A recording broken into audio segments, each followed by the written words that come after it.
Good morning, ladies and gentlemen, and welcome to the Catalyst stage. My name is Pinky, and I'll be your MC for this morning. So, the theme this year, who knows the theme this year? Anyone? Yes, today 2030.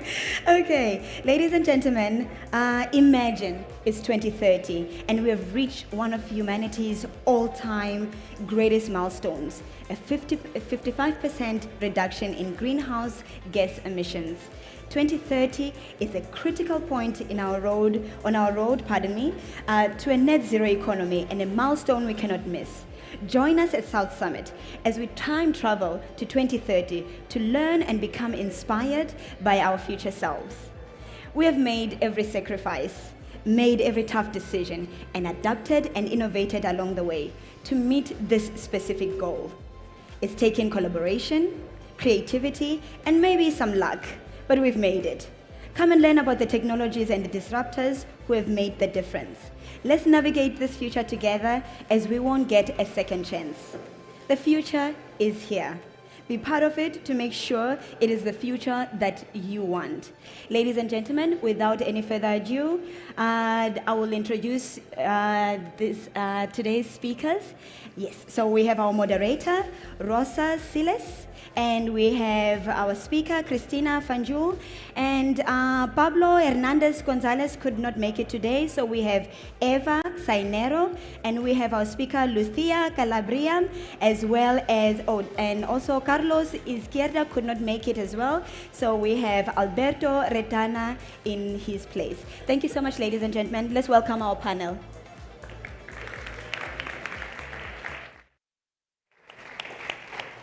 Hello, everyone. We're going to switch into Spanish, okay? So I think there is no problem with doing it. We were talking before, preparing this moment, and we thought that it was more fluent. Anyway, if you have any problem, please let us know. So, buenos días a todos. Empezamos con la energía arriba y le estaba diciendo aquí a todos los integrantes, Alberto, tú vas a hacer un esfuerzo brutal, ¿no? Brutal. Porque ¿qué es lo que te decía yo para que sepan qué es lo que nos depara este tiempo que son 30 minutos? Estamos en modo startupero, ¿no? Startupero, sí. Ahí está. A ver cómo después de estar en IBM, en Oracle, en Bull, en Veritas, hago el switch y me convierto en un startupero de moda. Ahí está. Queremos contaros cómo están los ecosistemas en España. Y aquí tenemos ecosistemas muy diversos, desde aproximaciones muy distintas, y lo que queremos que os llevéis de aquí, de esta sesión, es cómo son estos ecosistemas, que os los vamos a nombrar. Empezamos por Cristina. ¿Qué tal? Hola, buenos días. Pues yo soy Cristina Fanjul, soy la orgullosa directora de CEI Asturias y represento hoy aquí al ecosistema asturiano. Asturias seguro que todos los conocéis como una región en el norte de España, verde, un paraíso natural, pero estamos reinventándonos. Estamos intentando hacer que no solo sea un paraíso natural, sino sea también un paraíso del emprendimiento, un paraíso de la actividad económica. Y lo hacemos porque pensamos que tenemos algunas razones para apoyar este discurso. Realmente yo creo que nuestra gran ventaja, Rosa, y me voy a alejar de todo lo institucional, voy a decir los lo han integrado perfectamente, están picheando, lo veis, ¿eh? Los puntos distintos. Yo creo que Asturias, su gran ventaja es, que a su vez es también su inconveniente, su tamaño. Somos una plataforma de pruebas perfecta. Todo aquel que quiera hacer algo, que quiera crear una prueba de concepto, que quiera establecer conexiones, lo mismo con los generadores del conocimiento, con plataformas de desarrollo, con grandes corporaciones, está en el lugar perfecto. Porque a nosotros descolgar el teléfono y dar con la persona adecuada realmente solo nos cuesta una llamada. Yo creo que como ecosistema pequeño también le prestamos una atención y un cariño específico a cualquier proyecto maravilloso, ¿no? Todo el que venga le vamos a poner una alfombra roja, le vamos a tratar con cuidado, le vamos a hacer un programa de soft landing importante y le vamos a ofrecer también alternativas de financiación singulares como una apuesta clara de Asturias por el emprendimiento innovador. Ahí está, ¿eh? Buena propuesta de valor, ¿eh? ¿Quiénes de vosotros conocéis Asturias, el ecosistema asturiano de emprendimiento? ¿Lo conocéis? Pues ahora aquí hay alguna. Bueno, pues ya sabéis, las cosas ocurren por la cercanía de los actores y las corporaciones. Hablábamos de la más importante, que luego lo contarás, están abiertas a incorporar innovación de las startups y esto es importante. Y el marco de trabajo es fluido, así que nada, buena propuesta. Eva, muy buenos días, ¿cómo estás? Hola, ¿qué tal? Tiene una mirada muy interesante, ¿no? Desde el Gobierno de España, pero con foco en una región que, permíteme que te diga, es sexy. Y más ahora. Muy sexy, sí. Cuéntanos un poquito. A mí, antes de empezar a contar, bueno, yo soy Eva Sainero, soy directora de régimen interior de la Zona Especial Canaria, y me gustaría preguntar a este estupendo público que tenemos aquí hoy, que cuando yo digo Canarias, ¿qué se viene a la cabeza? Sun. Sun, beach, ¿no? Sun and Fun, Playita, como se llama esto, holidays, claro. Sí. Pero es que en Canarias hay mucho más, aparte del sol y la playa. Se está creando un ecosistema fantástico para la creación de startups, para la atracción de emprendedores. Estamos intentando diversificar la economía con innovación, con inversión. Y aparte de la maravillosa calidad de vida que tenemos allí, los costes operacionales que son más bajos que en el resto de España, tenemos un régimen fiscal muy potente, que ahora mismo es el más potente de toda Europa. Allí las empresas tienen la oportunidad de tributar a un tipo impositivo muy bajo y de generar empleo y de colaborar con el ecosistema emprendedor. De hecho, a raíz del COVID, todo el ecosistema de nómadas digitales ha ido creciendo mucho. Hay mucha gente que se ha ido a vivir allí precisamente por todas estas condiciones que estoy comentando. Entonces, bueno, pues os invito a que, además tenemos un booth, a que paséis a conocer a todos los compañeros del Hub Canarias y os contamos todo lo que queráis. Ahí está, Eva, gracias. Es un melting pot. ¿Os dais cuenta? Hay talento que viene de distintas zonas, especialmente, y esto lo debéis conocer, hay una mesa femenina, Alberto, esto es así, tequi y femenina. Sí, sí. Mujeres del ecosistema nacional han empezado a colaborar allí, tener allí como un punto, ¿no?, de referencia. Luego, la conexión entre el talento allí, luego hablaremos de talento, es clave. Estupendamente, bien, ¿no? ¿A Canarias habéis ido a emprender o no? ¿Alguno tenéis actividad allí? Que levanten la mano. ¿No? Bueno, sí, pues... sí, por allí hay zonas. Bien, vale, fenomenal.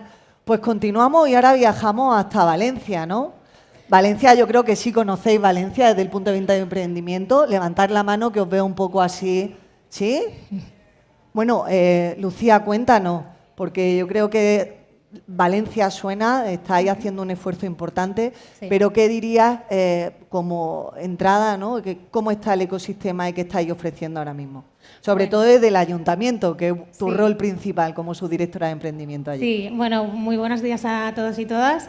Bueno, me llamo Lucía Calabria, soy subdirectora de emprendimiento de Valencia Activa. Valencia Activa es el instrumento del Ayuntamiento de Valencia para el impulso de las políticas de empleo y emprendimiento. Como aquí hemos venido a hablar de startups y ecosistema emprendedor, nosotros en la parte de emprendimiento pues tenemos varias vías de apoyo al ecosistema. Una de ellas es lo que llamamos Bit Emprende, que es la plataforma de emprendedores tecnológicos a los que pues damos desde un apoyo operativo hasta una serie de ventajas, sobre todo de apoyo al ecosistema emprendedor. Y después tenemos la marca Valencia Tech City. Tech City es nuestro nuevo modelo económico de ciudad, es un modelo económico que llevamos trabajando unos cuantos años ya y que efectivamente está dando unos frutos muy relevantes a la ciudad de Valencia. Somos el ecosistema con la tasa de crecimiento más alto de España. Somos un ecosistema que ha evolucionado muchísimo en los últimos años con muchísimas iniciativas bien conocidas me imagino, por casi todo el mundo, como puede ser Marina de Empresas de Juan Roch o Insomnia, también la iniciativa portuaria de innovación abierta, disculpad. Y bueno, muchísimas cosas están pasando en Valencia. Desde el Ayuntamiento en los últimos años, sobre todo, hemos puesto en marcha este plan estratégico desde el que hemos llevado a cabo iniciativas, sobre todo de visibilización de este ecosistema. Hemos traído eventos internacionales a Valencia para ponernos en el mapa.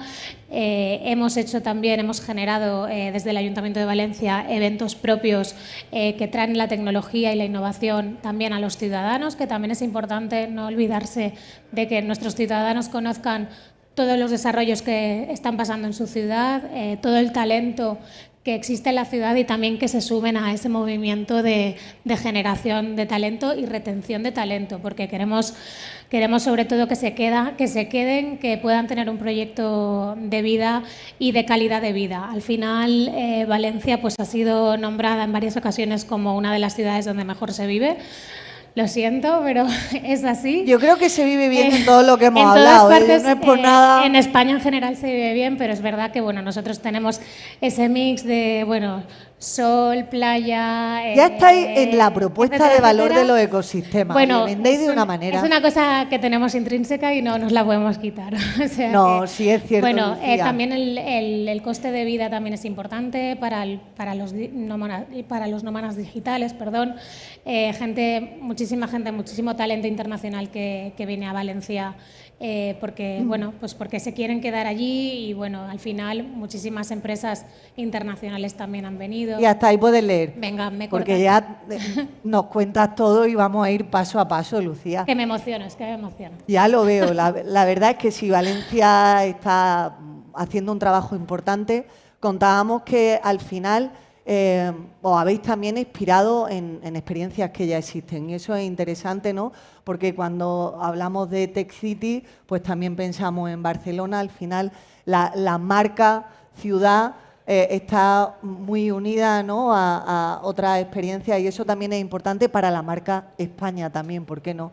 Alberto. Me lo han puesto fatal. Qué difícil. ¿Por qué te lo hemos puesto difícil? Son muy potentes esos destinos, si ¿no? estamos en vuestra casa, si la Comunidad de Madrid ahora mismo es líder, está haciendo un trabajo extraordinario, tú con el conocimiento que tienes del sector de las multinacionales tecnológicas, conoces muy bien el cómo, estábamos hablando del papel de la colaboración público-privada, yo creo que no está nada difícil, puedes hacer una reflexión de Madrid y de visión de futuro muy interesante. Bienvenido, Alberto. Muy bien, muchas gracias. Soy Alberto Retana y soy el director general de Política Digital de la Comunidad de Madrid.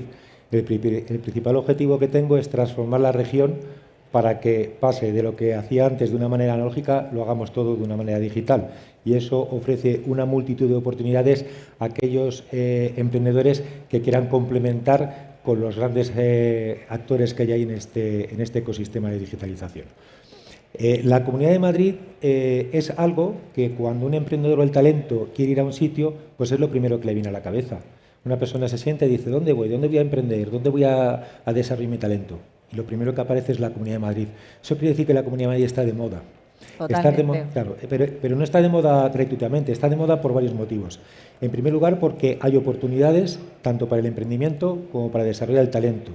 El talento viene con los emprendedores y los emprendedores con talento atraen el talento. En segundo lugar, una persona cuando viene a Madrid es madrileño, directamente. No se le pregunta de dónde viene, no se le pregunta a dónde va y no se le pregunta qué va a hacer o cómo va a hacer. Se le invita, se le acoge y empieza a desarrollar su actividad con libertad.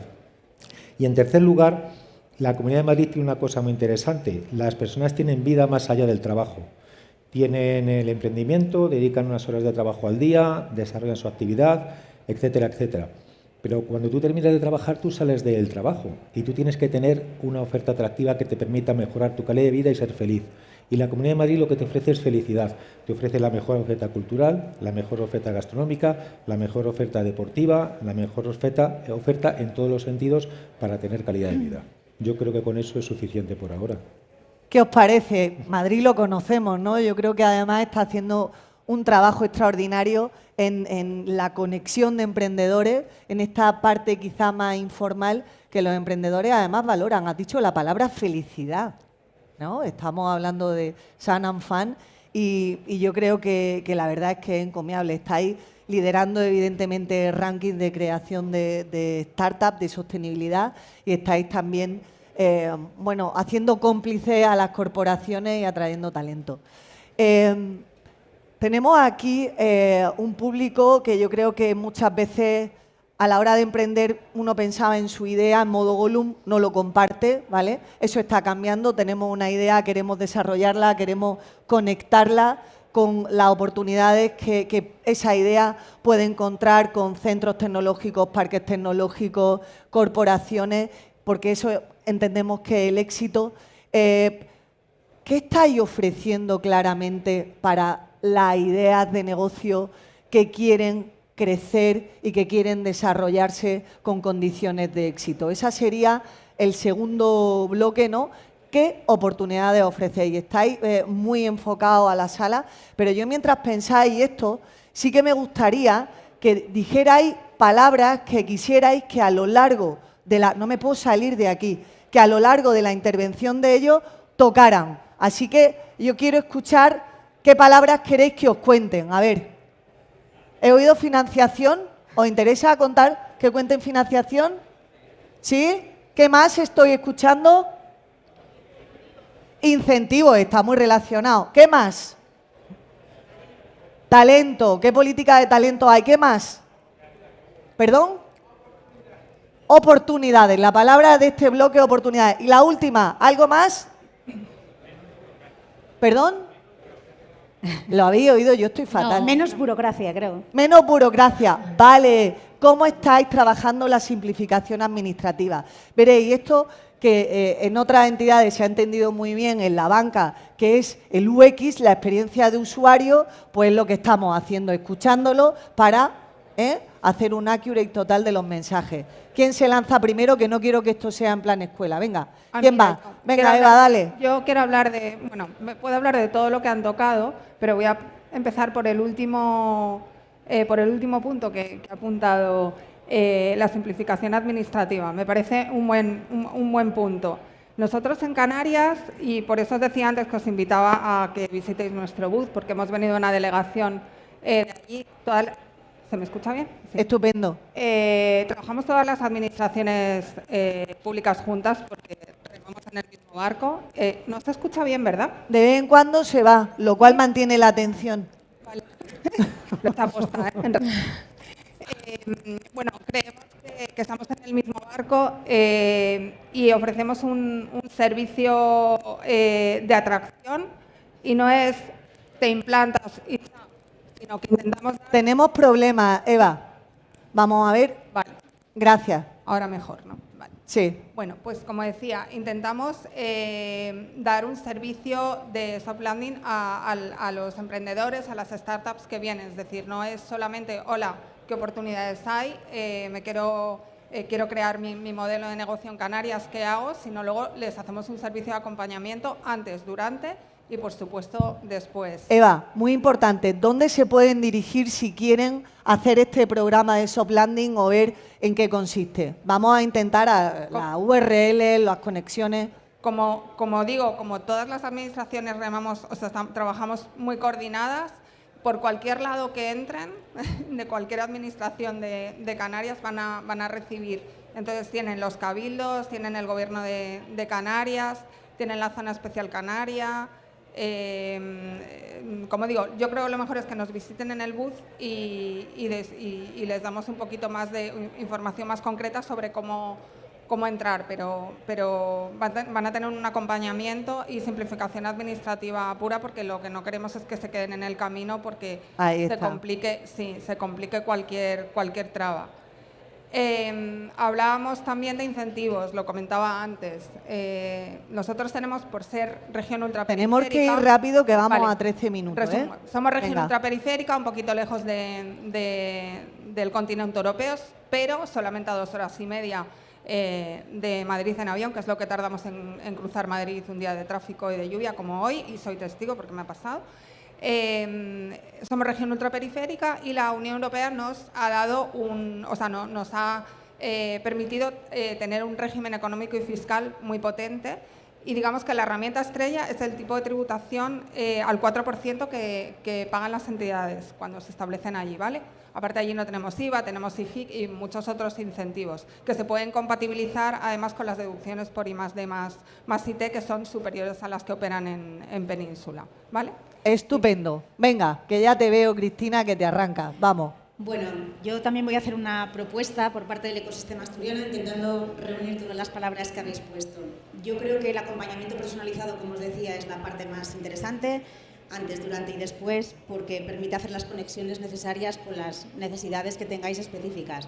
Pero hablabais de incentivos, de financiación, y yo formo parte de un ecosistema que sí hace una oferta muy clara, hasta 400.000 euros, combinando distintas herramientas para apoyar la puesta en marcha o el crecimiento de una startup.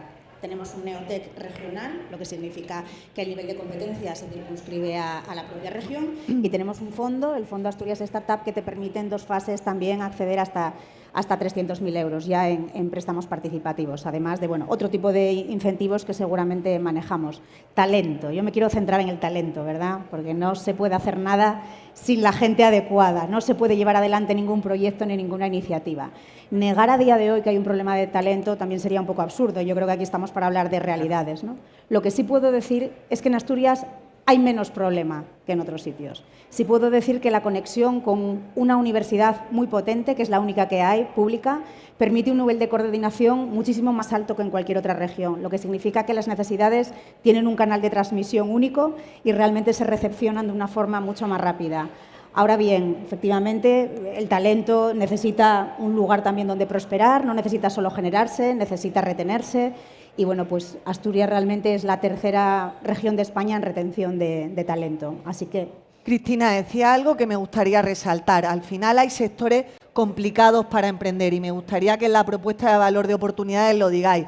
La gente que conoce el sector de Digital Health sabe que la complejidad jurídica es importante, y luego lo que entendemos como un sandbox más aún.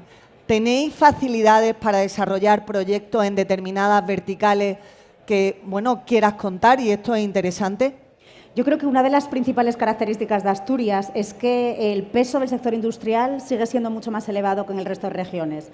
Hay un corazón industrial, lo que significa que la formación, que la cultura de los trabajadores, que todo el ecosistema realmente forma parte de esa cultura industrial. Y eso es importante porque todos compartimos un reto ahora mismo de reindustrialización, ¿verdad?, de Europa, después de otra serie de estrategias que no fueron tan exitosas como creímos en su momento, o que las pandemias nos hicieron que las cadenas de valor se interrumpieron y se vio realmente la fragilidad del Vete a los verticales, que mira cómo vamos. Yo os diría nuevos materiales. Tenemos ArcelorMittal, una de las principales corporaciones en España, que tiene establecidos no solamente sus centros de I+D y su responsable de I+D, que es asturiano y además ejerce de ello. Tenemos su principal apuesta por incubación, que es una sociedad llamada The Next Pangea, en la que interviene también nuestro sector público, y que realmente ahora mismo es un hogar para acoger iniciativas que quieran ser incubadas en el entorno de la digitalización y de los nuevos materiales de hierro, de acero, ¿no? Así que esa es una apuesta muy buena. Lo que yo quería que contaras, cosas muy específicas para que veáis que la puerta está abierta en un sentido de corporación muy interesante. Vamos por aquí, Alberto, ¿qué nos cuentas tú? Bueno, cosas importantes. Han dicho la palabra financiación, han dicho la palabra talento y también la palabra burocracia. En materia de financiación y ayudas, no solamente pensamos en ese arranque, lo que pensamos es en las cuentas de resultados. Porque lo importante en una organización, en una empresa, en un emprendedor, es que durante un cierto tiempo, tras la inversión, hay un retorno de esa inversión, que la cuenta de resultados sea mejor. ¿Y eso cómo se realiza? Gracias a las reducciones de los impuestos y, en el caso del talento y los empleados, gracias a deflactaciones de IRPF que permiten que las nóminas a final de mes sean más cuantiosas.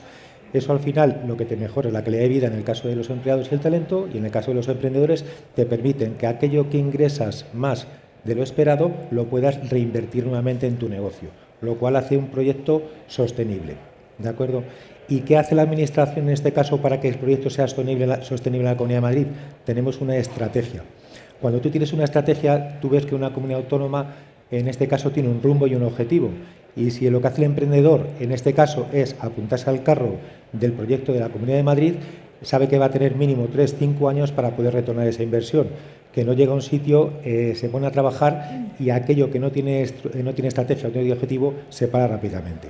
Luego han hablado del talento muy importante, es verdad, hay que retenerlo, pero hay que también generarlo, hay que darle oportunidades. Pero al final nos faltan, por ejemplo, en el sector de la tecnología y la información, ahora mismo 150.000 personas. Y de aquí a 3 o 4 años nos van a hacer falta unas 200.000. Y eso se resuelve con medidas. En la Comunidad de Madrid, por ejemplo, hemos lanzado la Alianza por el Talento. ¿Qué es la Alianza por el Talento? Es un ecosistema de actores, entre los cuales está la propia Comunidad de Madrid, está el tercer sector, están los agentes sociales y están las empresas, que van a trabajar mediante un protocolo de colaboración en retener el talento, en generar el talento, en evitar que se marche, retenerlo, y otra cosa muy importante, en buscarlo, está oculto. Es que esa es una cosa muy y no importante. siempre es tech, que lo decía Lucía. Eso es una cosa muy importante. Entonces, las empresas tienen que buscar el talento oculto para hacerlo florecer y ofrecerlo al ecosistema de tal. Y luego ya retenerlo. Ahí está, estamos en recta final, Lucía. Lo tienes complicado porque me tienes que dejar espacio para luego hacer en modo tuit conclusiones. Así que vamos al foco. Vale, sin problema. Bueno, como ya han tratado muchos temas, simplemente un breve resumen de lo que ofrecemos en Valencia. Por supuesto, ese acompañamiento al emprendedor. Desde el Ayuntamiento tenemos varios servicios de apoyo al emprendedor, tenemos espacios de coworking gratuitos para emprendedores. Y hay algo de lo que no se ha hablado todavía, y es del emprendimiento femenino. Desde el Ayuntamiento y desde la Ciudad de Valencia se ha querido fomentar ese emprendimiento femenino en startups, en empresas de tecnología, que no hay tantas. Cuando ves a las founders, muchas veces vemos paneles solamente de hombres, y es importante también impulsar a esas mujeres a que den el paso a emprender. Y también por ese lado, pues nosotros tenemos varias iniciativas formativas, también un espacio de emprendimiento femenino que se llama Spy Lidera, y bueno, ha sido una apuesta muy fuerte por parte del Ayuntamiento de Valencia, y esto ha dado el fruto de hacernos la tercera región con más emprendedoras de España hoy en día. Por lo tanto, creo que también es un elemento muy relevante a compartir. Atención, mujeres, un lugar para emprender, Valencia. Bueno, esto es lo que los ecosistemas ofrecen o han escuchado. Yo creo que hay oportunidades, además, bastante diferenciales, pero con elementos comunes, ¿no? De financiación, cercanía, agilidad, talento. Oye, que yo soy de Andalucía y si no os lo cuento, pues aunque esté haciendo de líder en la conversación, estoy con compañeros y con compañeras. La Junta de Andalucía, sabéis que no solamente es un lugar donde se vive bien, igual que en la vuestra, sino que es un lugar para emprender y para invertir. Nosotros estamos haciendo un trabajo de fondo para que el ecosistema trabaje unido y tengáis, si decidís emprender en Andalucía, todas las facilidades. Nosotros no somos el principal atractivo, entendemos que Andalucía ya funciona como un ecosistema vivo, donde conocéis ecosistemas ya de referencia, en este caso Málaga o Sevilla. Málaga ocupa ranking a nivel internacional y Sevilla, pues en creación de startups, está en primeras posiciones, pero diría que no perdáis de vista otros ecosistemas emergentes. Si decidís emprender y necesitáis ayuda, en Andalucía Emprende nos podéis encontrar. Permitidme esta cuña, pero es fundamental, ¿no? Porque al final, pues todos los ecosistemas no tenemos esa especificidad. Y sí estamos abordando elementos de financiación, de agilización administrativa, de programas, de soft landing, y realmente ahora más que nunca Andalucía es un lugar. Estamos en la recta final. Tengo que daros la enhorabuena, Alberto, tú ya te has soltado, ¿eh? Sí. Sí, totalmente. Yo quisiera en esta recta final que tengamos una mirada de futuro conjunta. No se trata tanto de las regiones que sí, de las ciudades que sí, sino cómo podemos trabajar a nivel nacional como un ecosistema global. Yo creo que todos tenemos ese gran reto, así que os doy 30 segundos para que cerremos esta mesa con un mensaje de call to action, porque no es solamente lo que nosotros ofrecemos, sino qué podemos hacer todos juntos para que España sea una región emprendedora, descansando en los ecosistemas y en la inteligencia de todos los agentes como su factor clave. Así que vamos a empezar y vamos allá. Esto es momento de oro, porque ya no hablan de ello, sino hablan de qué podemos hacer para que España esté en el mapa internacional de emprendimiento e innovación. Adelante, Cristina. Yo creo que apuntas la parte fundamental. Aquí todos sabemos dónde está Andalucía, dónde está Asturias, Madrid, Valencia, pero resulta que cuando salimos el mundo es mucho más grande y nos visualiza de forma cooperativa, ¿no? Así que, en primer lugar, unirnos a un ecosistema más grande como nación es importante. Y lo que debemos hacer en beneficio del ecosistema y de cada una de las piezas es lograr conexiones internacionales, porque no podemos visualizarnos en nosotros mismos como un mercado en el que se agoten las oportunidades. Somos una plataforma de lanzamiento desde la cual nuestros proyectos se lanzan, se ponen en marcha y a partir de ahí hay que abrirlos al mundo. ¿Y eso cómo se consigue? Por dos vías. Una, que la propia marca España se fortalezca, de manera que nos vaya abriendo un poquito el camino a todos, y la responsabilidad de cada uno de los ecosistemas locales de lograr esas conexiones internacionales, de participar en redes, de ir a contar nuestra historia por el mundo, de participar en los principales foros, de sumarnos a asociaciones internacionales y no tener miedo en vender este mensaje bonito de cooperación de que España es un lugar, afortunadamente, estupendo para vivir y para emprender. Ahí está. Muchas gracias, Cristina. Adelante, Eva. Yo a esto le sumaría el proyectar España como un país innovador, diversificado, sí, o sea, fundamentalmente lleno de emprendedores, ¿no? Y proyectar esto a nivel global hacia el mundo. Ahí está. Gracias, Eva. Bueno, yo creo que la palabra clave es colaboración público-privada. Se ha demostrado que es muy importante que las administraciones públicas estén alineadas con las grandes corporaciones que hay en los tejidos industriales. Es muy importante que todos tengamos un objetivo común. No importa la región, no importa si eres público o privado, lo importante es que todos tengamos este objetivo de posicionar España como nación emprendedora, como nación innovadora y, bueno, en definitiva, crear ecosistemas en los que haya esos espacios de colaboración, colaboración y colaboración. Y luego, por último, yo creo que también es muy importante la especialización en sectores de alto valor añadido. Lo hemos dicho antes. Eso es y hasta muy, ahí muy podemos importante. leer. Vamos, Alberto, sprint final. Vamos a ver, arranca una nueva legislatura y el reto número 1 de la legislatura es la digitalización. Y dentro de la digitalización, porque va a suponer el 40% del PIB en el futuro, fijaros lo que supone esto. Supone ayudar a crecer España y a posicionarla como líder tecnológico en toda Europa. Ya somos el nodo sur digital del sur de Europa, ahora hay que liderar Europa. Cosa importante, la digitalización es la que se va a utilizar para alcanzar el pleno empleo y también con unos servicios de administración 100% digitales. Una cosa muy importante, no solamente digitalización, estamos hablando de logística, transportes, ganadería, porque el emprendimiento no solamente es tecnología, estamos hablando de temas aeroespaciales, estamos hablando de Smart Cities, estamos hablando de aplicar digitalización a los sectores productivos de la región. Eso es lo que va a hacer la Comunidad de Madrid. Habéis hecho una mesa espectacular. Yo voy a terminar con una reflexión. Veréis, se habla mucho de los ecosistemas. Los ecosistemas son las personas. Un ecosistema regional, local o nacional va a ir bien, va a tener posicionamiento, visibilidad y se va realmente a proyectar al mundo por la calidad de las relaciones que hagamos entre todos. Queremos terminar esta mesa haciendo una llamada a la acción.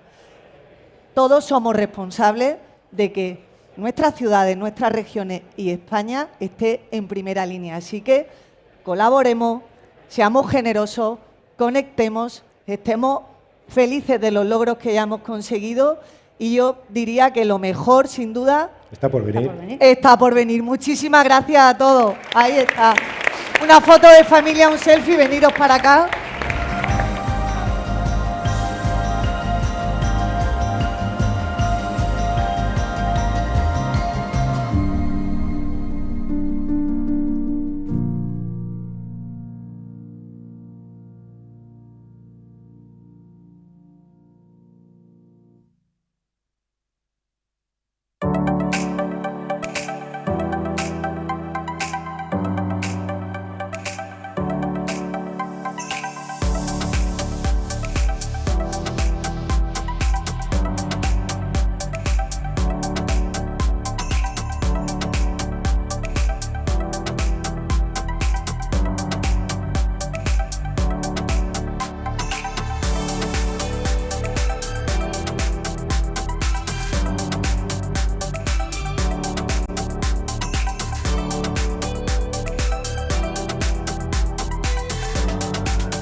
morning, ladies and gentlemen, and welcome to those who have just joined us. Our last session was quite impressive and extremely informative. So, ladies and gentlemen, I would like to thank our global partners, Endesa, TopTal, Sabadell, Mutual Madrileña, Weira, Bebe, UVA, and Google for Startups. Ladies and gentlemen, let's welcome our speakers. The theme or the title of this session is Presente y Futuro del Retail Físico. Okay, please welcome Álvaro Pastor as well as Felipe Calderero.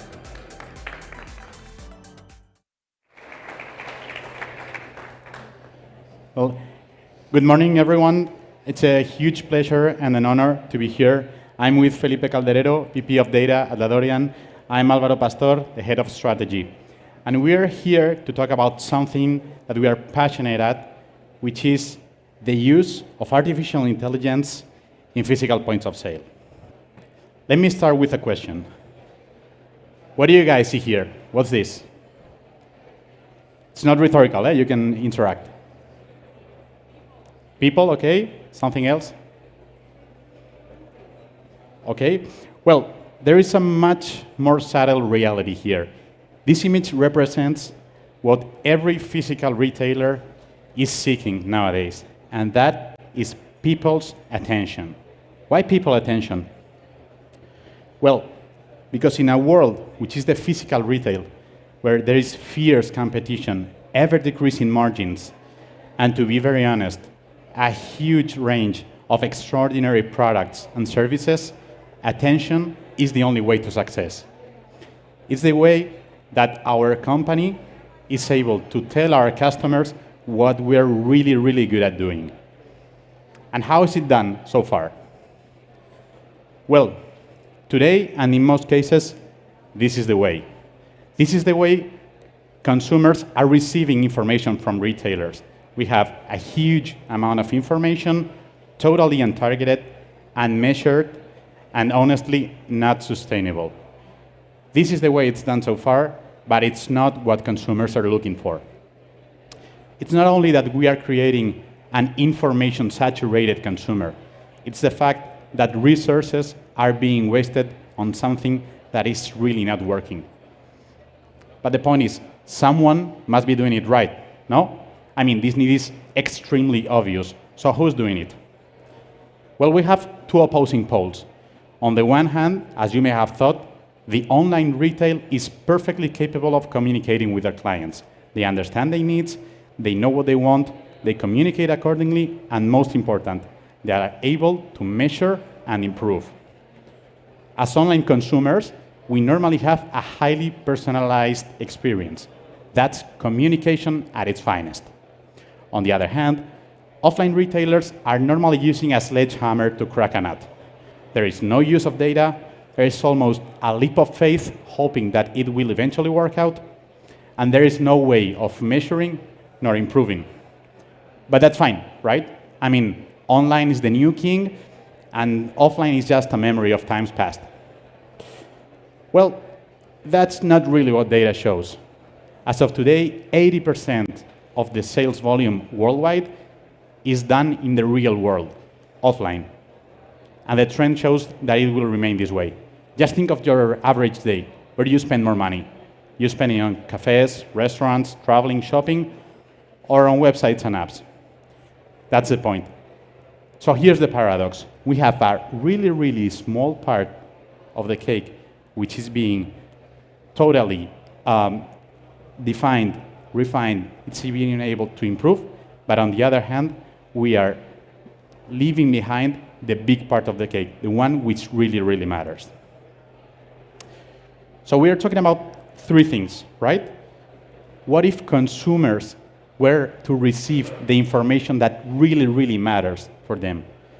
What if retailers were able to communicate with their clients, to identify their needs, to improve by measurement?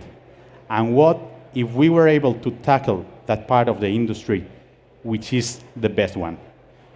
Well, that is exactly what our company does. Thank you, Alvaro. So Alvaro pointed the problem, no? I think he described very well, and let's try to talk about the solution, no? Which actually is a solution that we have built at Ladorian. He already made a spoiler, so it's going to be about data and AI. But let me just walk you through that. Basically, I need to catch customer attention, and that means I need to really understand what this person is looking for, no? But to know what I'm looking for, what my audience is looking for at the store, I need to understand who is in my store at that time, no? I need to understand who is in the store at this given time. Basically, that means counting how many people are in the store, how they look like, are they old, are they young, how they are moving, and how are they acting inside. Basically, we do that connecting to the devices in the store, mainly to the cameras. I mean, computer vision algorithms, we can just get all that information, obviously, anonymously. But we have a very good idea of who is at each time in our store. Once we have that, we have to connect that with what these people is looking for, what are they buying. And that's why we connect and look at the sales data of our customers. Looking, we can have a track of 1-2 years of historical data, so I see what the people was buying, who was in the store at that time, and I can start crossing that information and having a good understanding of the patterns of my customers. And in addition to that, because obviously, I mean, it's not the same if I enter to the store one morning or Saturday afternoon, we add an additional layer of data, which is basically the context of the store.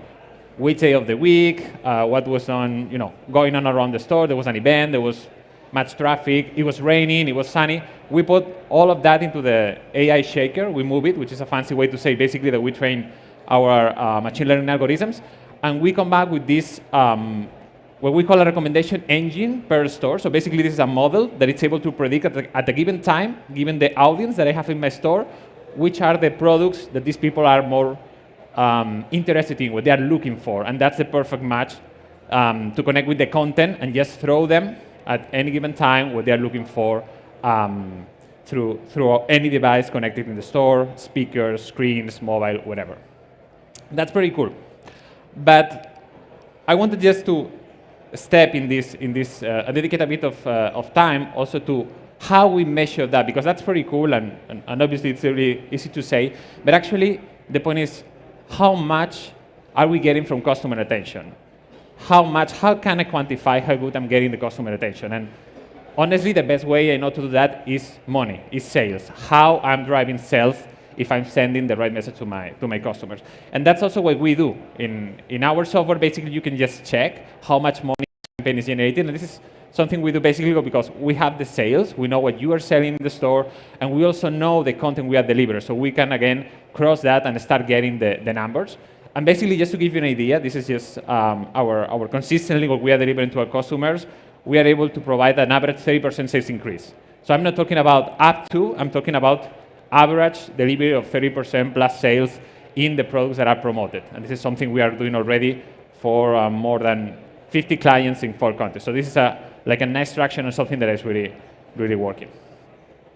And this is how we envision, I mean, our vision here is building the shop of the future, and actually this is what we are doing. No? And for me, the shop of the future is, I don't know if you remember this film, Minority Report, when the guy enters, and the story is just saying, hi, Mr. Cruz, how you doing? Welcome back. We have this amazing product. That's what we are doing. Obviously, GDPR compliant, so we are not going to call you by your name. But this is the idea, no? Being able to send this one-on-one conversation at the store and being able to hyper-customize the message. Just to give you an example, no, from the vision, how this implements in our customers. This is a real example. So actually what we did here, these are the 2 most relevant products for the closest store from one of our clients, which is actually a petrol station like 4 or 5 kilometers from here. If someone like me enters at the store at this right time, the system is telling that in that particular store, this is the kind of products that I will be more likely or more interested to buy. And actually we did that with this customer. We built a combo of a chicken sandwich with Kit Kat snack, and it worked pretty well. I mean, it went like 60% sales increase in this particular case. But that's how, how we from strategy put it into practice and be able to deliver that and get value. And thank you very much. That was kind of the idea we want to give you, how we envision the future, how we think that we are, moving to these one-on-one conversations, and we can do that and build that from Ladorian. So we are here at booth 92. If you want to just came and say hi, we are happy to to talk more about it. And yeah, we are empowering retailers, which is a humble way to say that we're increasing their sales 30%, but yeah, that's kind of us. Thank you, guys. Thank you. Well.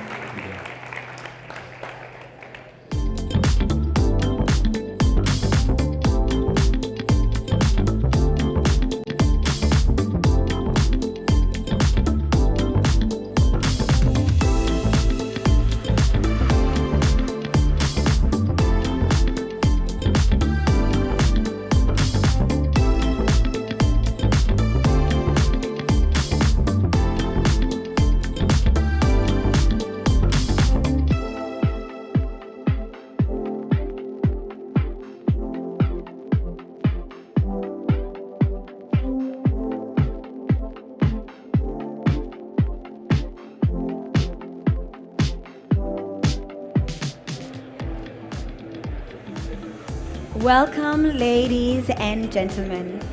For those who just joined us, welcome to the Catalyst stage. And so we're going to continue, and the title of this session is How Clicalia, has integrated Google Cloud data solutions in their business and leverages their full potential. Ladies and gentlemen, let's welcome our speaker, Daniel Reviriego.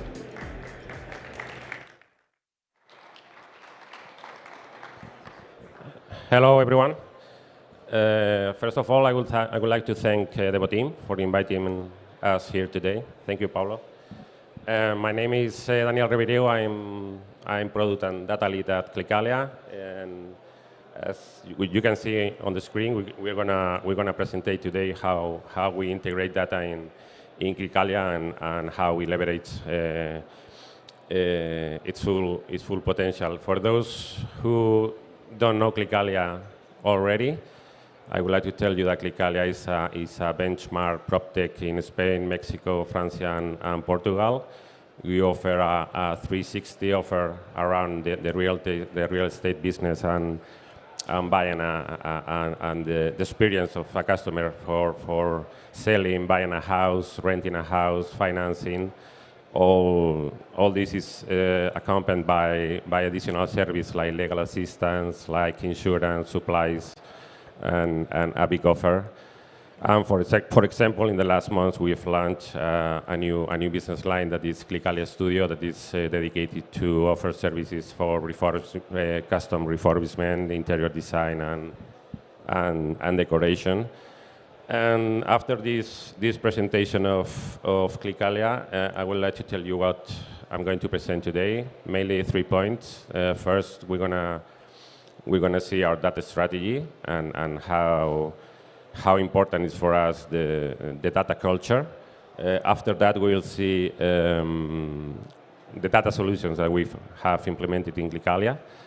And the data platform architecture. And finally, we will see very, very briefly a very important use case for us, and where we leverage the data potential, that is the property valuation, the automation of properties valuation. So let's do it. About data strategy, Clicalia, the main, our vision in the data team in Clicalia was transforming Clicalia in a data-driven company, right? And what that means? That means incorporating data in every interaction with the customers, in every process, and in every decision. That usually there are two approaches when we talk about data decisions. That's the first one is data informed. Is that what you don't base the decisions only on data, but you have to use also another variables like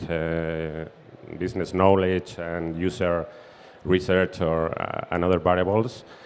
And data-driven is when you prioritize basically data to make decisions.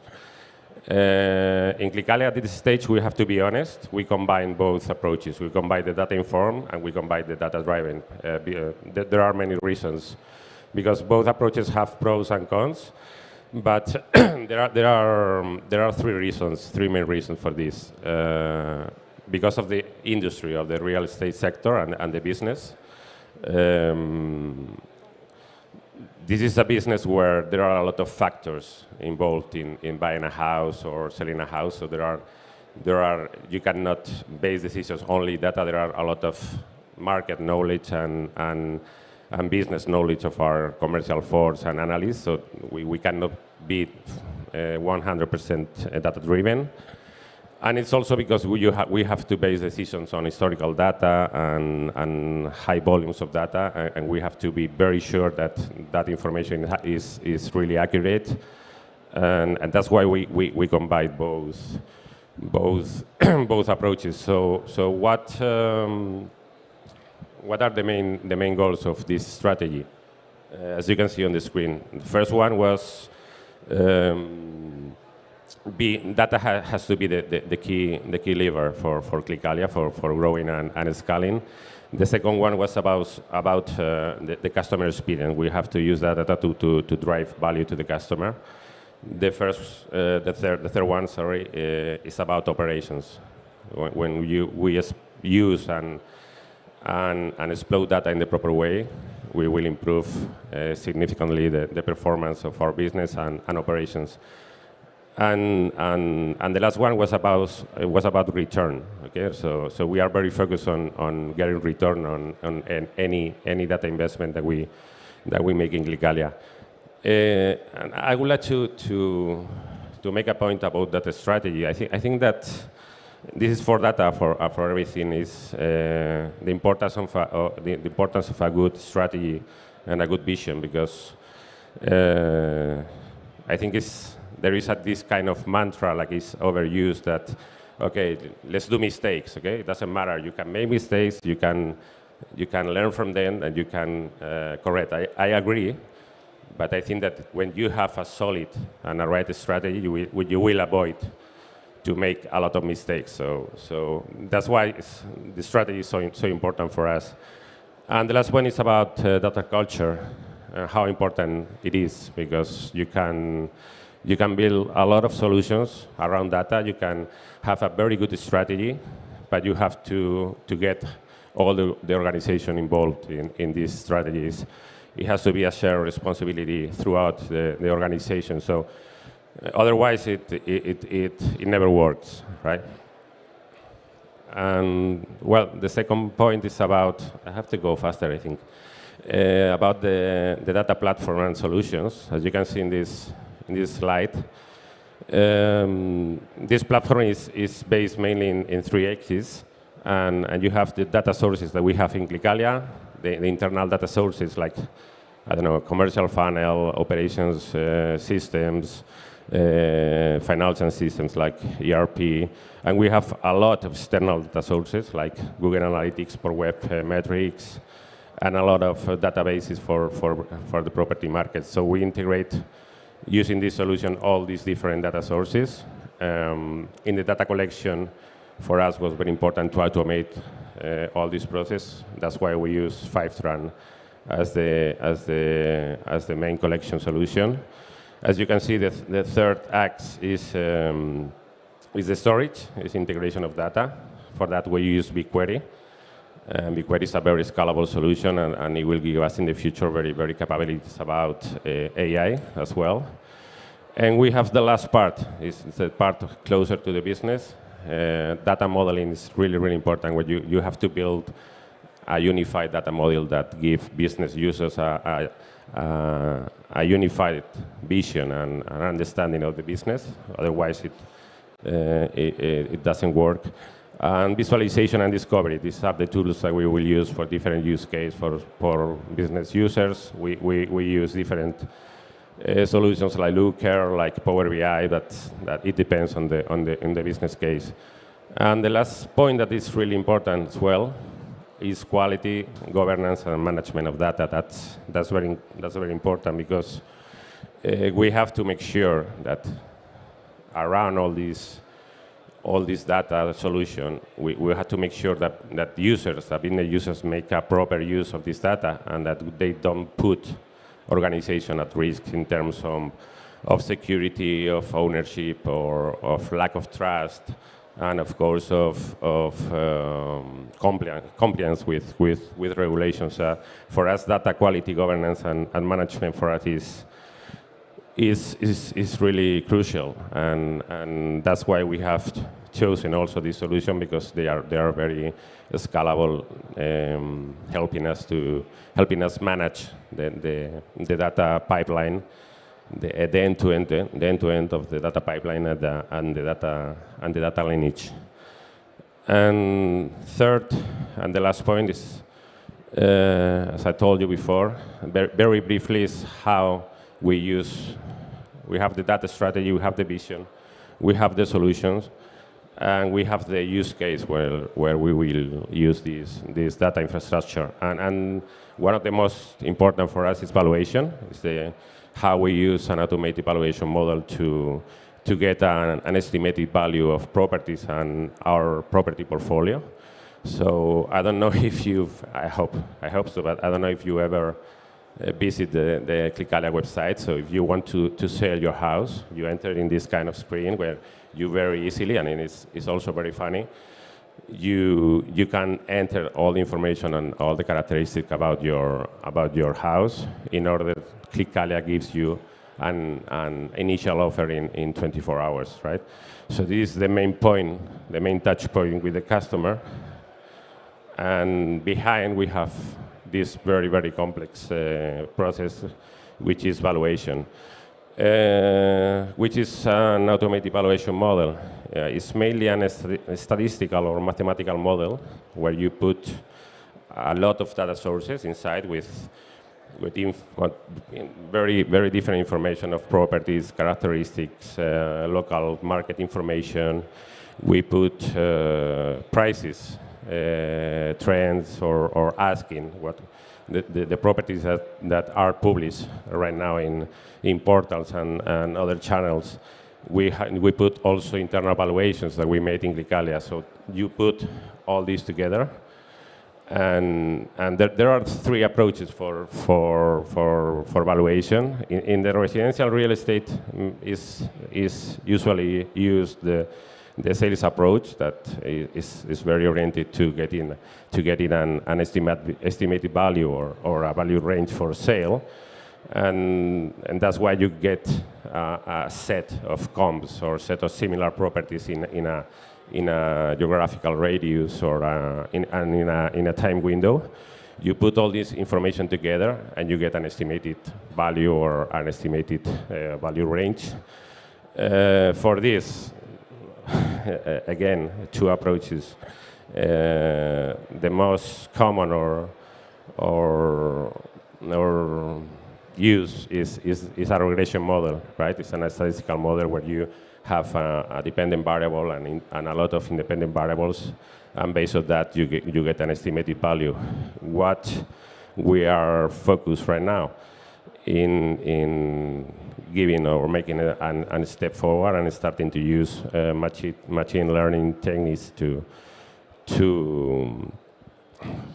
fix in some way the problems that a regression model gives you in this kind of evaluations. I have to finish. So about this use case, I told before that we are very focused on getting value of all our data investments. So here you can see what are the main benefits for us of using this kind of solution. Benefits: we will get more accuracy in our valuations. We'll give the customer speed and convenience in the experience. We will avoid risk. We will reduce operation cost. Of course, we have to implement this, and this implies costs like the data warehouse, the machine learning techniques, the data infrastructure, and what are the returns? So what the return is for us is getting a better average sale value, improving return of all our portfolio, and of course a reduction of operating expenses. So that's it. I hope you found it interesting. Thank you very much for being here. and have a good day. Thank you.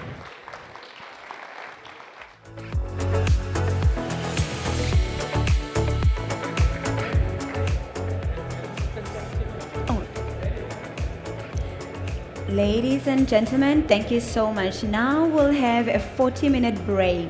And please do not forget that tonight the after-work drinks will be at Plaza de la Baja. See you soon.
Good morning, ladies and gentlemen, and welcome back from your lovely break. I hope you had some coffee and you're feeling awake, right?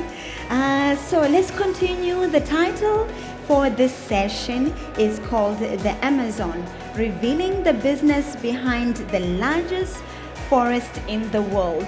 Before we introduce our wonderful speaker, we would like to thank our global partners, Endesa, Total, Sabadell, Mutual Madrileña, Waira, Bebe, UVA, and Google for Startups. Ladies and gentlemen, it is such an honor and a privilege to introduce Mayra Castro. Thank you. Good morning, everyone. Thank you very much for your time to be here with me. Time is very precious, so I highly appreciate your presence here. Time is also very short to speak about businesses in the Amazon, but I want to share with you a glimpse of information and knowledge about it. So who am I to talk about it? Well, first of all, I'm a native from the Amazon. I was born and raised in Belém of Pará, which has been announced recently as the host of COP30 for 2025. I always wanted to be a diplomat since I was a child, and I ended up living in Switzerland for 6 years. I did a master's degree in international and European law, and I don't know if you know anything about Geneva, but it's a multicultural city with people from all over the world, so it has actually helped me out to understand the importance of culture for mutual understanding, hence businesses and projects. I then came back to Brazil, to São Paulo, hired by the Swiss government to basically build its scientific consulate, making bridges between both countries and science, innovation, and so on. So I was head of office for 4 years, and then I quit my job. It was in 2018. 19, I came back home to the Amazon. And when I went, obviously that my network came with me, and I started being approached by the financial market in Brazil that was interested in investing in the Amazon. And basically what happened was I was approached by VC, private equity. I built a Chamber of Commerce, China and Brazil. So it gave me a lot of opportunities to understand a little bit how was the market in the region and what didn't work out. So it was a very interesting experience that actually helped me to understand what type of bridges we needed to do in order to make investment flow. And then after the pandemic, during the pandemic in 2021, I built my company because I had learned some lessons during this experience, and I wanted to basically help out somehow. So basically my company, Invest Amazonia, is in this first phase a project and partnership design company. And I help companies and institutions from outside the region to soft land their projects and initiatives there. And we use regional expertise with international experience to build strategies and solutions, because basically this is what I can actually contribute for the region, making bridges. Now, going to business. When I was preparing for this panel, I was wondering if I had to do something more general to explain to people basically how the market is, or if I should do something more specific based in my experience. So I decided for the second option, which is to share what I have lived. So when it comes to businesses in the Amazon related to biodiversity, right, we have 3 major areas. The first one is pharmaceutical, which I will not go further because it's very complex because of regulation. But biocosmetics and food have a lot of opportunities there. So when I talk about opportunities, we're talking about a ticket between $1 to $3 million, which in Brazilian reais is 5-fold. So $1 million is basically 5 million reais. The market generally in the Amazon is still a little incipient. It needs to grow. So if a VC from the US wants to come in, maybe it will not get in there because we don't have the companies ready for this type of appetite. So it's very interesting to understand how everything is changing as well. Because what I'm saying to you today, maybe in 3 months will not be the same. Because when you have new actors, new accelerated programs, we have a lot of things happening at the same time. So it's changing very fast. So talking about biocosmetics, that's a real case. I approached one company from the Amazon to a private equity that was looking for a company that had impact as well, and yet was mature enough. It went through all the due diligence. It was like all perfect, but it didn't work out. And why it didn't happen? It wasn't because of the company itself, but because of people. They couldn't find people to run the expansion of this company. So it didn't go through. But I learned something from that experience. It's not about money at the end of the day. It's about people. So we see very clearly how much money wants to come to the region, but it's not happening yet. It's because it's about the bridges that we make. So on the one hand, when the investment comes to there, usually it's already done, the thesis and everything that they want, but you have to adapt to the reality in the region. And this is the point that I learned from that experience. If you want to do an investment in the Amazon, you have to be very careful to basically how to approach in order to make it happen at the end of the day. But going to food, well, I know that acai berry is known worldwide, right? Do you know what is acai berry about? Yeah, so basically, I currently live in a traditional community close to Belém, so I see the guys, go into the trees and get it and everything else. So basically, when it comes to food, we have a lot of opportunities, from the region to do something. Again, the ticket is between 1 million to 3 maximum because you have to go 5 times more than basically in dollars. Food tech, we have acai berry, we have Brazilian nuts, we have a lot of other opportunities over there. Once I was a jury member in a startup competition, and I could see very clearly the potential of it. So essentially, these tech foods, they are, at least in my perception, more ready for the investment than others, for example. And why do I say that? Well, I think the first reason is because they are science-based. So they have these aspects that give a lot of credibility to the business. And they are going through acceleration programs. So I see that they are getting ready for investments. And the other point is how to expand the business. This is the question that they usually have generally when we talk with entrepreneurs in the region. Why do I say that? Because basically, those who are running the company, they know about their products, but usually they don't know about other markets. And we need more people from other places to help out, to do this process. So that's why when we think about scalability, in the case of the Amazon, again, you have to open up your mind to adapt your mindset and your expectations, otherwise it can't work out. So that's very interesting how it can be very challenging in one sense. The third point, which I think is very promising, is science-based startups. This is basically what I'm seeing that is happening a lot. So basically, some of the companies that we see now in the region that are mature for our market, they have science based in their companies. So there is a lot of things that is happening now in this area, and they are promising actually, because basically science there is related to the biodiversity, and everyone wants to know basically how to make profit from the biodiversity. It's not only about climate issues at the end of the day. So I think that these are the areas that I would say that are promising. Food, biocosmetics, and science-based startups. But now, the tips that I could share with you if you wanted to do businesses in the Amazon is, if you wanted to do so, you need to expand your network to the region. What I see is that people from outside, from abroad, when they think of something related to the Amazon, they will open up their network. And what happens? Usually the network is from São Paulo, from southeast of Brazil. And guess what? Southeast of Brazil usually have no clue whatsoever about how the Amazon works.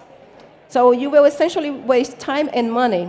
And instead of wasting, you can invest time and money in your networking there. Obviously, that in Brazil, sometimes we don't speak English, we know that, but yet you can find. Because basically, in Brazil, usually, relationship building is very important. In the case of the Amazon, it's paramount. Entrepreneurs, they will say no to you if they don't know who you are. Because we have a very emotional relation to the business that we have. So we don't open up just because of money. Money for us is a part of the game, but it's not the most important one. So that would be the first tip. The second one is the 3P, passion, purpose, and patience. Because you understand about what you do, what you want, but yet you have to understand the other side as well. And I tell you, the Amazon culture is very complex. And people are struggling, with that information. And to me, personally, business-wise, it's amazing because they will come to me to help out. So, I'm telling people, please do that, and then we will actually save time and money. So, passion, purpose, and patience. Because if you just want return of investment, maybe you should go to another place because the Amazon region is quite complex. But yet, what you can get there is something that is for your life. Taking that point, actually, we all know what return of investment is. But I also, I'm focused, and I wanted to share with the world, why not to think of return of impact as well? Because it has to be measurable. So if we use the same mindset of return of investment, but to build return of impact, we can blend both. And this is actually the tip that I would share with people. Let's think about return of investment and return of impact, because basically this is what is needed. The last tip that I would like to share, because I'm going to open up for 1 or 2 questions if you have time, is basically, it's not the Amazon, it's not the world that will save the Amazon, it's the other way around, because there we might have solutions that can help out other societies. So when you come to the Amazon, please be aware that you have a lot to share, but also a lot to learn. And that's why I am here. I'm here to learn how to access more people and more funds to there.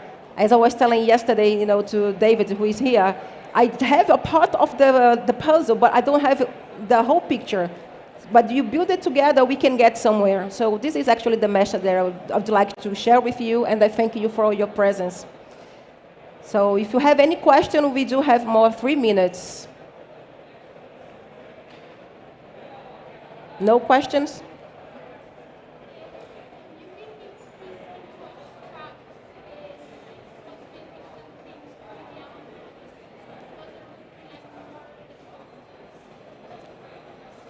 Maybe with microphone is easier. I was thinking, is it not very risky to extract raw materials from the Amazon, for instance, to make cosmetics, because you are generating more deforestation? Like, how do you do that balance of keeping sustainability? Yeah, because basically biocosmetics is related to the biodiversity. So it can be exactly what keeps the forest alive, not the other way around. So what destroys the forest is cattle and soya.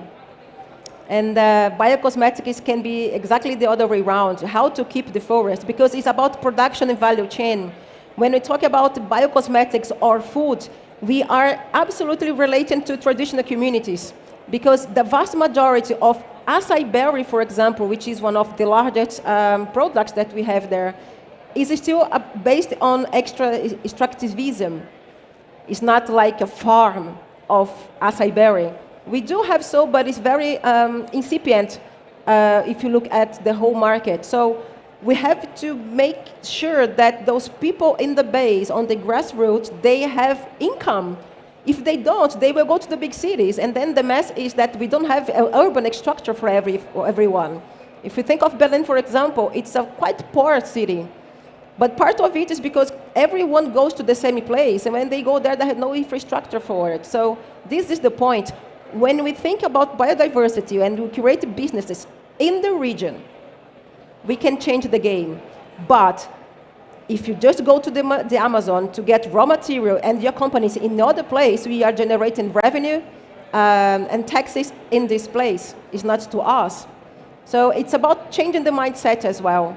We have to make this place to prosper, not in other place in the whole world. Hi, Mayra. First, congratulations. Thank you so much to come so far away to share those information with us. So my question is more about, you mentioned about SaaS, you mentioned about opportunities there. I'm curious about how easy is access to talent, specifically in Belém or let's say in Manaus, but how easy is access to universities to hire programmers, coders? How's the talent pool at your perspective or your experience, specific where you are based off? And I appreciate that. Very interesting question. I think at the beginning it's pretty hard, but once you get it, you can spread out. What I mean about it is you just need to find one person in the region, and this person will connect to you with what you want. So that is the first important message, actually. You have to find one person who can help you out to move you around the region. And going to talent, we do have talent there. But again, we have to understand how to basically get in touch. That's why I say invest time and money in building your network in the region. That will be helpful. And it's finished. Guys, thank you very much. So if you want to talk with me, I'll be around here. So basically, time is already gone. Thank you.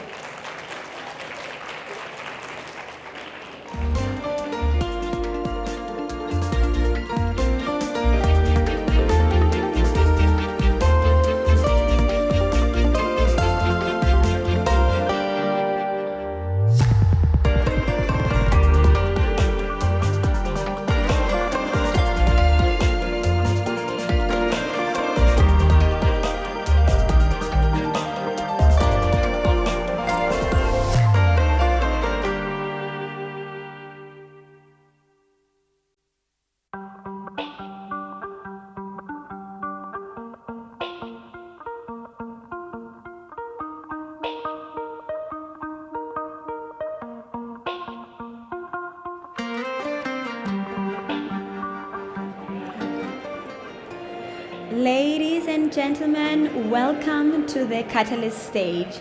And please take your seat because we are about to start with our next session. Before we do that, we would like to thank our sponsors and our partners, Endesa, TopTal, Sabadell, Mutual Madrileña, Weira, BBVA, as well as Google for Startups. Ladies and gentlemen, it is such an honor to introduce to you our speaker for today, Ana Diaz. She is a communications manager at MasterCard. Ladies and gentlemen, let's give Ana a round of applause.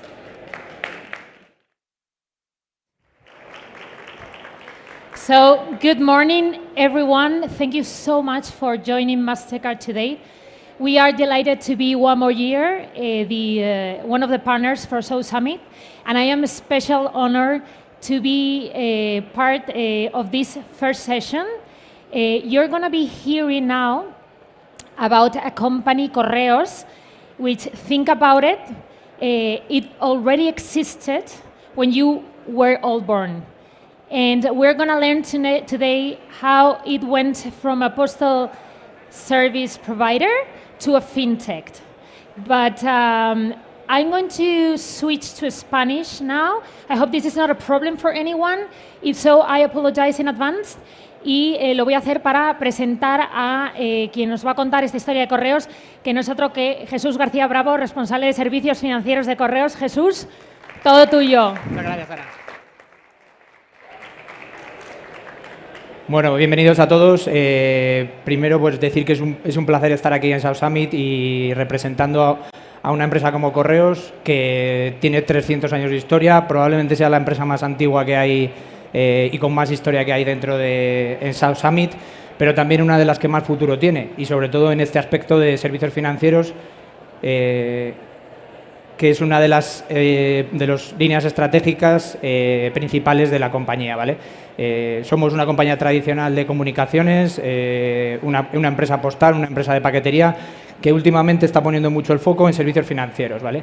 El motivo de esto no es otro en que Correos, dentro de su historia, está siempre al servicio del ciudadano, y una de los puntos donde estamos viendo que que ahora mismo, sobre todo en España y con la desbancarización de las zonas rurales, está afectando más a estos ciudadanos, pues Correos, dentro de su misión de prestar servicios al ciudadano, pues está la de llevar estos servicios financieros a cualquier parte del mundo, a cualquier parte de España, ¿vale? Entre otros esas zonas rurales, ¿vale? Dentro de esta estrategia nosotros apoyamos toda nuestra estrategia como compañía en dos palancas fundamentalmente. Que es la oferta de servicios al ciudadano, como comentaba antes, ¿vale? Pero también aprovechar toda nuestra capacidad operativa, ¿vale?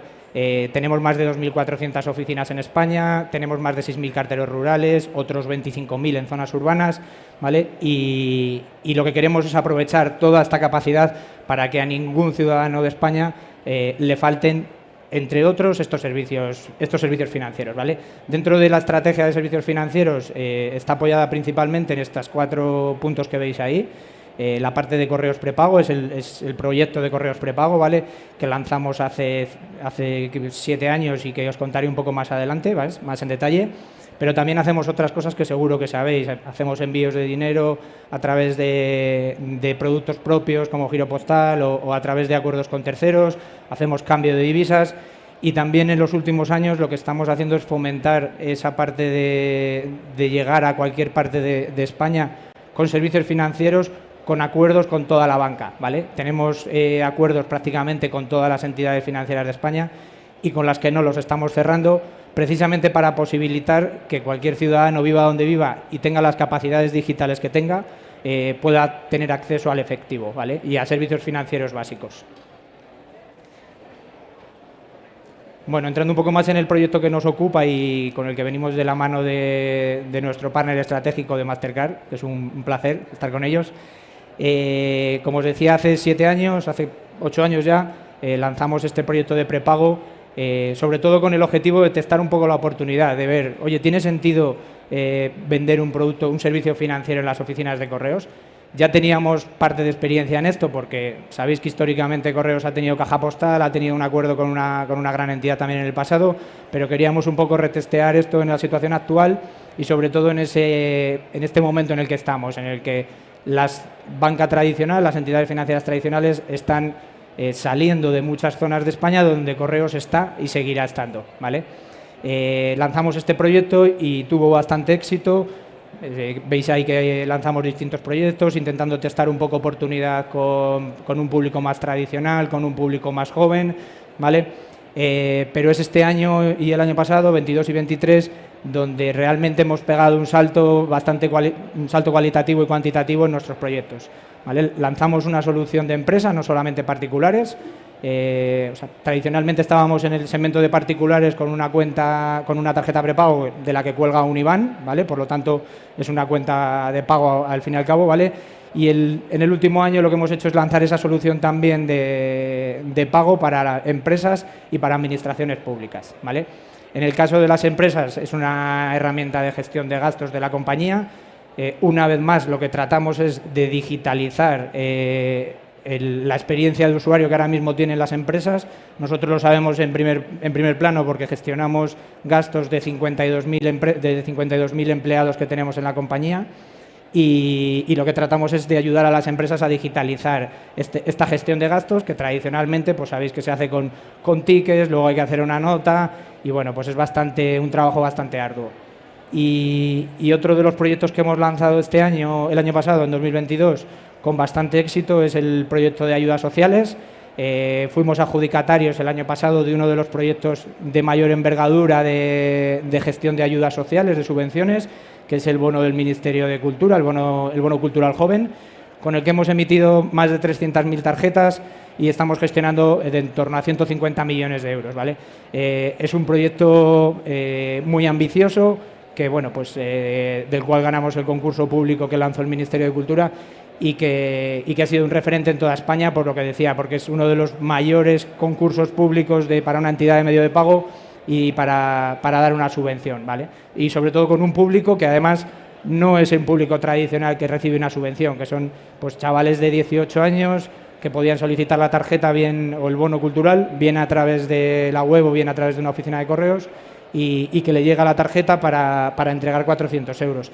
Este proyecto tiene una complejidad brutal y el que sabe un poco de la parte de medios de pago lo entenderá, porque somos capaces de llegar a limitar el pago no solamente ni siquiera a un comercio, sino a un propio TPV dentro de un comercio, ¿vale? La complejidad técnica de este proyecto es muy alta y de la mano de nuestros partners tecnológicos pues hemos conseguido llevarla a cabo en tiempo récord y con bastante éxito, ¿vale?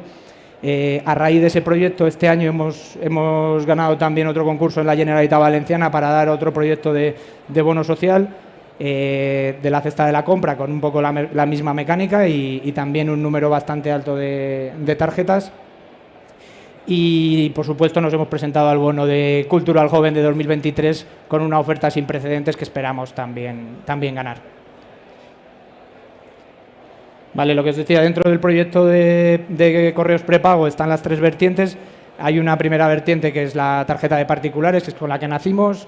Es una tarjeta enfocada a la inclusión financiera, porque tiene una cuenta, un IBAN asociado, pero también es una tarjeta que sirve para comprar online, para llevártela de viaje. Es al fin y al cabo un monedero, una cuenta segura donde poder gestionar tus finanzas de manera separada de tus cuentas corrientes habituales, ¿vale? Tiene infinidad de usos y bueno, cada target de cliente puede tener tiene un uso enfocado, ¿vale? Lo que os decía antes, la parte de empresas, esta herramienta de gestión de gasto y la parte de ayudas sociales, que también, como hemos comentado, pues es un referente ahora mismo a nivel nacional y con el que esperamos también ayudar a las administraciones públicas y a los organismos públicos a gestionar todas estas subvenciones y todas estas ayudas que tradicionalmente se hacen por otros métodos mucho más arduos, mucho menos cómodos. Y poco más. Ana. Jesús, pues si quieres, acompáñame, que nos sentamos ahora. Muchísimas gracias por esa presentación. Si no os importa, eso es, que cambiamos la pantalla para que todos podamos ver.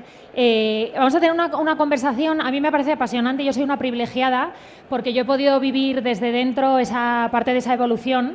Y a mí me gustaría que nos explicaras, vamos a hablar un poco de pasado, presente y futuro, si te parece. Okay. A mí lo que me gustaría es entender que en toda transformación, evidentemente, siempre hay unos retos. Que nos contaras cuáles han sido esos retos. Bueno, es un poco lo que decía anteriormente. Estamos hablando de una empresa que tiene 300 años de historia, que la tónica general de esta compañía es transformarse, ¿vale? Durante 300 años, podéis imaginar que han pasado 40.000 cosas, que ha habido un montón de revoluciones y Correos siempre ha estado ahí como un referente en las comunicaciones y ahora ese salto le estamos dando no solamente en el lado de las comunicaciones, que continuamos ahí, somos el principal operador postal nacional, somos uno de los principales a nivel de paquetería, estamos en el mundo del e-commerce y por supuesto estamos en el mundo de los servicios financieros, ¿vale? Es un reto, como no puede ser otro, transformar una compañía de 300 años y de 52.000 empleados. Y nuestro objetivo es seguir estando al lado del ciudadano, ¿vale? Aprovechar toda la capilaridad que tenemos, esas 2.400 casi oficinas que tenemos, esos 6.000 carteros rurales, para llegar con servicios financieros, pero también otros servicios a cualquier ciudadano, esté donde esté en una aldea de Galicia con 50 habitantes o esté en Madrid capital. Claro, eso es lo que yo te quería también preguntar, porque lo has mencionado durante tu presentación. Ese segmento que va dirigido a los mayores, el segmento senior, se ha quedado quizá un poco desplazado porque muchas entidades bancarias, lo hemos oído todos en las noticias, han eliminado sus sucursales. Y entonces ahí, ¿qué puede aportar Correos? Totalmente. O sea, Correos ni ha cerrado oficinas y os adelanto que no las va a cerrar, sino que lo que estamos haciendo es dotarlas de servicio, ¿vale? Bueno, sabéis, ahora con el voto por correo, pues estamos en todos los sitios, se espera que haya más de 2 millones de votos y lo vamos a asumir.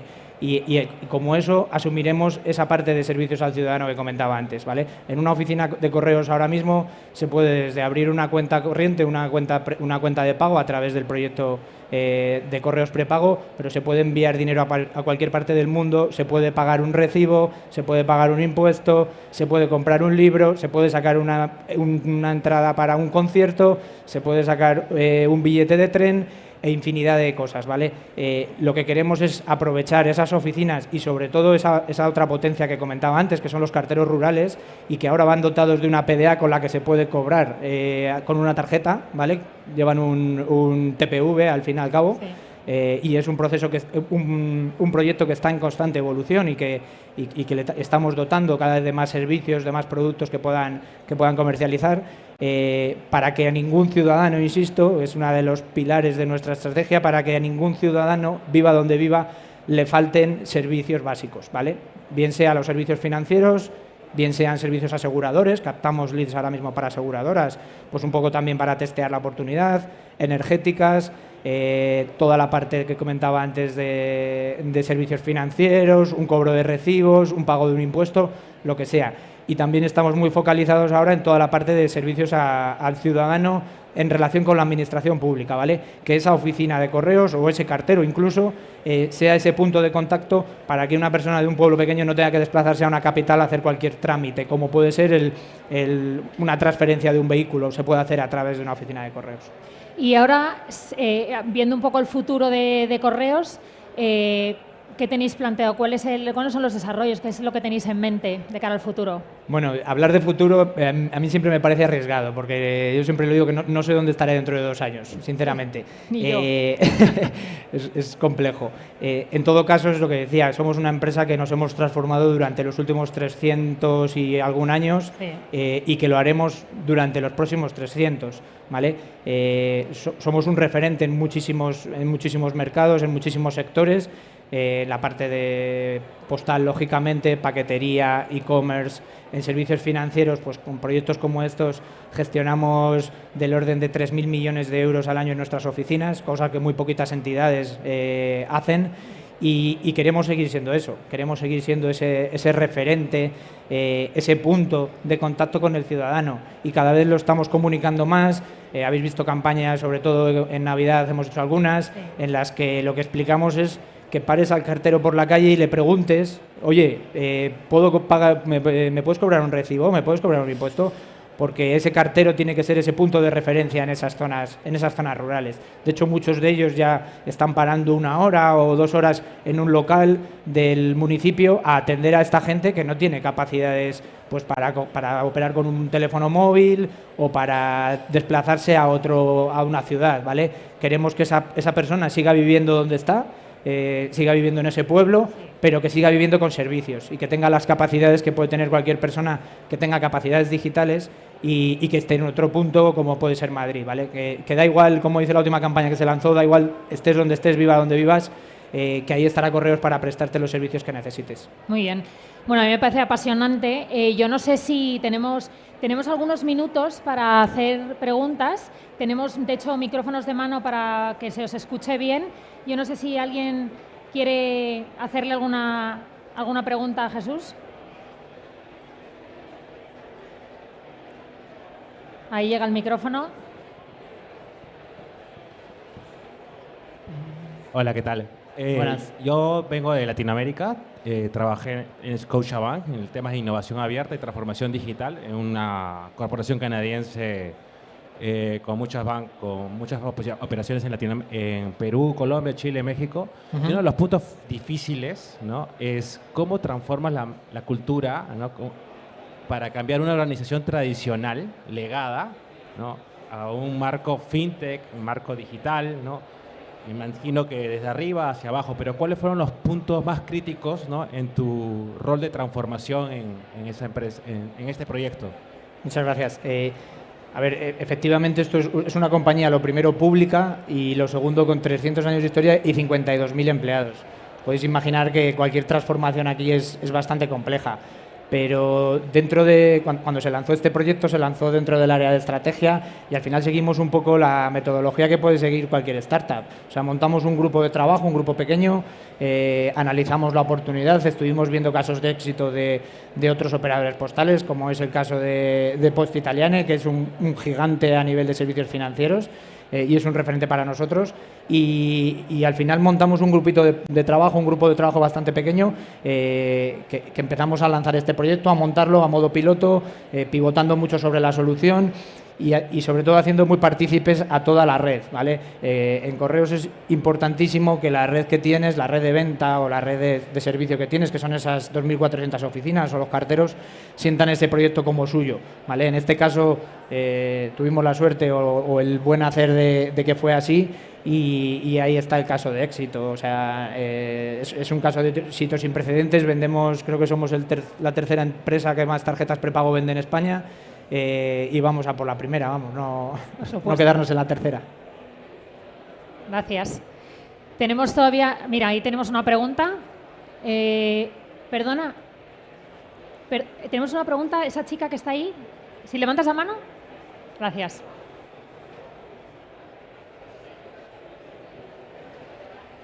Primero de todo, muchas gracias, muy interesante. Yo quería saber cómo estáis enfocando la parte de formación tanto de los carteros como de los empleados de oficinas, ¿no? Imagino que es diferente recibir una carta que abrir una cuenta bancaria, etcétera.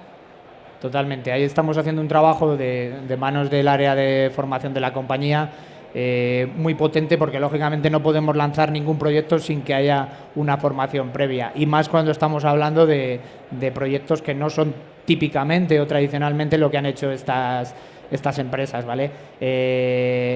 Al final lo que hacemos es pues, montar todos los manuales que hay que montar para explicárselo, y yo sí que me gusta con mi equipo, que parte de ellos están aquí hoy, ir a contárselo, ¿vale? No solamente coger y mandarles un manual, un curso online. O sea, es muy complicado que tú que estás en cualquier parte de España te llegue un curso online o te llegue un manual y te digan al día siguiente, toma, tienes que empezar a prestar este servicio, a comercializarlo, ¿vale? Para mí es muy importante, aunque sea a través de Teams, y si puede ser presencial, mejor que mejor, pero el ir y prestarles esta ayuda, el decirles que no están solos, que no les damos un proyecto, un producto y que lo vendan, sino que, oye, que tienes un equipo detrás que está montando esto para que tú lo comercialices, pero que queremos recibir vuestro feedback, que queremos ver qué problemas estáis teniendo, porque al final son ellos quien tienen el contacto con el cliente y quien reciben de primera mano cuáles son las cosas que están bien montadas y quién no. Muchas veces nos ponemos a idear cosas en una sede central o en una sala, pero luego el trasladarlo a esa red no es exactamente lo mismo. Entonces, mucha presencialidad y mucho apoyo y estar muy cerca de estos compañeros que al final pues, son la cara visible de la empresa. Muy bien, pues Jesús, un placer como siempre. Muchas gracias, Ana. Si alguien más quiere hacer alguna pregunta a posteriori, él estará por aquí con su equipo, y nada más, que yo sea testigo también de esa transformación. Por Suerte. supuesto. Cuenta con ello. Gracias. Gracias.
How amazing is all this information, right?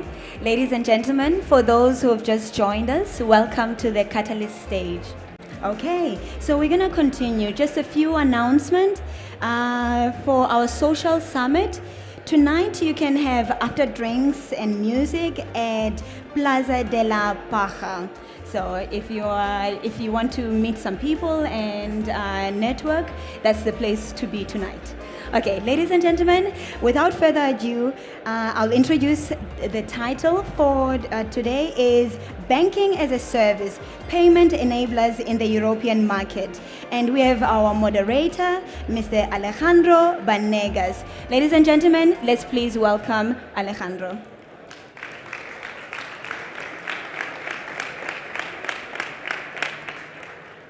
Good morning, everyone. I love to see so many common faces here. We're going to start with our second panel on our stage today with MasterCard, with probably one of the hottest topics in the whole South Summit agenda that I've been seeing from the last 2 days. An area that I think is full of opportunities, and we'll discuss with probably one of the best partners in Europe how they are seeing the evolution of this technology on the fintech space. So let me introduce our panelists. First, André Gardella, CEO of Treasure. Please join me on the stage. Florent Tardivell, CCO of Swan. Jaime Rentero, CCO of Pecum-Pay. And last but not least, my friend Karim Choli, SVP, Sales and Marketing in Clevercard. Please kindly have a seat. We're going to get started. So for those of you that are not familiarized with this topic of bank as a service, it's something that probably have existed over the last 20, 30 years in a very non-technical based or sophisticated technical based, powered by traditional banks serving merchants on the current space. But over the last 5-10 years, we've been a massive growth in companies with tech-based, typically fintechs, that have started to innovate in this space, trying to serve multiple use cases with an open architecture, trying to embed all type of financial services that can be consumed by fintechs, but also by traditional banks. Traditional banks have this issue with their legacy system, and more we are seeing collaboration on this space between traditional banks and fintechs. So today here we have 4 of the leading companies operating in the bank as a services space in Europe that actually, based on the last research done by McKinsey, it is expected that in the next 7 years, the market opportunity is around 100 billion. So we expect that we'll see more and more of these companies emerging. And I would like to get started with my friend André, talking about, we've been seeing, some companies going under, but some others, like Treasure, being part now of a very important banking group in France, Société Générale. And I would like to get your view, André, on the latest trends that you've seen in terms of use cases over the last few years. Where do you see this market going? Yes, thank you, Alejandro. Basically, it's very. I'm very pleased to share a little bit of our experience today. Treasure was founded in 2015. We got the license from the French Central Bank in 2016. So I think we are one of the pioneers in the bank as a service industry in France, but also in Europe. And we have seen a strong trends in terms of evolution of use cases that companies like Treasure are serving. Treasure was founded to be a kind of fintech of fintechs, because basically what is difficult with our industry is that when friends and family ask for us, what exactly do you do? It's not always very easy to explain. And the approach by the use cases is the right one, because then you can visualize what we do. So basically, fintech of fintechs, it was what? It was the possibility for companies like Treasure to sell the license and technological bricks in order to make possible the birth and the growth of other fintechs, which were then able to focus on what they were good at, delegating to Treasure these regulatory and technological bricks. So basically, this was the beginning. Some of our first agents grew up quite well. They became unicorns. I'm thinking about Shine. I'm thinking about Conto, who is present in this event. I'm thinking about Lydia.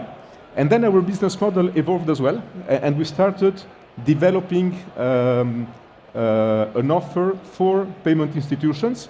And when you serve payment institutions, i.e. fintechs, which are themselves regulated, then you are able also to address some needs in the corporate industry, in the corporate space. And in terms of use cases, concrete use cases, so at the very beginning, it was about neobanks. And this has not changed. We still have businesses with neobanks, quite acting in the silver banking area or in the green banking area or in the family banking. We have the example of Pixpay, which we are accompanying in Spain as well and which is having a nice success in Spain. And then many other use cases. We have published a white paper on embedded finance. It is available on our website, which describes several different use cases, which range from mobility to distribution of social subsidies to the cultural vertical, management of expenses for corporates, and so on and so forth. So the market is big and it's really booming in all the directions. I totally agree. We're seeing more and more use cases. Let me switch to the other corner. So Karim, Clever Cards, which is a different company, focused on other type of use cases. What have been the trends you've seen after COVID in terms of, opportunities, evolution of your company? Yeah, it's interesting. So I say, during pandemic, right, it was very clear that traditional financial institutes had difficulty responding to customer needs for self-service tools as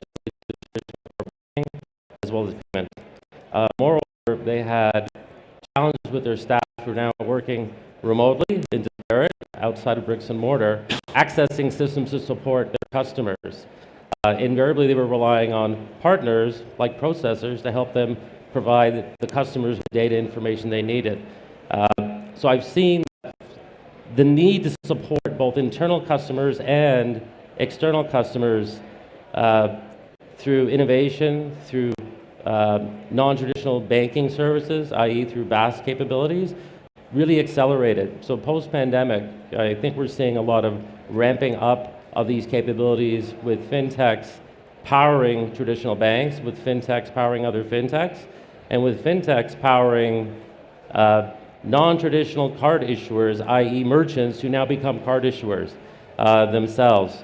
So we're seeing lots of opportunities to partner, lots of opportunities for different distribution channels, and banking as a service is becoming very much more prolific and meeting the needs of both the end customer as well as internal staff that are servicing end customers. Thanks a lot, Karim. Jaime, so PecuMPay is a well-established EMI in the Spanish market. You've been in the game for a number of years as well. What have been your view on, following, the change of COVID? What have been the things that you've seen in the market that have been under your radar? Well, obviously the number of contactless transactions has increased a lot. That's a reality.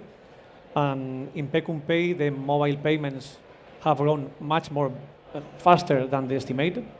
Right now, the 60% of the transaction right now are made by digitalized cards. So it's a significant number. Let me give you a dumb example, okay?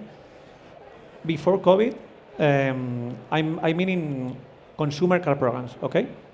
In consumer card programs, before COVID, we issue all the programs, 100% of the programs was issued in a physical format, and some of them giving the option to the final user, to the end user, for request a virtual card, okay? Maybe for subscriptions, Netflix, HBO, whatever. After COVID, the situation has reversed, completely reversed, and right now every program that we sign, every card program that we sign is issued in a virtual format, and some of them, just some of them, offer or request for a physical card and paying for that. So I think it's a great change. Thanks a lot, Jaime. Absolutely. Digital first is becoming more and more not just an innovation model, but the must-have. So I'd like to get your view, now that Swan is very present in this market, based on your experience in other markets in Europe, what have been your experience over the last few years in terms of trends. Okay, on the trends. After COVID, and Yeah.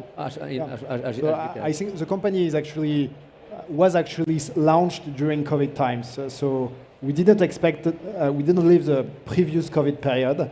But what's for sure is that you can identify two major trends. So it's just a massive acceleration of digitalization, and then more work from home, and how it can impact our business typically. In terms of digitalization, we see that the expectations of the customers are much higher than what they were 5 years before. And as such, you must deliver a great experience, and you have a strong focus on having more facilitated payment workflow, for instance. And I think banking as a service has a good role to play there. And on the working from home part, I think one of our best use case is expense management, for instance. And we can see that for expense management, it's no longer something centralized where only your CFO is allowed to pay. It's something where you have to give virtual cards to employees in your company and to let them pay and use these virtual cards, still control them remotely. So there again, I feel that banking as a service has a good innovative role to play, because we can accelerate this trend, or if not accelerating, at least supporting it by making it more easy to spend remotely from home. Absolutely, I totally agree with that. That digitization and the new way of people setting is going to totally change the demand of programs. Karim, Clever Card operates in a specific space. Recently launched some programs. Now, do you like to scale in Spain and Europe? What are the main challenges that you're seeing in your plan for expansion? 100%. So I always find it interesting when people say the European region. We all know that every country within Europe has its own unique requirements, needs, etc. So in general, when we're looking at a new market, i.e. in this case Spain, it's important for us to identify the need in the marketplace, the use cases, what problems or opportunities exist, and what solution can we deliver that help to either take advantage of the opportunity or to resolve a problem that exists. So that's market fit, step one. Step two, localization of resources. You need to have bums in seats, feet on the street, so to speak, that are local, that understand the market and are not foreign, so to speak, because there are unique attributes to this market. So localization is key.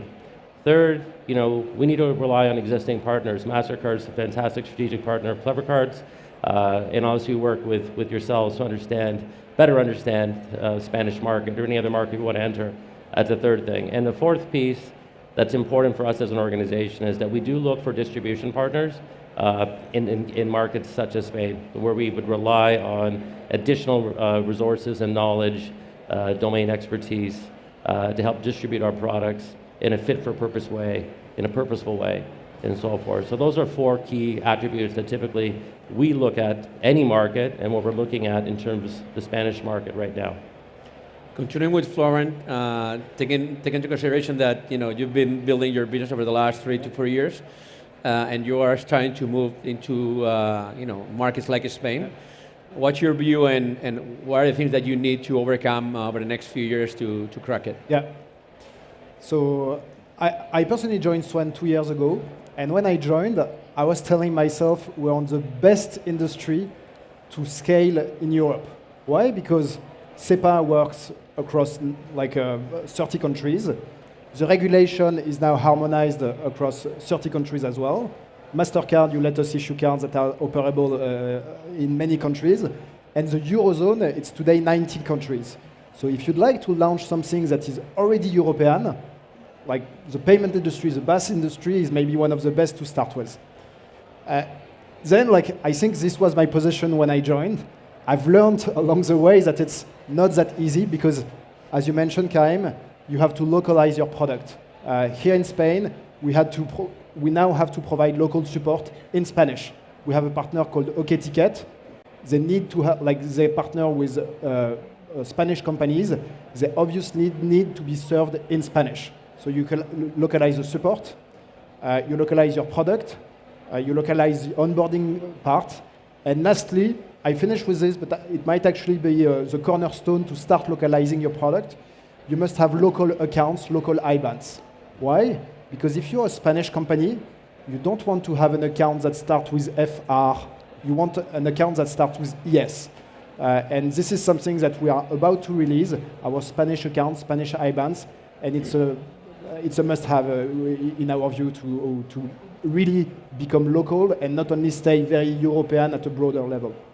I would like now to get the view of you guys, of Andre and Jaime. Let me start with Andre.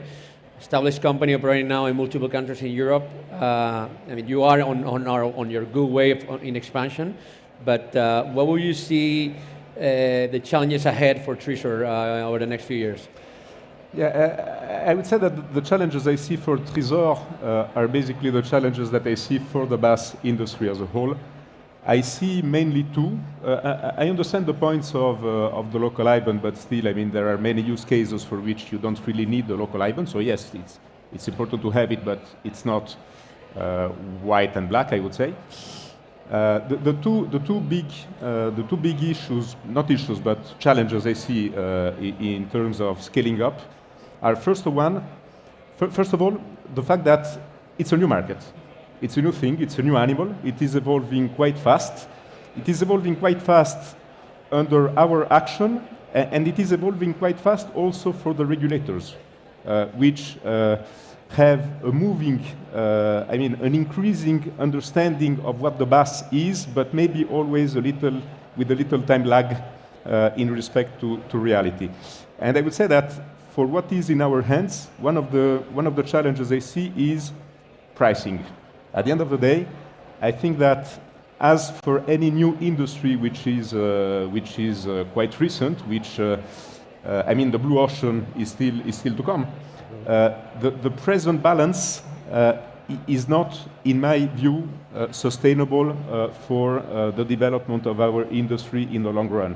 I think that the average prices that are applied to BaaS services do not cover the actual costs of our companies and the risk we take, but because there is some risk also in what we take. Some of our agents are more aware of them, some of them are less aware, but I mean, we bear a risk and there is a price for the risk. So this is the first point. And the second point, I would say that it is regulation. The more the regulators see this strange animal growing, the more deeply they look into it, and the more they have comments and they have totally legitimate comments and desires which we need to apply. When Société Générale bought Tresor, it was at the very beginning of 2019. We had 38 employees. We are now 220. And out of the 220, almost 30%, 30, are somehow directly or indirectly involved with compliance and risks, operational risks, credit risks, etc. So it's a huge part of our business at the end of the day. I was saying before that our companies basically are a license and technological bricks. Well, the license is not just a concession that is given by the authorities. It is a concession which triggers obligations, and these obligations are an important part of our business.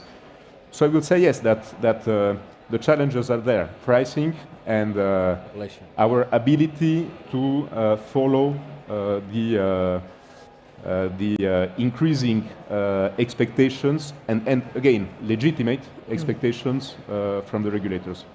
Jaime, in your position as one of the leading incumbents banker service players in Spain, what have been the challenges you've seen in your space?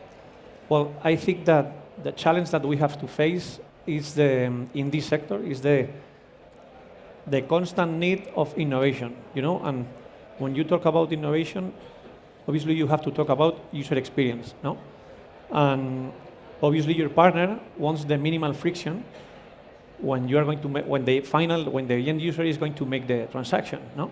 But we, as regulated company, we have to take care of for the user, and I think you must have the perfect balance between user experience and safety, no? Because obviously we are the entity, and we have to say that. Absolutely. I mean, we've been talking over the last few minutes on some of the changes in regulation, the fact that we need to build next UX and adapt to the new use cases. But I'm positive on the growth opportunities. As I said before, this market is going to become very big in the next 5 to 10 years. And we will for sure, as an industry, overcome, as we have done, if we look back 10 years ago, Jaime, you mentioned at the beginning, contactless. Contactless 10 years ago was less than 50%. Now we are seeing in most of the big merchants it's around 80%. So we, as an industry, have been able to overcome the user experience on physical stores. And I would like now to ask you, Jaime, looking forward in terms of growth. There's a lot of bank as a service operating in the market now. What would you say are your biggest strengths or capabilities versus other players? Well, I don't know if it's the best place to talk about this, but put you on the spot. I think banking as a service is based on listening carefully to your partner, because obviously they are who are in daily contact with the end user, and we are trying to do. And since the very beginning in Pay, we were clear about having our own banking platform, and thanks to that, we didn't depend on third-party providers simply for winning time or flexibility or whatever. I think that's our key for growth. Your biggest strength. Florent, I would like that, as we said before, you are now entering multiple markets. What would you say are your strongest strengths and capabilities that you are portraying to your customers? Yeah, and indeed, I agree with Jaime. It's a more elegant way to explain a bit ourselves. I think the company was founded with three things in mind. All around the idea of lowering the entry barrier on this market. And the first part is about all the regulation aspects, because obviously it's an industry that must be regulated, and more than not enough. But not all companies are capable of doing the regulation part by themselves. And this is what Swan changed, in our view, by providing this regulatory setup called a commercial agent that lets any company operate without too much complexity, and using our banking as a service services. We still are in charge of all the most risky aspect of all this payment industry. The second part was about all the technological aspects. It should be fast to integrate. It should be open. We have just released an open source version of our web banking to accelerate even more the integration. It's reduced by 75% the integration time. So everything is done so that, once again, it shouldn't be that complex to integrate and to get started with a banking as a service platform. And the third part, you spoke about pricing, and I agree that we have to find a fair pricing, but we also have to take into account that we're here to equip many fintechs, and not all of them can afford to pay high setup fees, and we have to take this situation into account. And I think from day one, we have this position that we should not charge any setup fees, and we have a business model that is a pay-as-you-go model that allows any company, regardless of their size, to collaborate with us. That's great. Karim, what's your view on how Clever Cards can win in the market? Sorry, in terms of your strengths in the market and your I think that what we learned, our business mantra is that pay and be paid anywhere, anytime, instantly. So we do instant issuance, and I think that's really, and it's digital only. And as we've been sort of riding that digital wave, as more increasing adoption of digital card usage is being embraced in many European markets, we think that we're well positioned. We do card issuance, we handle the processing, we handle e-money, and we've got all the applications and APIs that our customers need. So I got a full stack, and in some degrees there's some uniqueness to that. The digital only piece is somewhat unique, and the speed in which I can grant customers access to cards is impressive. So we have a large banking customer that put up our product offering for rewards and incentives program so all 5,000 staff. And the option was to select a digital Clever card, prepaid MasterCard, versus a closed loop physical card, and 98% of employees selected our digital product. And now, we're pretty much fully penetrated within this FI. And we have opportunity, and we are seeing reoccurring spend, requests for reloads and whatnot for additional use cases. So I think to us, that's a bit of a unique proposition. We enter, in one fashion into a client environment, it gets fully embraced, and then we're able to, I don't like saying the word upsell, but we're able to show value and additional use cases for how they can use our product once they give it a go, so to speak. So we're seeing a lot of growth there. We ended up in an 8-week period generating 2,000 business customers last December and January, for example, and that's pretty impressive. And we're seeing continued growth along the same basis as we go forward. Excellent. We gain a lot of traction there on other use cases. And Andrea, I would like to get your view on Trezor. Being in the market for a number of years, as we've been discussing through this session, what do you think would be your key strengths to continue to win in the market? Yes, I think speaking of strengths maybe is a bit pretentious, so I will maybe speak more about differentiating factors. Absolutely. Which at the end of the day is not very different. The first one, I see three main assets for Trezor. The first one is that we are a pioneer in this industry. So we have seen the evolution of this industry from the beginning, and we saw all the evolutions that this industry underwent. And this gives us some reflexes and some maybe some capability of anticipation of what can happen in the future. The second one is that we are natively European. We are natively European. We opened, I think Florent or Karim, I don't remember, spoke about the importance of being local, or global maybe, but certainly being local as long as the client contact and the client relationship is related. So we have branches in Spain. We have a branch in Spain, a branch in Italy, a branch in Germany. We cover Benelux from Paris. And we did that at the very beginning of Trezor's history. So this gives us also some kind of reflexes. I agree with Florent and with Karim. The EU is a one single market, yes and no. Yes and no, because at the end of the day, when you make your business passporting your French or German or Italian license, you get aware of the fact that passporting a license, yes, it's good, okay? You don't undergo the licensing process again with the local central bank, but still you have some bits and pieces of regulation and of legislation which apply to the business that you do in each and every country. So at the end of the day, all the compliance stuff is not something that you can treat only from a centralized point of view, hiding yourself behind the fact that it is a European market and there is only a EU regulation. As a matter of fact, it's not true. And the third big differentiator is our shareholding structure.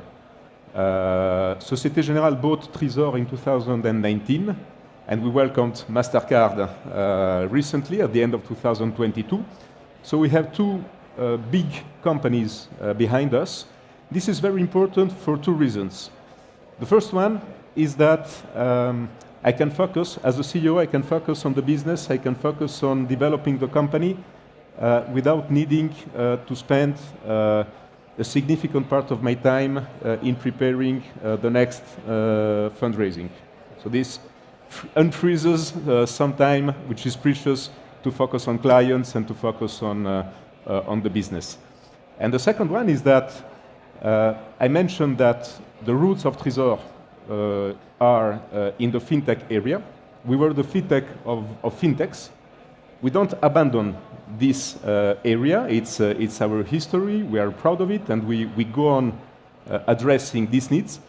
But we are also trying to diversify our client base into more established corporates, companies. I was mentioning verticals such as mobility, employees' benefits, You have big corporates behind that. At the end of the day, wherever you have a digital client journey with an embedded payment, there you have a room for Trésor to add value and to bring solutions.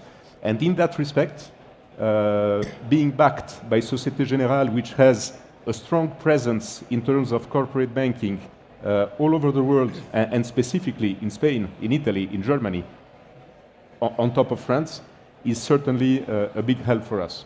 And the same is true for MasterCard, by the way, which is also helping the company to develop itself outside of France. Absolutely, we are absolutely devoted to make your business grow in Europe. So I think we talked about localization. We talked about quick integrations. This is key, taking into account that now they have a lot of pressure to show to investors, all these companies to investors, profitability and actionability of their business opportunities. We talk about being quick in terms of building value propositions and detail first. So I know you don't have a crystal ball, but I want that each of you can make an effort in predicting what is going to happen in the next 2-3 years, at least in what you see would be your next focus areas or the biggest opportunities that you think are coming, because we've been talking throughout the day on different use cases. This all started as fintech. I agree with you, Andre, that this was pretty much the niche where all bank services 5 years ago were focused on serving now the big neobanks. But now more and more we see more sustainable players in the petrol space, in the employee benefits space, even in new areas where even merchants were not considering consuming this type of tech bank and service players. So I don't know, anyone that would like to start? I don't know, Florent or Jaime or Andre or Karim, what will be your prediction for the next 2-3 years?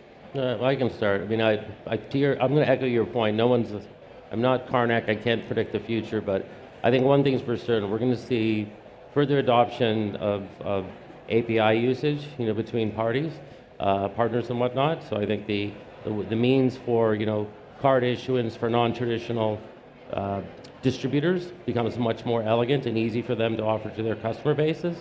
I think we're going to see further adoption of digital as a more favored means to pay and be paid versus plastic. Not sure it's going to completely eradicate plastic the way Blockbuster was eradicated in terms of DVDs, but I think we can see there's certainly a movement towards digitization. In our case of Clever Cards, we see general business expenses and digital card usage in that space being ramped up significantly for us. And we're at a nascent stage. We just recently launched some capabilities there, but we think that's going to be a thrust for growth for us as an alternative to traditional corporate cards or business cards that are in the marketplace.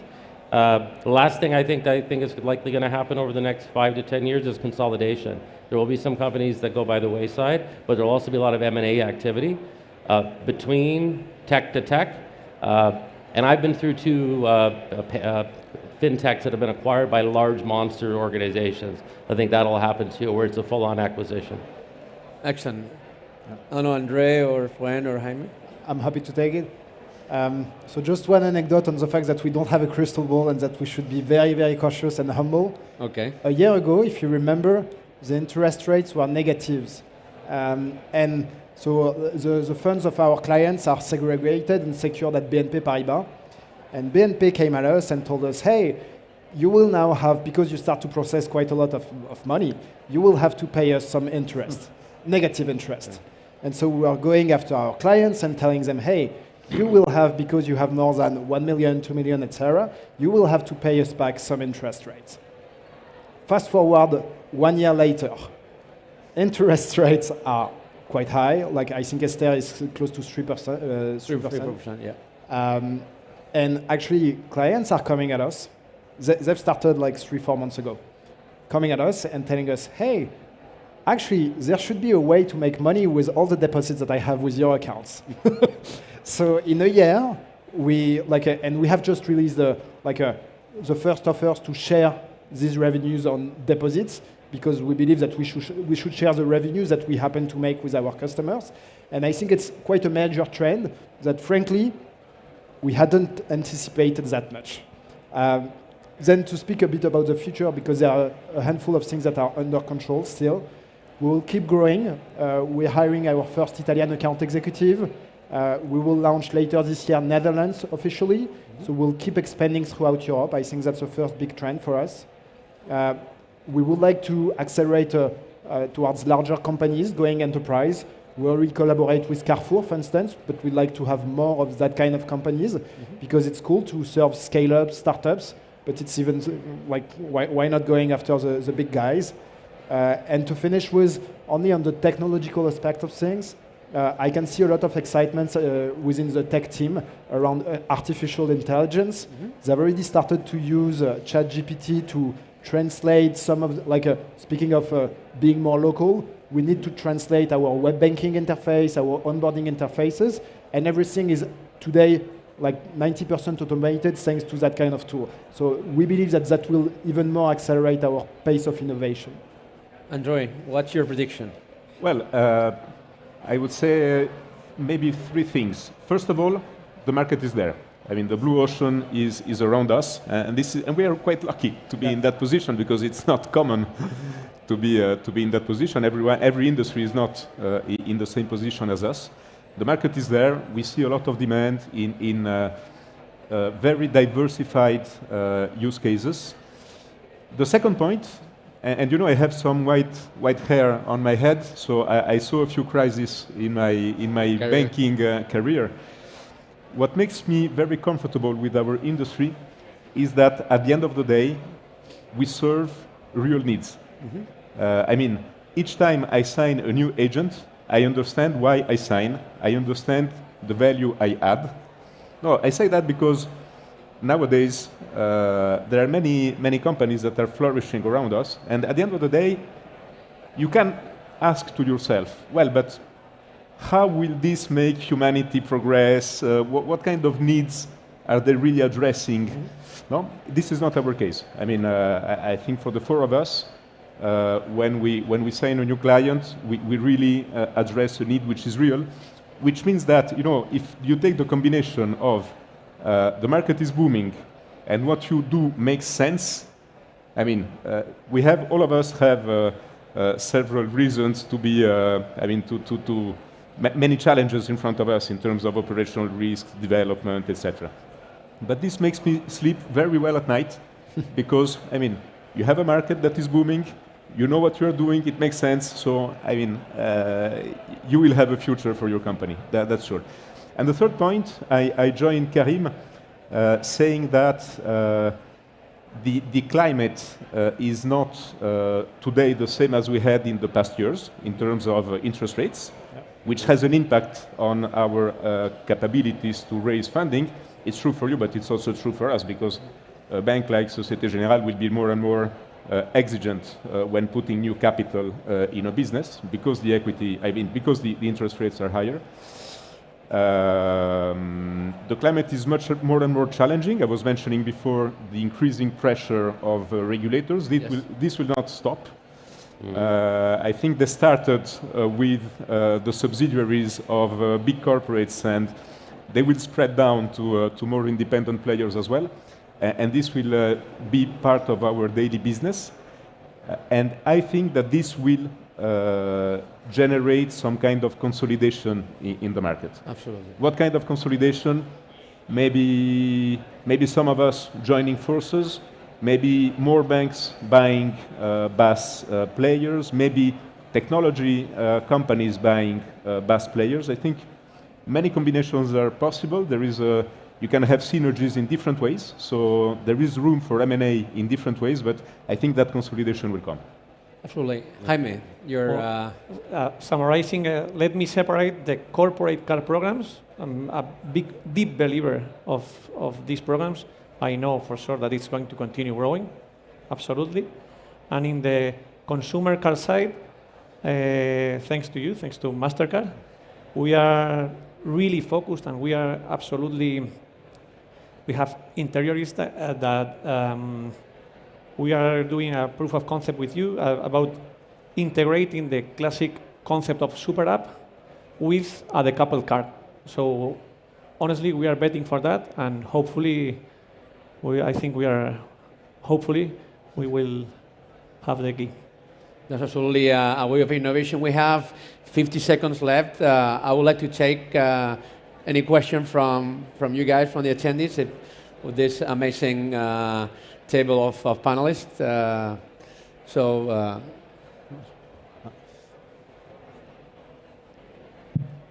Hi, thank you, guys. Can you hear me? Yeah, I think it's been pretty interesting.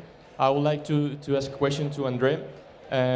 So MasterCard, invested in the company, but it's also important that the company believed in MasterCard. I would like to know from you, what have you seen from a Trisran Societe Generale perspective in MasterCard that you haven't seen in other schemes, and why MasterCard as the preferred partner in terms of technology, everything? Well, when you get married, you are two. So maybe I can answer on what we saw in MasterCard, but I think that MasterCard saw something in Trésor as well. Otherwise, they would probably not have put some money in the company. But first of all, let me clarify one thing. MasterCard is a precious partner to Trésor. They help us a lot in our international development because they have a knowledge of the market which is very complementary to the one of Societe Generale. But MasterCard is also agnostic. I mean, it's not because they have put money in Trésor that they will not support other competitors of Trésor as well. So let's make this clear. And on the Trésor side, the same is true. We are, of course, in love with MasterCard, which is, again, a very strong partner on top of being a shareholder. But when an agent insists for us to issue cards from competitors of MasterCard, which I will not name here, we have the freedom to accompany them as well. So basically, what are the ingredients of this partnership? I think it's really the fact that MasterCard is a big player in the payments industry. The issuing of cards is increasingly a priority for Trésor. And I think they bring a knowledge that is priceless, to speak their language. Thanks a lot. We ran out of time. I think give a round of applause for our great panelists. Thanks a lot, guys. Thank you.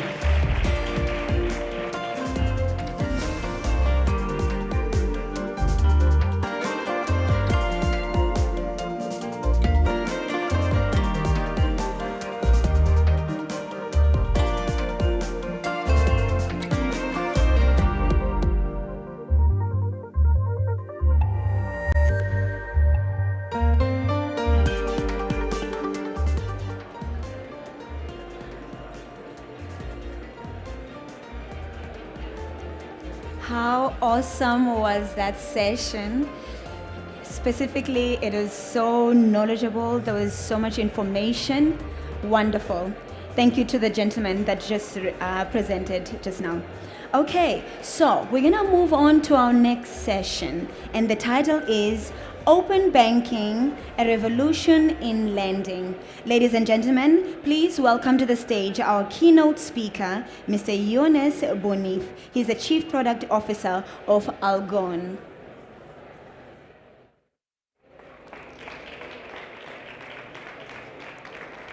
Thank you very much. I think it's working, so you can hear me. So, ladies and gentlemen, thank you for attending this session. So the topic of our keynote today is about open banking, and the idea for me to tell you why open banking is such a game changer, especially in the lending industry. So I'm Younes Bonif. I'm the Chief Product Officer at Algon. I've been working for the company for 3 years now, and so the company, what it does is that it offers credit decisioning tools based on open banking. That help lenders take better and fairer credit decisions. I'll tell you a little bit more about the company later on through the presentation. So before telling you why open banking is such a game changer, I'll tell you what's what the state of the market right now, or what's been done this last year. So a big majority of lenders are still using some 30 years old technology, which don't get me wrong here, it's good to have access to data, so credit bureaus mainly. But the data that we can get through credit bureaus has its limitation and its cons. So the first, I'd say, con or thing, a specificity of the credit bureau data is that in some countries it offers a low Gini. So the Gini is the measurement or the index that we use to say to measure the discriminatory power of a credit score, and it's low because the data that is used is flawed or outdated. So as an example, if you are a lender and you use credit bureau data only, the data that you can get about the credit applicant can be 1 to 2 months old because they don't get updated all the time or every day. And statistics show that it's very important to know what's the financial behavior of a person a few days or a few weeks before applying to the loan, because otherwise you're missing some information about the credit applicant.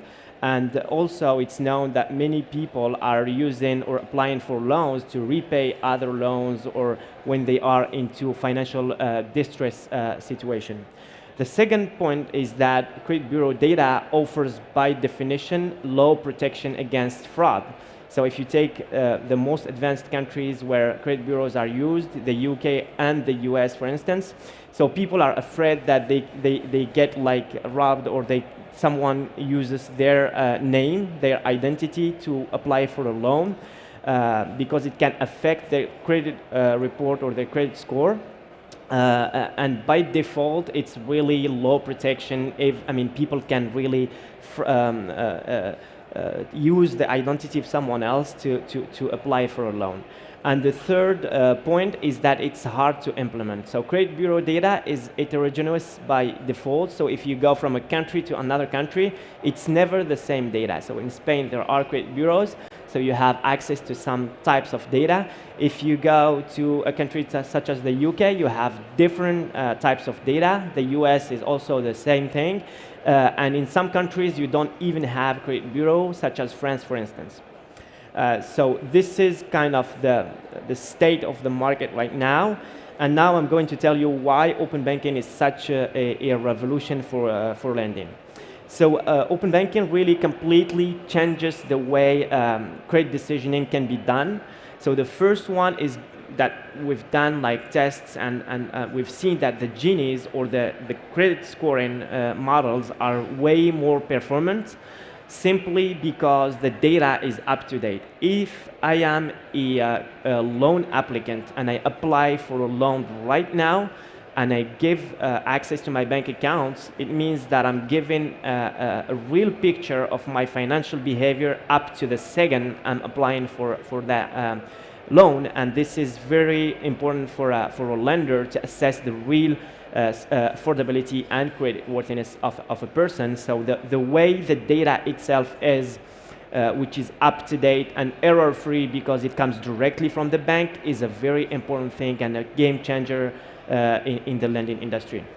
The second point is that the data is immutable and authenticated directly from the bank. So there is no intermediary that will take the data and maybe modify it by error or make any errors on it.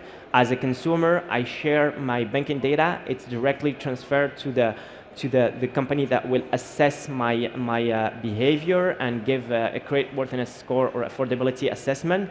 And the data by design is secure, is immutable, and authenticated with what we know as ways of authentication, with doubling or the authentication through SMS or things like that you use before you give access. So also by design, it's an anti-fraud solution. And last but not least, it's actually easy to implement, because open banking data is banking data simply, so accounts and transaction. And a transaction is a description, an amount, and a date. So if you go from a country to another, it's exactly the same thing. So it's easy to implement when you're a lender and you operate in several countries or you want to open a new country.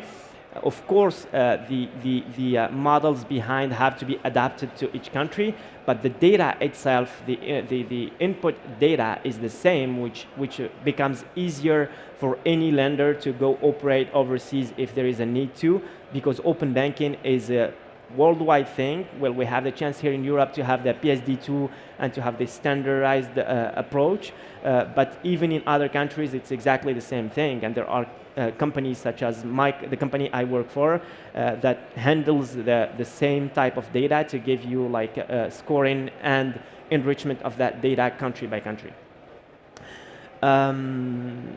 Yeah, so this is why open banking brings a new thing, something that is up to date, something that can completely replace the existing or supplement the existing in some countries where there is a lack of visibility on people's behavior, and it opens up a lot of opportunities for lenders, whether we're talking about consumer loans, about mortgage, about BNPL. All the use cases that are related to lending can benefit from open banking and this new paradigm. Very quickly about Algon, the company I work for. So what we do is that we offer credit decisioning solutions to financial institutions and fintechs. So we use exclusively open banking data. We don't use any other sources of data, so open banking only. And we add to that machine learning and best machine learning algorithms that we can apply to that to help our client make adequate credit decisions, whether, as I said, be it for consumer loan or BNPL, which are the main use cases that we serve. But we also serve other industries such as mortgage loans or debt consolidation, for instance. So a few KPIs here or numbers. So Algon was created or founded in 2018 in Paris. We're a France-based company, but we serve several European countries. What we've seen with our customers is that we've been able to reduce credit risk by up to 50% for some customers. This number is valid when you keep the same acceptance rate. So if we go and see a customer that is happy with his volumes, loan volumes, they don't want to move this loan volumes, it's possible to reduce the risk or the credit risk by 50%. And if you want to increase the acceptance or the loan volumes, that's possible also by up to increasing it by up to 40%. If we keep the same level of risk, if the lender is happy with the risk they have. It can be also a combination of the two. We can play on the credit risk to decrease it and also increasing the volumes. So we enable, as I said, lowering credit risk, increasing volumes, reducing processing costs also, because many players or many lenders are still having manual processes and processes that take that cost a lot. And also it allows to lenders to provide digital experiences directly to their end customers. To get like a new experience, to get a loan approved automatically within a few seconds or a few minutes instead of waiting maybe hours or days to get the loan. And by doing so, we help also the lending industry become more inclusive. Because with open banking, I mean, everybody has a bank account, right? So today, many people in some countries are excluded from access to credit simply because they are credit invisible, they don't have a credit score or credit file report, because they are immigrants, they just arrived into the country, so there is not much information about these people. But your bank account is sufficient. If you have a bank account that you use during a few months, it tells your real behavior, and we analyze that to assess the creditworthiness and affordability. And by doing so, the industry is becoming more inclusive by serving underserved populations. It becomes also more responsible because it takes into consideration the situation of the person up to the date you underwrite the loan. And by doing so, you're also not pushing people to over-indebtedness. As I said earlier, some people take a loan to reimburse another loans they couldn't reimburse. We're not doing a favor to these people by giving them a loan. And by leveraging open banking data, our customers are able to be more responsible and not push kind of some people into over-indebtedness. Very quickly, how we do it at Algon, if you want to know a little bit more about our product portfolio. So we have 4 main products.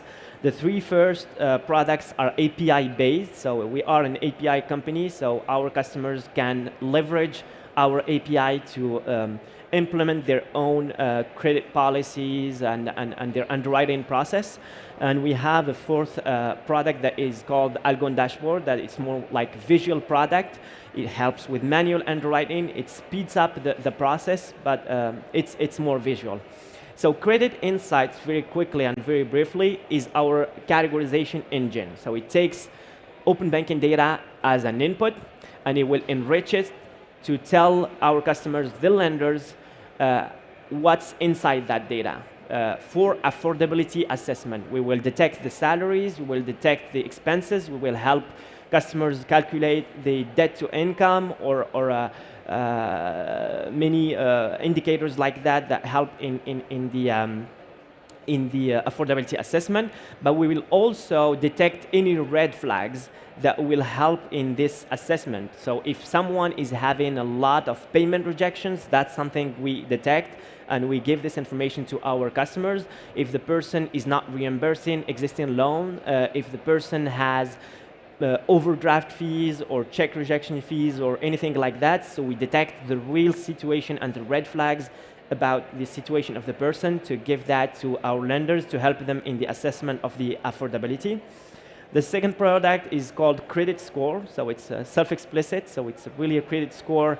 Think of it as a score that you can find in the US, the FICO score or other credit bureau scores.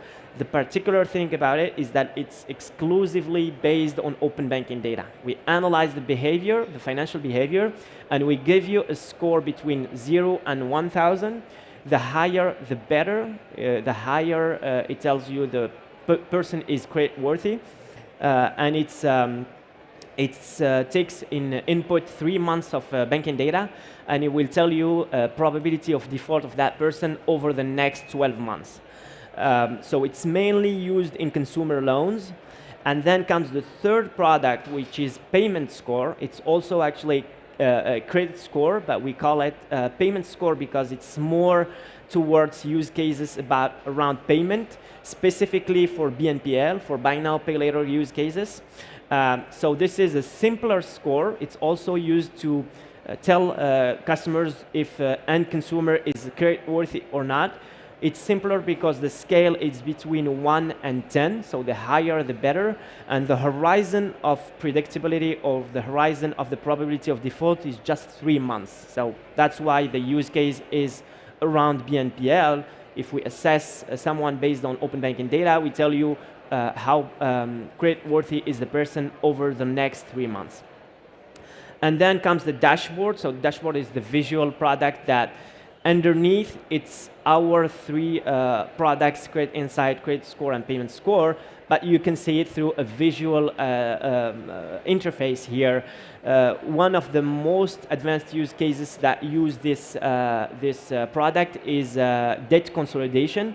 So debt consolidation cannot really be automatic or automated because the situation of the people are kind of complex. People have 3, 4, 5 loans, and they want to consolidate those loans into one loan. So a human being has to intervene at a certain point. So what we do is that with the dashboard, we help our customers reduce the necessary time to underwrite like a loan application that goes from 45 minutes basically for complicated or complex loan applications to 3-5 minutes, because everything is presented in a way that simplifies the analysis for the people that work on that, for the underwriters. So this is how the dashboard looks very quickly, so I won't have time to dig deeper into it, but you have the score, you have the expenditures, you have the salary that is detected, you have an analysis of the evolution of the bank account of the person. If the person has several bank accounts, that's fine. We also analyze the full financial situation, and also you have all the categorization and all the indicators that can help you take a decision.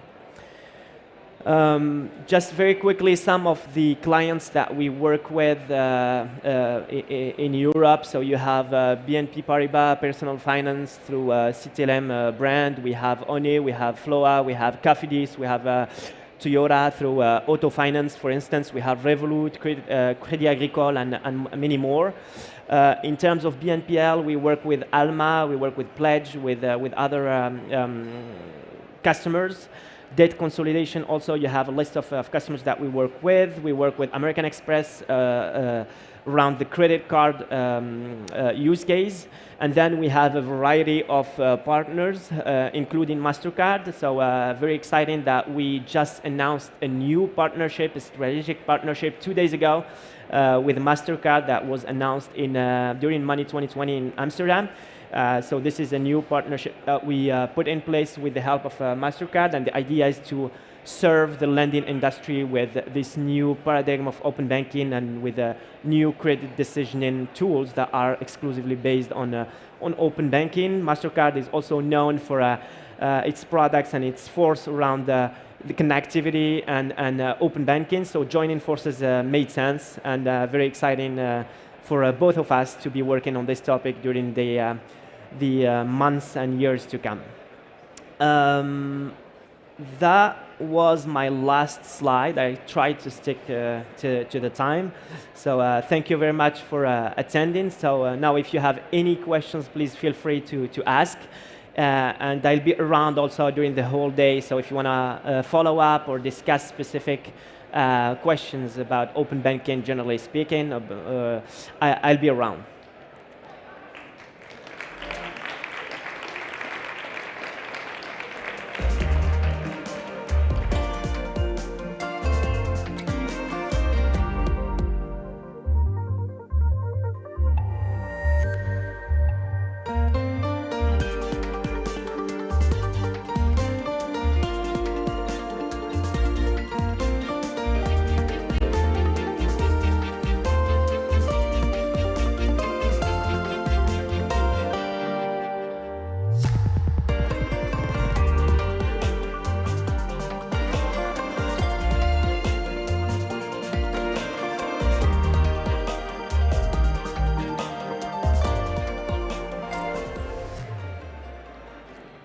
Okay, thank you, ladies and gentlemen. If you may please take your seats for those who just arrived, and welcome to the Catalyst stage. So we're going to be continuing, and before the break, our last session is called Cross-Border Payments, New Use Cases in the Digital Ecosystem. Ladies and gentlemen, we are privileged and honored to have Susana Rubio, who is the Digital Payment and Innovation Director at MasterCard España and Portugal, as well as our other speaker, Domenico Pedrino, who is from Cross-Border Payments for Europe. Ladies and gentlemen, let's welcome our speakers to the stage.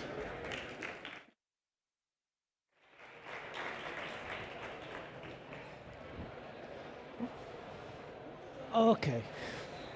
Hello, good morning all, and thank you for attending this last session of the morning talking about cross-border payments. So after the previous session, maybe you have already realized that in MasterCard we are not only covering card rail services. So the thing is that, of course, we are providing to all our customer solutions for card payments, but on top of this, and considering all the digital ecosystem and the new needs and demands from our customers, we are also providing new flows to cover all these additional payments that are required for our merchants, for the end users, for the financial institutions. And this is why MasterCard, some years ago, has decided to include new flows to cover these new needs of the market. And here we have some examples. So we talk about open banking, the previous session, where the solution has been explained. Of course, we have like solutions related to crypto, blockchain, the new economy. And today we are going to talk about cross-border payments. So talking about account to account, sending money abroad, to different payout options. In this ecosystem, of course, when people are sending money to other people outside, because it can be like a person sending money to a familiar, a relative, or a friend that is living abroad, or it can be a company paying the suppliers. The thing is that the customers have same expectations as they have for their current payment that they do on a daily basis. So they expect some fast, secure, and flexible payments. What happens in this ecosystem? That they don't have the same speed. So for these payments, normally it can take even days to receive the payments. There is lack of transparency. So for the customers and the entities sending these payments, sometimes they don't know the status of the transaction, when the receiver is going to get the money, or even the fees, all the fees that are going to be applicable end-to-end to the ecosystem. And of course, customers are demanding this flexibility. So today we are going to discuss about these new cross-border flows, the market, the trends. And for this, we have like Domenico here, that is our expert for Europe in this ecosystem. So Domenico, how do you see this market, the trends? How is this growing? Yeah, first of all, good morning, everyone. Let's start with the size of the market. The international payment market is worth $23 trillion in 2021, and is expected to double in the next 5 years. So it's a huge market. It is growing fast. And the reason why the market is growing is the organic growth driven by inflation, international commerce, the traditional remittances, with more and more people living and working outside their native country. But it's also going for new use cases, fast-growing new use cases. The ones that you were mentioning before, gambling, crypto wallets, international commerce, marketplaces, digital giants, all leveraging the international payments in their business. And if we focus on Europe, Europe is the first or the second region globally for international payments, depending on how you consider the SEPA payments. The first 6 markets in the region accounts for 2/3 of the total value. Spain, we are in Spain, is the 4th market in Europe. So it's a very relevant region, is the first or the second, as I said before, and is growing. In terms of trends, I can mention 3 key trends now. The first one is the digitization. This is, of course, common to many industries. It's not only cross-border, but in cross-border is very relevant. Even before the pandemic, 26 million apps were downloaded, specific for cross-border payments, and the pandemic, of course, accelerated the trends. So digitization is clear. Digital banks, fintechs are launching apps or services for international payments, and we are experiencing, connected to the digitization, a growing relevance of alternative payout channel. Traditionally, the international payment is bank-to-bank or cash-to-cash. What we are experiencing now is that alternative payout option, alternative funding option like digital wallet or cards are growing fast. The third trend that is more a consolidation than a news is the attitude of player offering the service to final user to adopt a multi-vendor approach. So today they use banks, MTOs, network providers like MasterCard, and combine the service that these providers offer based on the type of transaction, the receiving markets, the payout option. So it's no longer the situation of one vendor fits all, but is multiple vendor approach. No, thank you. And this is very interesting in this market that is growing and is expected to grow in the coming years. So how are the new players competing in this ecosystem? So what use cases do you see they are offering to the customers? I think we can group the use cases in two macro categories. No? One is the B2B or business to person and government to person category. The second one is P2P and traditional remittances. And competition and the way players compete are different in these two macro categories. If we focus on B2B, today more than 90% of volumes, depending on the markets, depending on the regions, are still represented by banks and the correspondent banking model, so they are still dominating. But we are experiencing fintechs entering the market and, of course, competing with their traditional levers. So transparent and competitive price, user experience, real time, a wide set of services combined with the cross-border. If we look at P2P and remittances, the situation is different because here the role of the bank is smaller, is smaller than in B2B. The market is dominated by money transfer operator, the traditional players that offer the remittances service, and there are few data that are very interesting for us because I make the example for the Italian market, but it's the same in other markets in Europe. We have up to 60% of migrants or traditional disbursers that have a bank account or some financial instrument, but only 10% of them use banks to send money back home. So it's not unusual to see someone withdraw money from the ATM and then move to the close physical exchange house to send money home. So in this space, what we are seeing is that, again, fintech and digital players are offering a fully digital solution to manage cross-border payment and remittances, but even banks are looking for alternative way to serve these flows. So interesting, different categories, different competitive scenarios, but a lot of things, are progressing.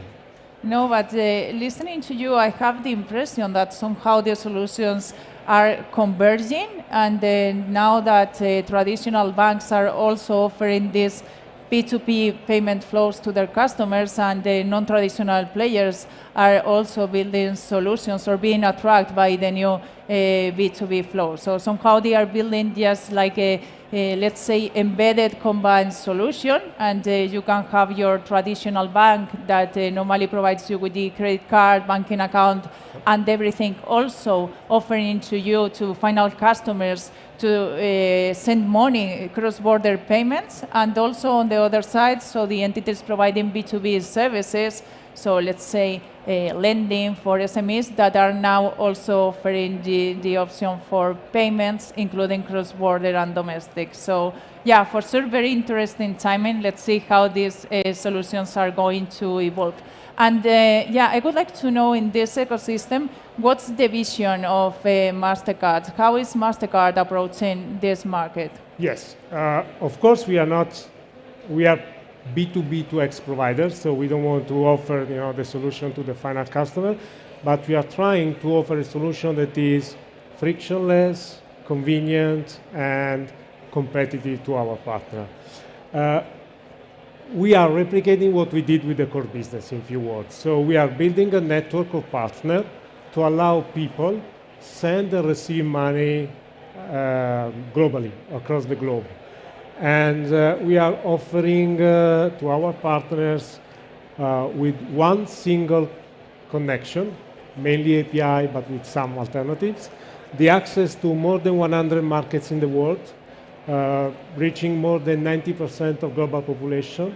And with the same connection, we enable 4 payout channels. So we can enable send to bank account, send to wallet, send to card, and more roughly 300,000 locations for cash out in the world. The ambition is to address the pain point that you were mentioning before. So we want to work on the speed. We offer real-time transfer in more or near real-time transfer in more than 40 markets globally.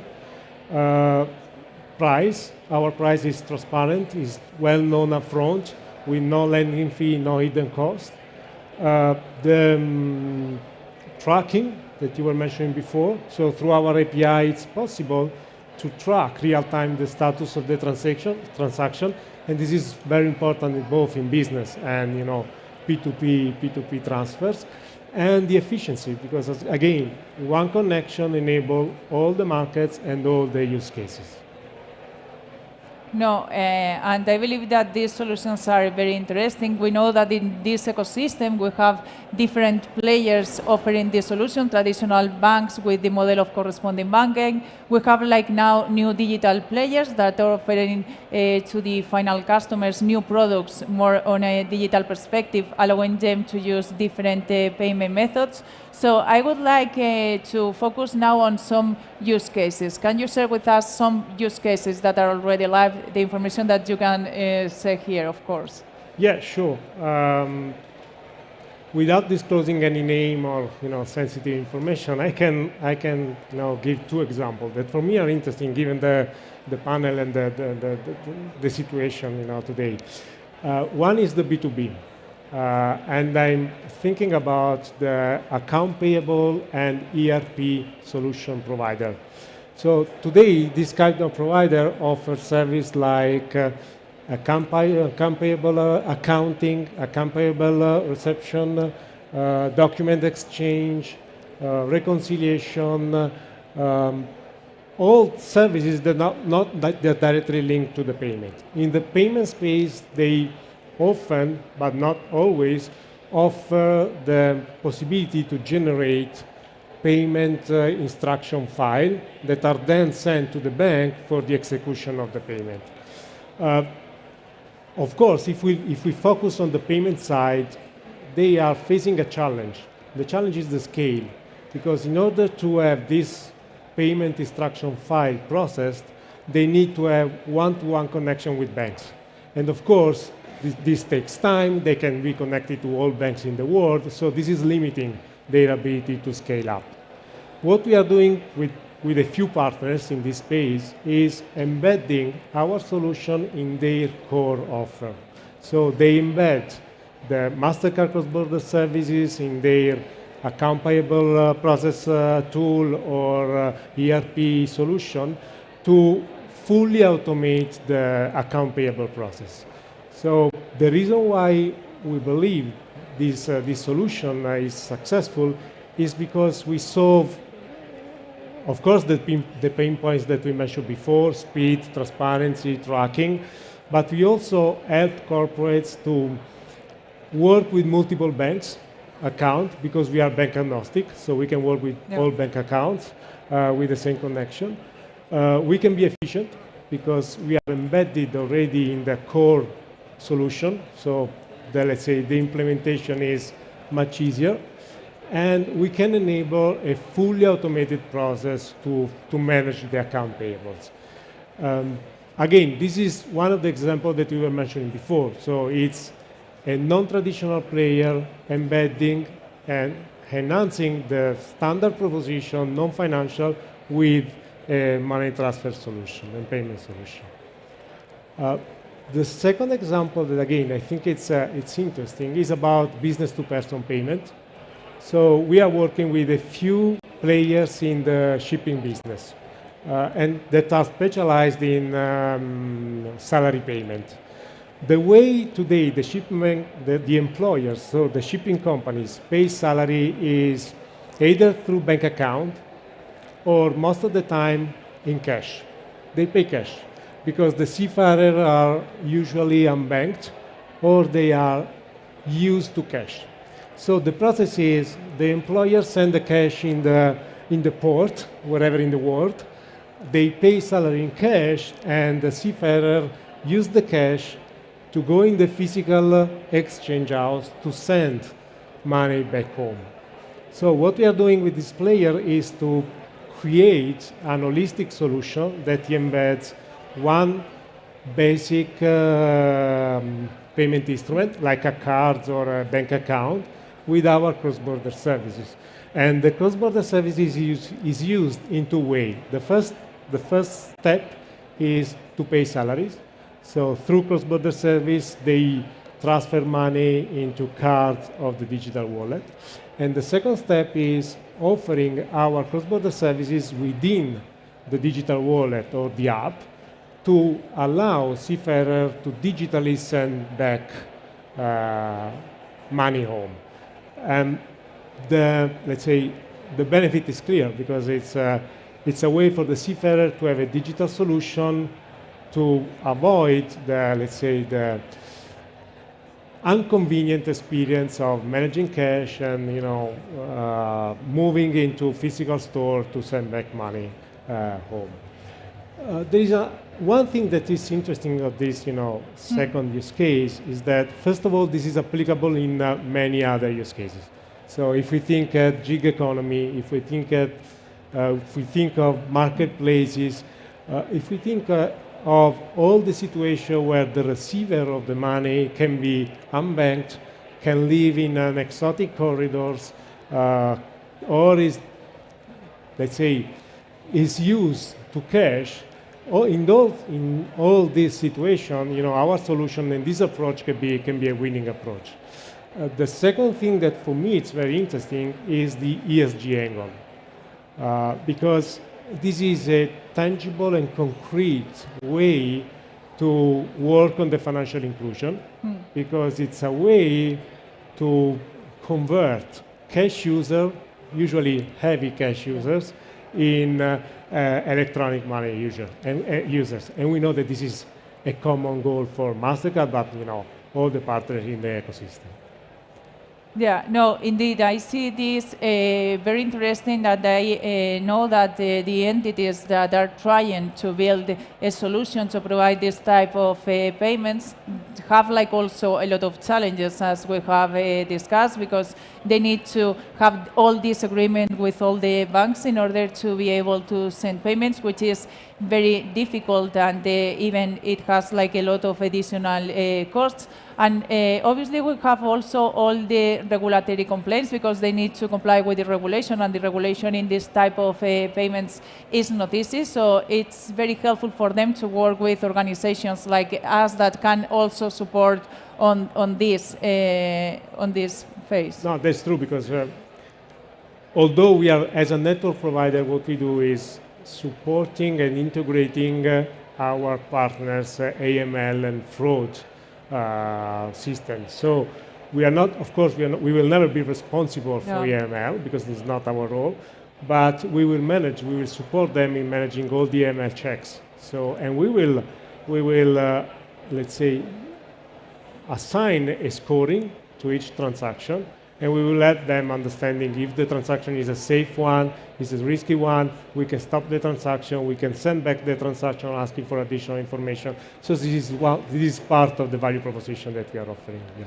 No, thank you. I believe that it has been very interesting. It's a growing market. I believe that customers are demanding more and more this type of payments. And also, I would like to mention the importance of the speed. So it's great that we have solutions that now can allow customers to send payments to other countries, even if we are sending payments to Brazil or China, and that customers can receive the payments in real time. So I believe that this is key. And it's also important that they can integrate the solution just with one API that can allow them to send payments to this high footprint.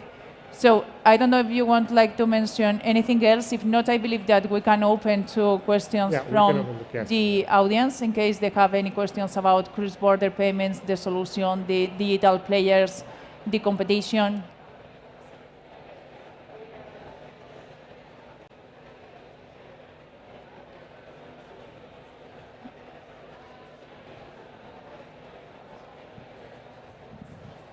Hi, Domenico. You've talked about a number of use cases. Do you see any special region in Europe with the greater vision of opportunity, or any of these specific use cases that you mentioned, B2B or P2P, or is this common across all Europe?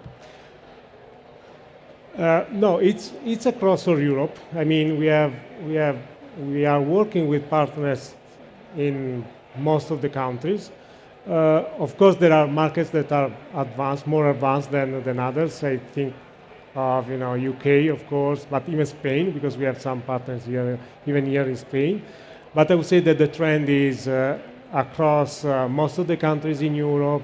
It's a global trend, to be honest, because we have the use cases that we were mentioning before are use cases that are European use cases, but in some cases are also the same player that are offering the service outside Europe. So it's really a global trend. I mean, the market is asking for the service. As I said before, the market is growing fast. The profitability is huge.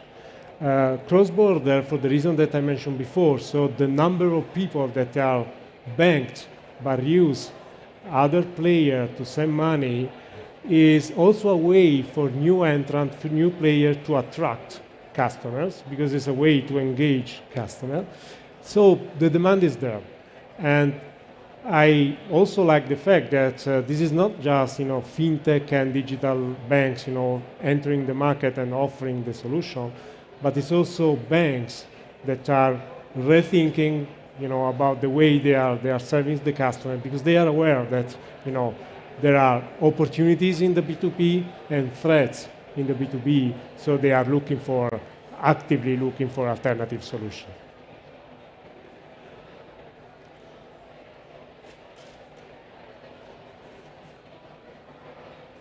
Yes, so can you hear me? Yeah. So we were actually just discussing here internally, meanwhile, about the concerns regarding KYC or KYB. So from the one sending to the one receiving the money. How do you address, that challenge or that concern that some banks or other parties may have? Yeah.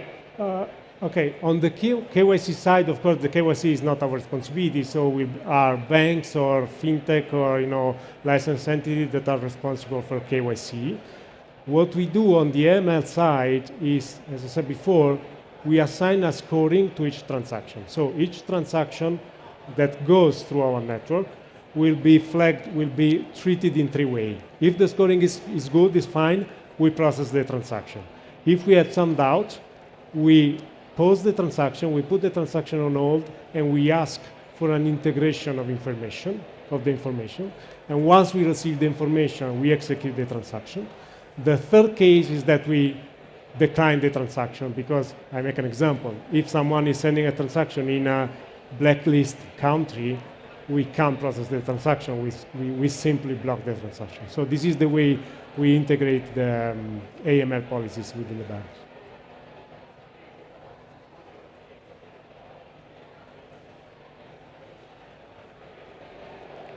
Okay, so if we don't have any additional questions, I believe that we can close this session. Thank you all. This is the last session that MasterCard is going to have here. So I would like to thank you all, not only for attending this session, but for having been with us the whole morning. So thank you on behalf of MasterCard. We are going to be here and the rest of our colleagues. So in case you have any additional questions or want to contact us, you can do it. Yeah, thank you all and see you next year here.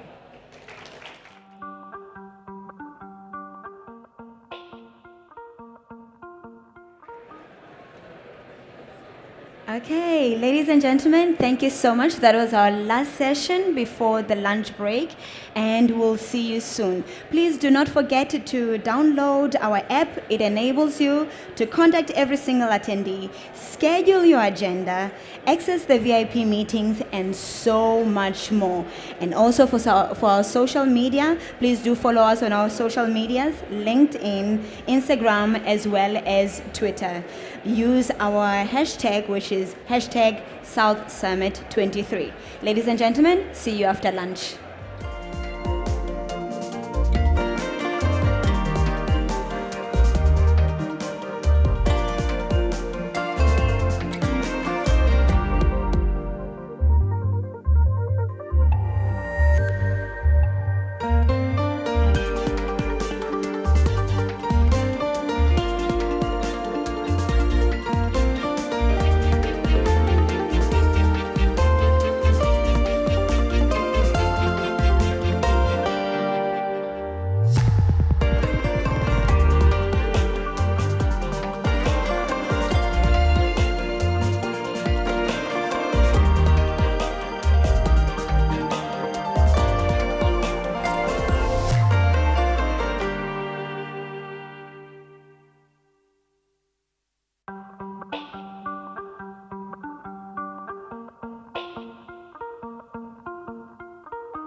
everybody. Welcome to the Catalyst stage. Hope you have enjoyed your morning at South Summit and are enjoying the sessions. We're going to kickstart the afternoon here at Catalyst by talking about accelerating your business with Google for Startups support. And I'm going to welcome our first speaker today, which is Anna Mazur. Sorry, I haven't introduced myself. I'm Katrina. I'm your MC this afternoon. So happy to be here. But first up, our first speaker I'm going to welcome to the stage is Anna Mazur, who's CEO and founder at Happy Monday. Anna, welcome. Then we have Maria Luke, CEO and founder at Uez, sorry. Here we go. And Matthias Niso, who's CEO and founder at Quorum. And our moderator today is Miguel Baguette, who is startup partner manager at GFS. So welcome, and I'll hand you over, Miguel. Okay. Hello, everyone. Can you hear as well? All good? Okay, so as presented, my name is Miguel Baguette. I work at Google for Startups as a startup partner manager. It essentially means that I design and run startup programs for startups around Europe. And so I have the pleasure to work with founders like the three that you can see here today. And we just have 15 minutes, but I just want to give you an overview of one, give you the chance to meet some of the founders and the programs that we have. And also for the ones interested, that you can also understand a bit of how can we support startups and what can our programs offer to startups across Europe. So first of all, I just wanted to mention that each one of the founders that you see here, they participate in different programs. We have different programs across the world. So we have a participant from the Ukrainian Support Fund, which is a program that we created out of course, an important necessity that was the war in Ukraine, as you all know, where we give up to 100K non-dilutive cash, apart from all the support and the community and mentors from Google. Maria was part of a Growth Academy, which is basically our academies to help companies scale their business with what we call the best of Google, so our products, our technology, but mostly our people. And then Matthias was part of the Black Founders Fund, which is very similar to the Ukrainian Support Fund, where we give a grant of up to $100K, non-dilutive, apart from all the support and community. And Matthias is also a resident at our Google for Startups campus, which is a space that Google has 100% dedicated for startups here in the heart center of Madrid. So I'm lucky enough to have him as my colleague every day here in Madrid. So guys, starting with you, Anna, just would like you to briefly present to this lovely audience Happy Monday, what you guys do, and then I'll ask you a quick question. Sure. Happy to be here, first of all. My name is Anna Mazur. I am a founder of Happy Monday. We are a career acceleration platform that actually matching high potential individuals with purpose-driven organizations. We do believe that work should be the one you love and the one that is about your passion, and Mondays should be happy. That's where the name comes from. Just talking about our situation briefly, we actually were operating for 4 years locally in Ukrainian markets, and we start a full-scale invasion of Russia in Ukraine. We had to expand and go outside of Ukraine in order to sustain and actually survive. So that's where the Google Startup Fund and Support Fund was very helpful for us. And now we are continuing our operation in big support, and also we are residents of Google campus in Warsaw. So that's also part of our journey together with Google. Okay, so my question for you, Anna, and thanks for sharing. It's regarding with the program. Of course, in your case, it was a very specific moment that the entire world and mostly Europe had to leave. But I just wanted to go deeper on the program itself. So you decided to apply to the program. It was a program that was basically focused on Ukrainian companies. You had a chance to move to Warsaw. Can you comment a bit more, apart from the non-dilutive cash, that of course is a support for moving eventually abroad or hiring people abroad? What were other things from the program that really impacted your company, that you as founders, but also your team and the strategy that you had in the market? Well, actually, to be honest, on the time of applying, we were just looking for money. So it was the only way to actually, like, we were hustling as crazy just in order to find the opportunities to strive and survive. Because in the just beginning of the full-scale war, we lost about more than 90% of our income. We had some cash in order to like survive for 3 or 4 months, and within that time, we had to look for funding. So that was the only reason we applied to whatever programs there were. But to be honest, I was more surprised about the outcomes of the program than I was at the beginning, because I think there are 4 main aspects that we gained. First one, we got approved in August, and we actually get funding in December. So it actually was quite a time lag. But starting from the August, I think that way of support of somebody as powerful as Google gave us as founders understanding that we are not alone.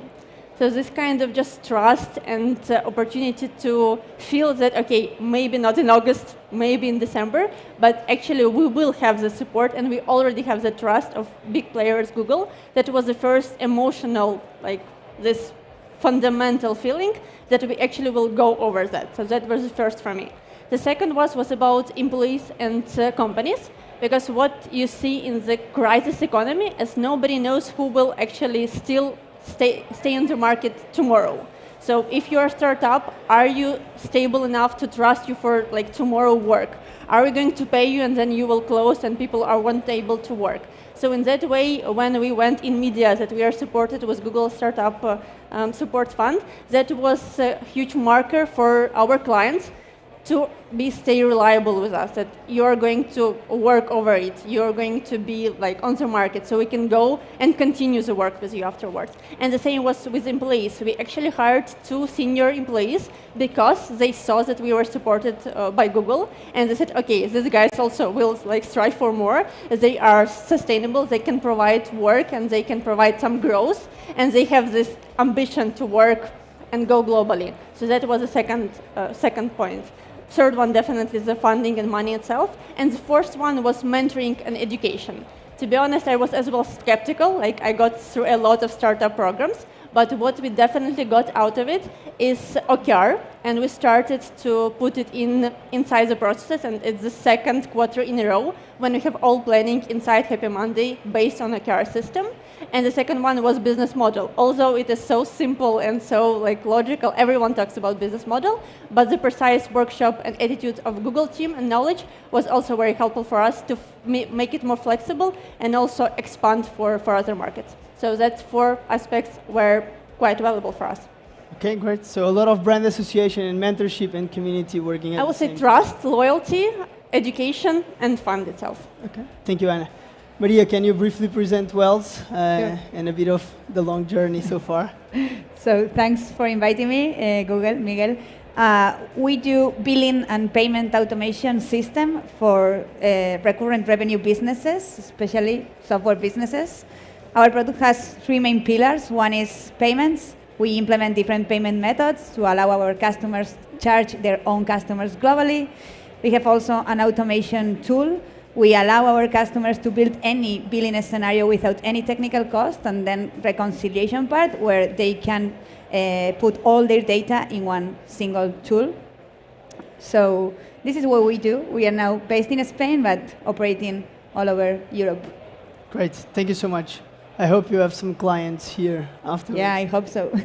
The question is for you, Mary. You've been part of 2 programs, a Growth Academy and a Founders Academy, which basically differs from being highly focused on business or being highly focused on the founder's well-being and all the things you have to deal in a daily life of managing other people, managing cash, and managing your own life, which is also important. So what was the main takeaways for you? What were the main takeaways for you during the process, and then your relationship with Google for Startups so far that mostly impacted both you and your co-founder, but also Wells as a company? Yeah, I think that the main takeaways for us is always network, the community, because at the end you can learn about your business everywhere, but the community is unique, and this entrepreneurship path is all about relationships. So for us it's very, very important to connect with the people, with the community, because we need always support to keep going. It is very tough. We are always very comfortable talking about our successful cases, but we never talk about bad things.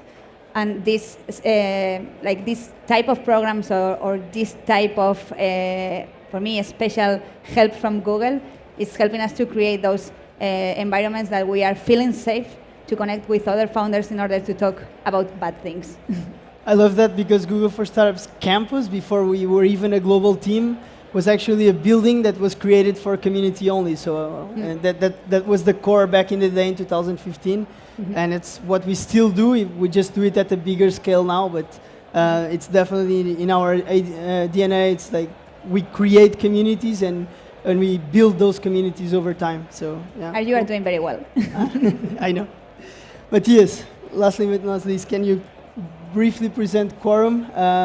Then we'll jump into the VFF experience. Okay, so Quorum is a software for legally binding online voting events.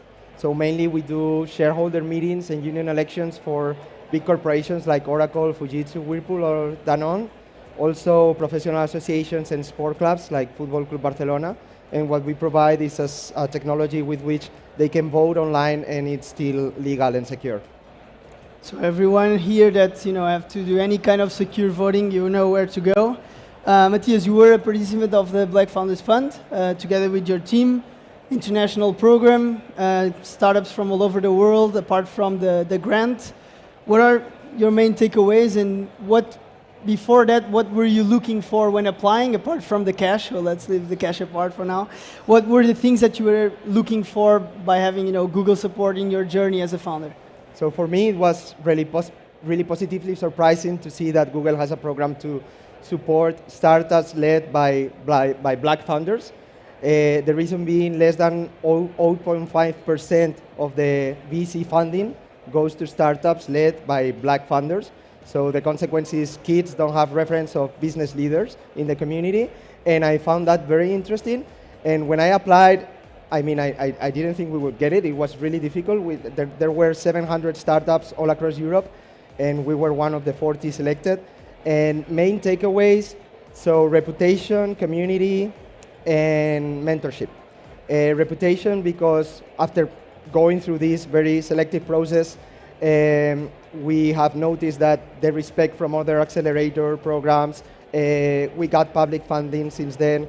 It's like you have the stamp that Google has done a selection for your startup. And then community, I always like the metaphor is like when you go to a party and you don't know anybody and you are in a corner with your drink and suddenly you find an old friend and introduces you to some key people in the room, so you begin to have fun. And this is what we feel with Google. It's like you are always asking us. It's not telling us you need to do this and that. It's asking us, what do you need, Matthias? I'm going to introduce you to this and that one. And it also happens also not metaphorically. You introduce us in parties to people. And then is mentorship. For example, we needed to select our first UX designer in the team. So you put us in connection to a UX expert from YouTube in the UK. And he gave us some advice on the questions we should do, how we should evaluate the curricula and everything. So it was very useful. And this is only one small example. Okay. Great. I have one final one because we don't have a lot of time. One for the same question for all of you, which maybe we have amazing founders here that would like to get in one of the many programs that we have across the world. You've been through different programs at different moments in time. You probably have been to other programs with your companies. And my question is, what advice would you give to a founder that is now applying or at the moment where he or she will get accepted to a program, in order for he or her to extract the most out of the program? How should this person prepare to extract everything you can out of the 3 or 5 months of program? Maybe we'll start with Matthias the other way around. Okay, so when it comes to the selection process, it depends on the stage of the startup, but you should look for those things that an investor would ask you at this stage. So if you are in growth stage, how are your metrics? How is your team structured? Do your customers have a good reviews of your product and service? So just taking care of your company, and then selection will be much easier. And when it comes to preparing for the program, knowing your weaknesses, to ask for help, because this is what this is about, asking for help on these matters where you need it. So that you don't waste your time, mentor's time, no one's time. Yeah, 100% agree. Mary? It's a little bit similar, but I would say be always transparent, because everybody knows that this is not always beautiful, and Google is here for help. So if you're not transparent, if you're not telling them the problems, because they are creating that safe environment to make you feel comfortable in order to talk about bad things again. But I mean, for me, being transparent is always something that is helping me to make people want to help me too. So this is my main advice. Anna, last one. We have 1 minute. I think what I can add is, first one, be open about other perks than not only funding, because sometimes we just give us money and left us alone, we know what to do. So in that way, being open for education, for mentorship, for advice, for networking, that's probably something that you need to go over your selfish focus on yourself and try to use these resources. And the second one, don't be shy to form your personal request, because Google has so much resources and people and expertise, but sometimes they are not on the table for this type of program. But when you form your specific question about YouTube in US or whatever, they can find it. You can find those resources. So being not shy and ask direct questions about your personal request, that's probably the second thing I would recommend. Okay, right on time. So first of all, thank you so much, the three of you, for joining us today. And thank you, everyone in the audience, for dedicating your time. If you have any questions about any Google problems, we have a lot, but programs, I'll be around, and we have a big booth in the entrance, so happy to connect with everyone. Have a great day. Okay. Salimos. Yeah.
Okay, I hope you enjoyed that session. That was the Accelerating Your Business with Google for Startups support. Next up, we have Supercharge Your Growth with Google for Startups Cloud Program. And today we're welcoming Bernardo Pinto, who is a Startup Success Manager at Google. Bernardo, come to the stage. And we also have Anne Madariga, Account Executive for Iberia. So over to you, Anna, to moderate the session. Lleva aquí también. Maybe we will. Okay. No problem. It's okay. It's okay. Okay. Well, so thanks so much, everyone, for joining. Today we are here to talk to you about the Google for Startups Cloud Program. And I'm here together with Bernardo, my colleague, that we work together supporting startups throughout this program. And we will quickly dive you into what it's all about, what can we offer to help you grow your business, how you can enter the program. And then we have Javier from Bookline, that it's a startup that is in the program with us. And he's going to tell us a bit more about what they do and how they've been working with us over the past months. So, yeah, I already introduced each other. So I will give the room to Bernardo to talk us a bit more about what is it about. Thank you, Anne. I'm delightful to be here with Anne and the extending team. We have Eric also, account executive, and Juanfe, sales manager of new business in Google Cloud. So let me quickly introduce you to the Google for Startup Cloud program.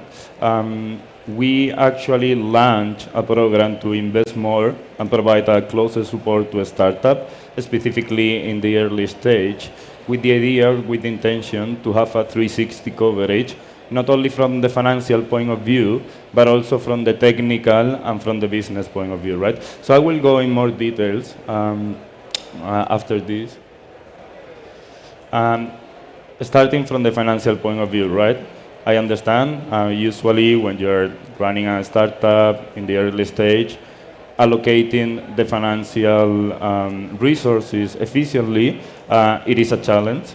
So we've tried to draw a program that is supporting financial support from the beginning. This means the program has a duration of 2 years, 24 months. First year, we are offering a financial coverage of $100,000 in credits to be used in Google Cloud Platform. And when we talk about Google Cloud Platform, we are talking about like computing, AI, machine learning, databases, storage, etc. So there are around 200 different solutions in the Google Cloud ecosystem. And also offering during the second year 20% discount, right, to supporting the transition from the first year. We are also excited to announce that recently we've launched a new program that is intended or dedicated to AI startups, in which the coverage for the first year is not actually $100,000, but $250,000. So in the AI program, startups can get up to $350,000 to be used in Google Cloud Platform.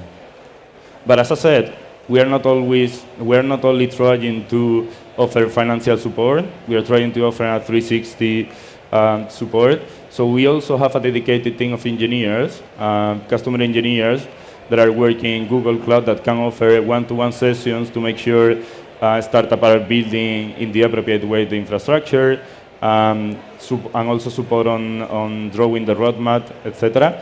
So as I said, like we are trying to be closer to startups, offering also technical sessions in a one-to-one basis. And last but not least, Google is a huge company, right? It has different line of businesses. So we have, for instance, Google for a Startup that is providing accelerations in the campus in Madrid. We have Google Maps, we have Google Ads, of course, we have Google Cloud. So during this time in the program, we will try to provide different point of contact within Google to make sure that you are getting benefits of the full ecosystem within Google. That's why we are offering also business support.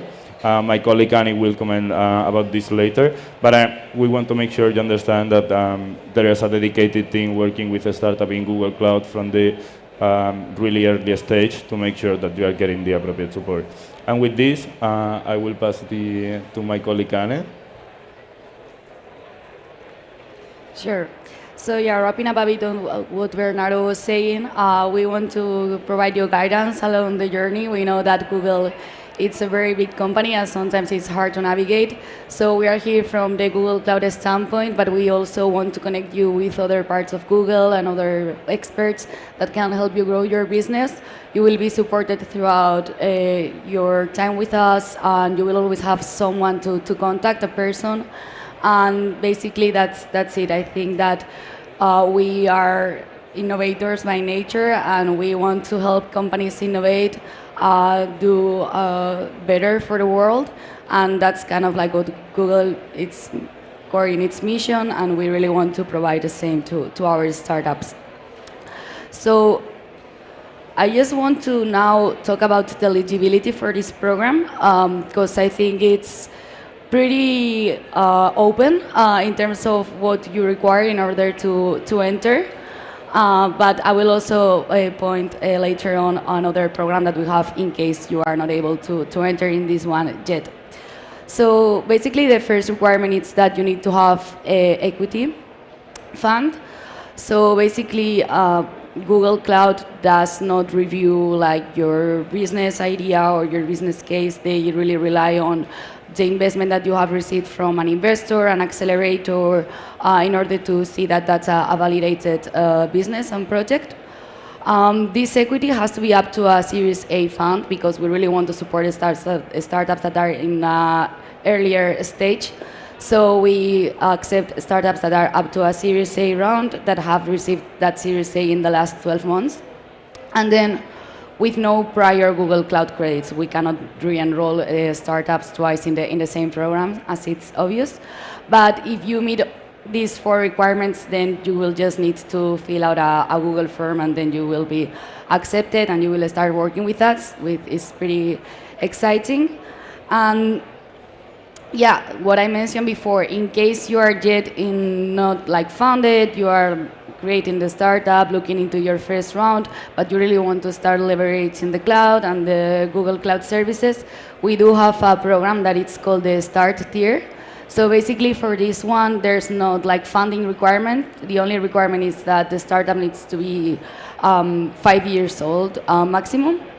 But then for the rest, what you will receive is $2,000 in Google Cloud credits to start building with us. And then you always have the option to upgrade to the next program once you get the funding.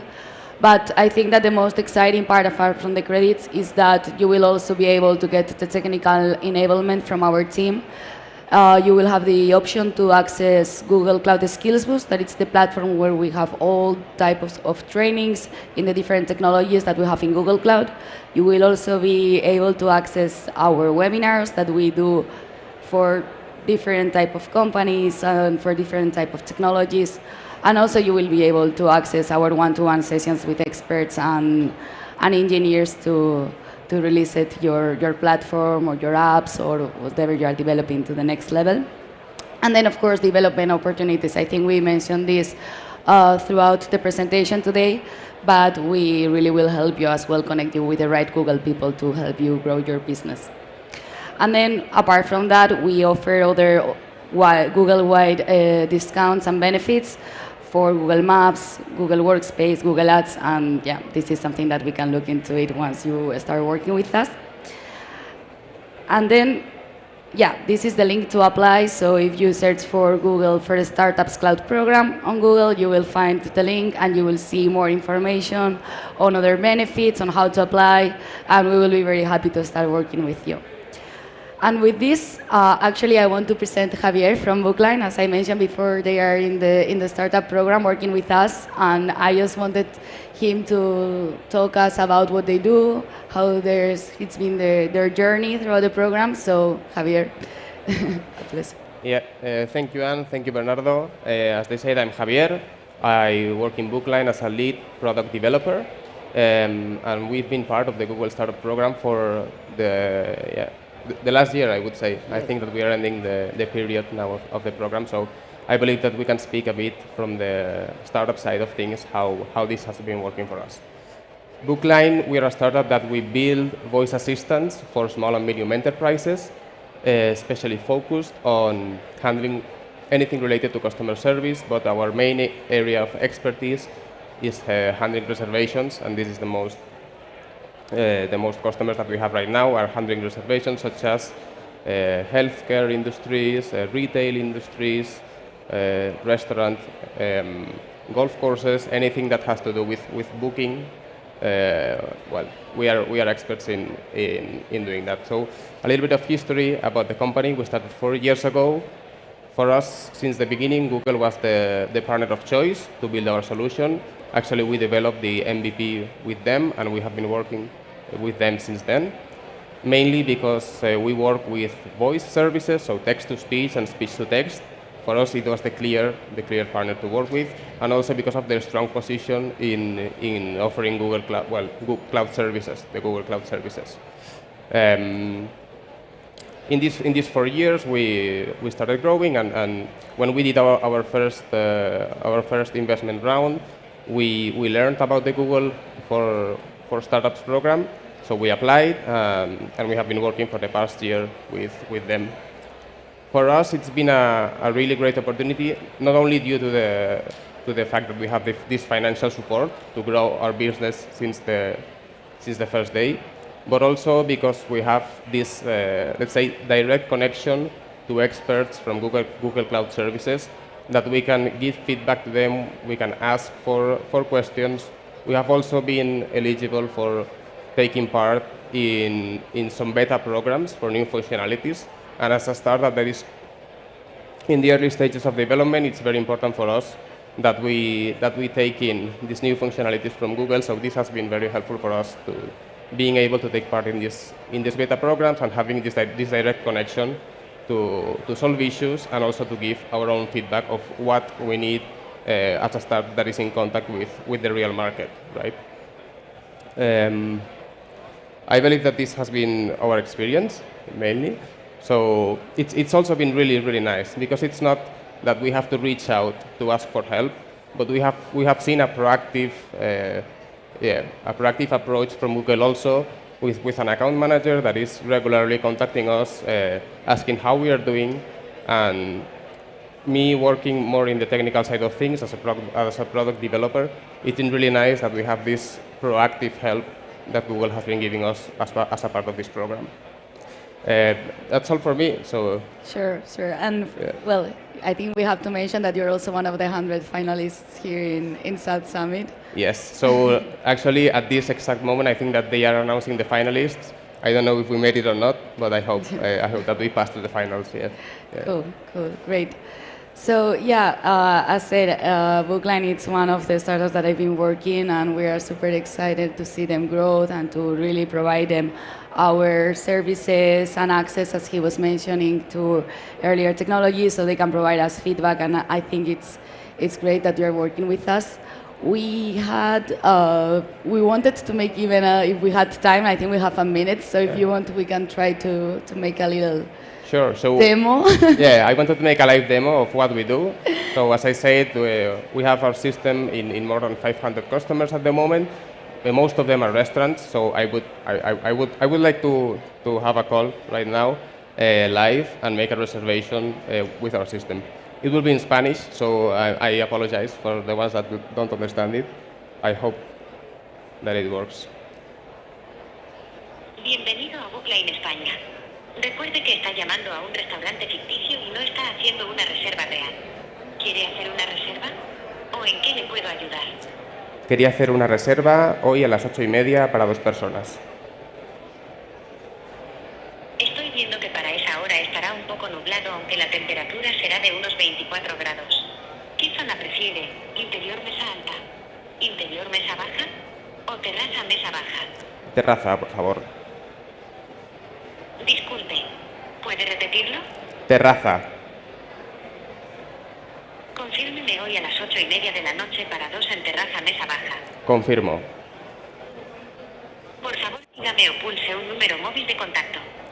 Now I will give my phone number.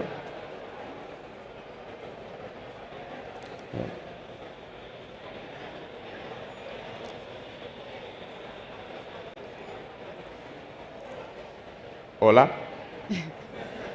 Por favor, repítalo entero. 666-574-559. Por favor, repítalo entero. Okay, these things usually work, but in live demos they don't, and we are out of time. So thank you for your time. Thank you for listening to us.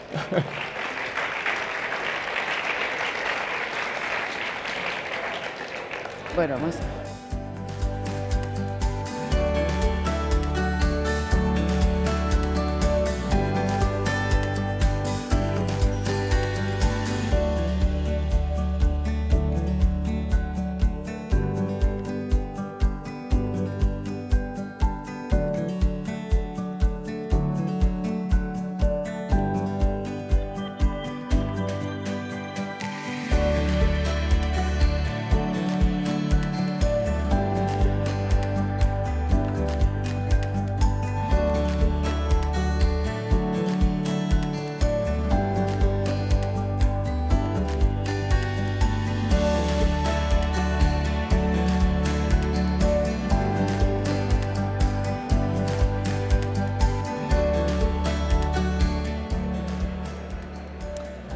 Okay, next up, we've been talking about Bootstrap for VCs, and we're going to be talking about, from Bootstrap to VCs.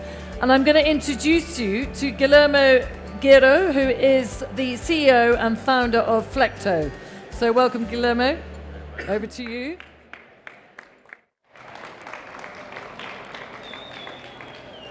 Yeah, that's loud. So hi, my name is Guilherme. I'm the founder and CEO at Flecto. And Flecto is the platform that makes businesses thrive in the circular economy.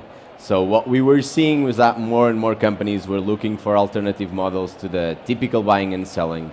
And that's where we actually came in. So at Flecto, we aim to be the change of direction needed for retail in an area where we really, really believe that systemic change is happening. And through Flecto, we can empower for more sustainable business models across different businesses. Today, I'm here not to talk about Flecto, but to talk about going from bootstrap to VC. I brought a couple of notes with me because I wanted to touch point on a couple of points that I believe that they are truly important, and because now that I'm on the VC side, I'm not bootstrapping, I don't have the time to actually build proper slides. So, no, it's a small joke, but I've been on both sides of the table, and I believe that it has given us the kind of hawk-eyed view on the advantages and also challenges of scaling a bootstrap versus VC venture-backed business. Throughout these 10 minutes, I'll try not to be super boring. I'll try to use a couple of examples on how we actually pushed Flecto from a bootstrap company to a VC-backed company. And yeah, if you have any questions, please feel free to raise your hands. So being a bootstrapped company, it means being self-funded or actually relying on personal savings or even revenues from the business itself to grow. On our case, we founders, we invested 20,000 euros in the early beginnings, and we raised and we generated over 300,000 euros in revenue to back and to power the existing operation. So we did that for 3 years. We bootstrapped for 3 entire years. And that was a very interesting kind of part of the process or part of our journey. I guess other successful companies like Airbnb, they have done it before also. They hacked part of their initial foundation by selling cereal boxes and other stuff to actually get revenue to boost their operations. We were fortunate enough to also be able to do that for a while. I think advantages they're not anymore. But there were a lot of independence and control. So I guess on a founder perspective, having full control over decision making, this is actually something you should on one side actually cherish, but something you should actually bring also to the table when kind of being on the VC side. Secondly, we had to be very efficient in terms of resource allocation. I think it gave us a bit the tools or the frameworks to actually manage cash flow efficiently, which is very valuable today. And also allowed us to be very flexible and very adaptable, which allowed us to adjust strategies, pivot, test different go-to-markets, and be on a constant testing sandbox, which was really, really great for us back then. Lastly, I would say there's obviously minimum to low debt or equity dilution, which is obviously a perk, but it then again depends on kind of your needs.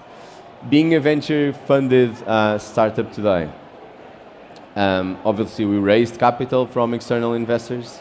We did a pre-seed round, currently raising a seed. And advantages, I would say, they are on kind of the scale and rapid growth that you can actually deploy to your venture. That allowed us to capture market share much faster than we were doing before, so that's obviously a plus. The expertise and also network of existing VCs, that's really, really relevant. I think when you're choosing who you're partnering with, it brings a lot of value to the table, both in terms of sales, commercially, in terms of talent, in terms of future fundraising opportunities. And my personal favorite of working on the venture side or venture-backed business is that you're always working on the future. I think that it's rare the time that I'm not actually thinking about how Flecto will be in 2 years' time, minimum 1 year time. And that really, really is an excellent exercise to be done on a regular basis. it does also have potential for higher valuations, which might be something that you are motivated for. Critical considerations, I would say, you need to really understand kind of your business model and growth potential. So does your business really require to be venture-backed? Risk tolerance and timeline, how quickly can you actually achieve milestones? And then a bit on founders' goals and vision. So are you kind of on a personal level looking for long-term ownership versus building a unicorn company? And that's an entire different model. So conclusion, I would say there's no right or wrong direction in actually building a venture that's venture-backed or bootstrapping. But it's highly dependent on your business alone, so on your traction, on your motivation, on your market, and many other critical factors. My personal advice, having been on both sides of the table, is that it's an entirely different business. So when you become venture-backed, I would say you're running a different business with different motivations, and one could potentially argue that you also have different culture. So I guess the biggest advice that I can possibly give on this topic is that really assess the need of your own venture, make a thoughtful decision around it, and when you choose one, it's really difficult to go after the other, so you only have, or it's easier to only have one of these pivots in life. At Flecto, we are very, very happy and fortunate to have bootstrapped for so long. It gave us a lot of things that I don't think we could have had if we were starting Flecto from scratch. So we got a lot of market insights and data. We got a lot of industry relations. We got a lot of clients. We got a lot of product built. And all of that really, I believe, aligned with kind of the clear vision on how we'll become a billion-dollar company. It's what's making us obviously starting, but a successful start. If you're choosing one over the latter, or kind of raising your first round in the next couple of months, or anything that I could potentially help, I'm a founder at Google for Startups. Very, very happy to give back. So feel free to ping me at guilherme@flecto.io, and I'll be happy to discuss on bootstrapping, challenges, sleepless nights, whatever you want to, and happy to help on the venture side if I can too. Thank you very much. And questions, if there are, obviously. We still have 1 minute and a half, so if you do have any questions, I'm here for you guys.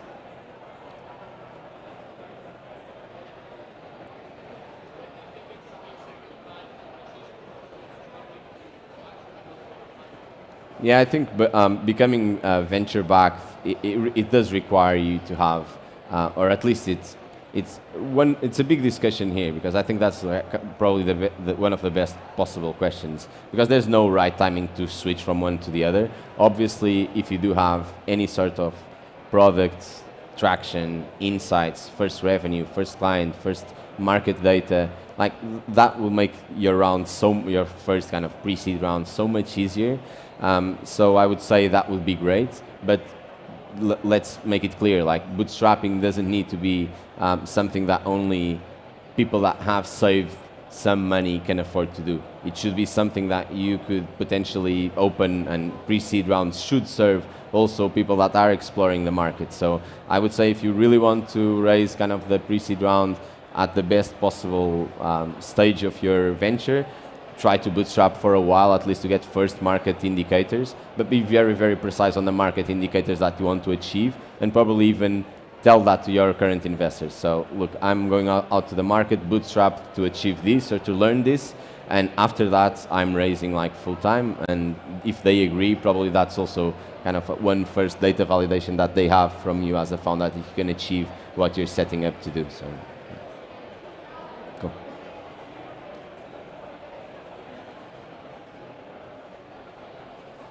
Cool, guys. Thank you very much.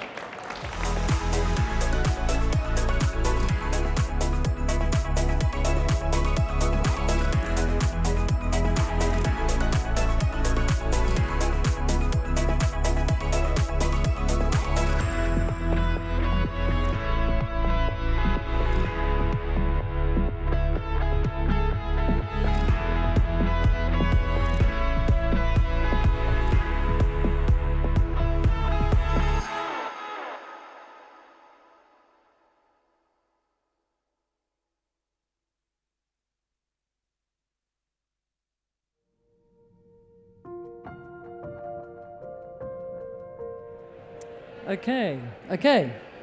We're on again.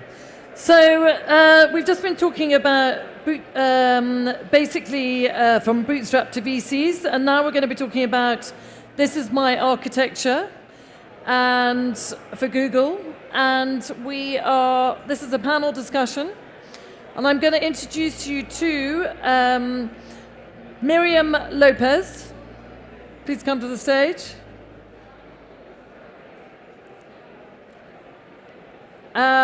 We also have Juan Lopez and Marco Enera, and Samuel Fraga. Over to you. I'm going to hand it over to you.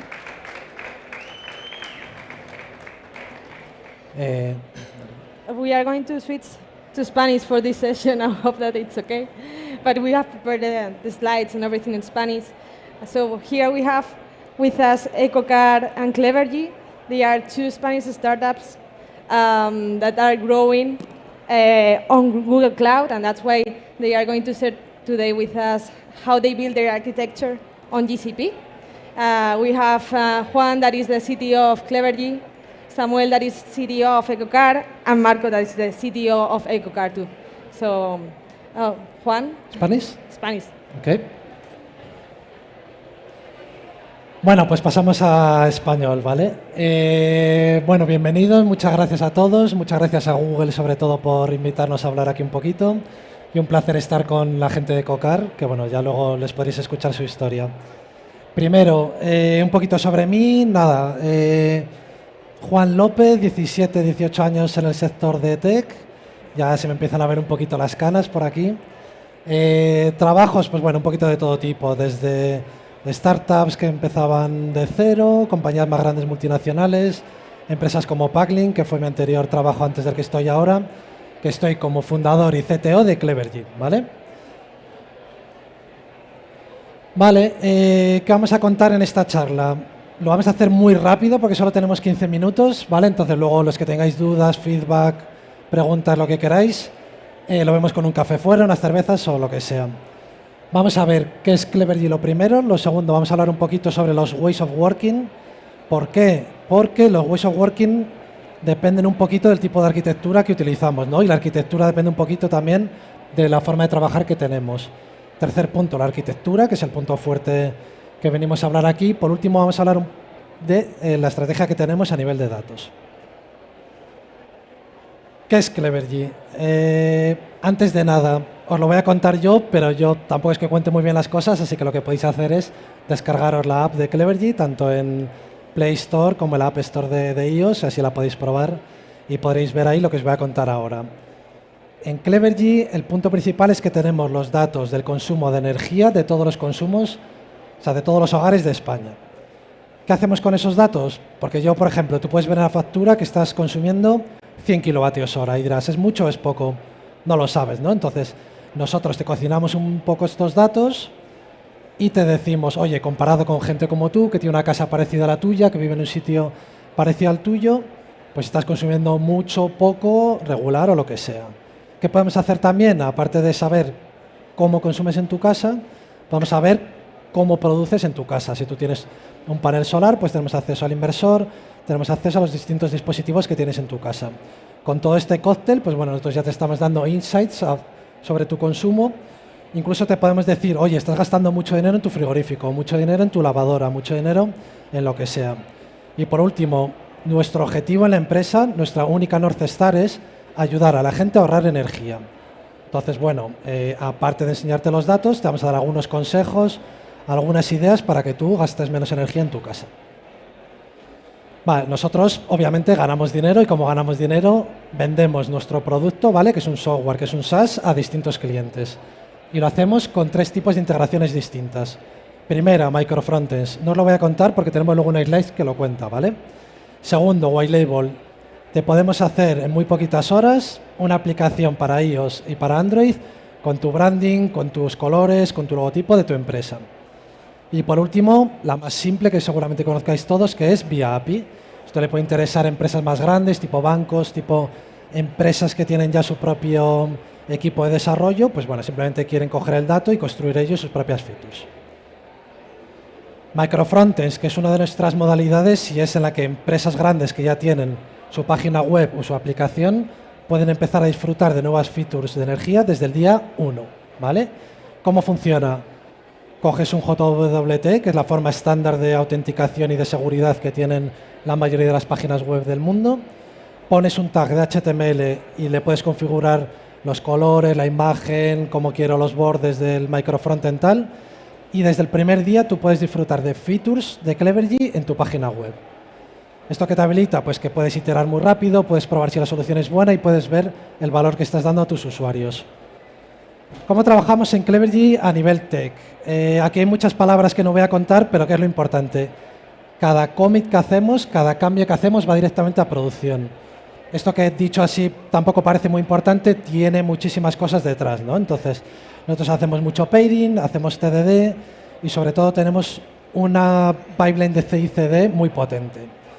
¿Con esto qué quiero decir? Que estamos sacando unos 30 despliegues ahora mismo con el equipo que tenemos al día y errores en producción, pues ahora mismo yo creo que en el último año hemos tenido 2, incluido uno que tuvimos justo ayer y uno hace 6 meses. Mala suerte que si hubiésemos dado la charla ayer habría dicho uno, ¿no? Vale, uno de los principios que tenemos a nivel tech, nos va a contar todos, es el Cloud First Principle. ¿Esto qué significa? Que todo lo que tenemos que hacer a nivel infraestructura, tiramos de cloud. Esto para nosotros es súper importante. ¿Por qué? Porque nos hace ahorrar muchísimo tiempo. Desde el día 0 teníamos desplegado en producción un servicio sin tener a nadie de infraestructura, con un coste muy barato y tal. Segundo, delegamos toda la capa de seguridad a nuestro proveedor de cloud. ¿Quién es nuestro proveedor de cloud? Google. ¿Por qué Google? Bueno, una muy buena razón, tenemos varias, pero la primera razón, nos dieron un montón de créditos para usarlo durante un año gratis, que obviamente es una razón muy buena para usarlo. Y luego, la verdad, porque tiene un catálogo de servicios, que ahora os voy a mostrar los que usamos, que hace que sí, sabemos que estamos creando un vendor locking, pero bueno, abrazamos el vendor locking, lo besamos y nos acostamos con él casi casi, porque al final nos está dando una velocidad y nos está dando una capacidad de centrarnos en lo importante que son nuestros usuarios brutal.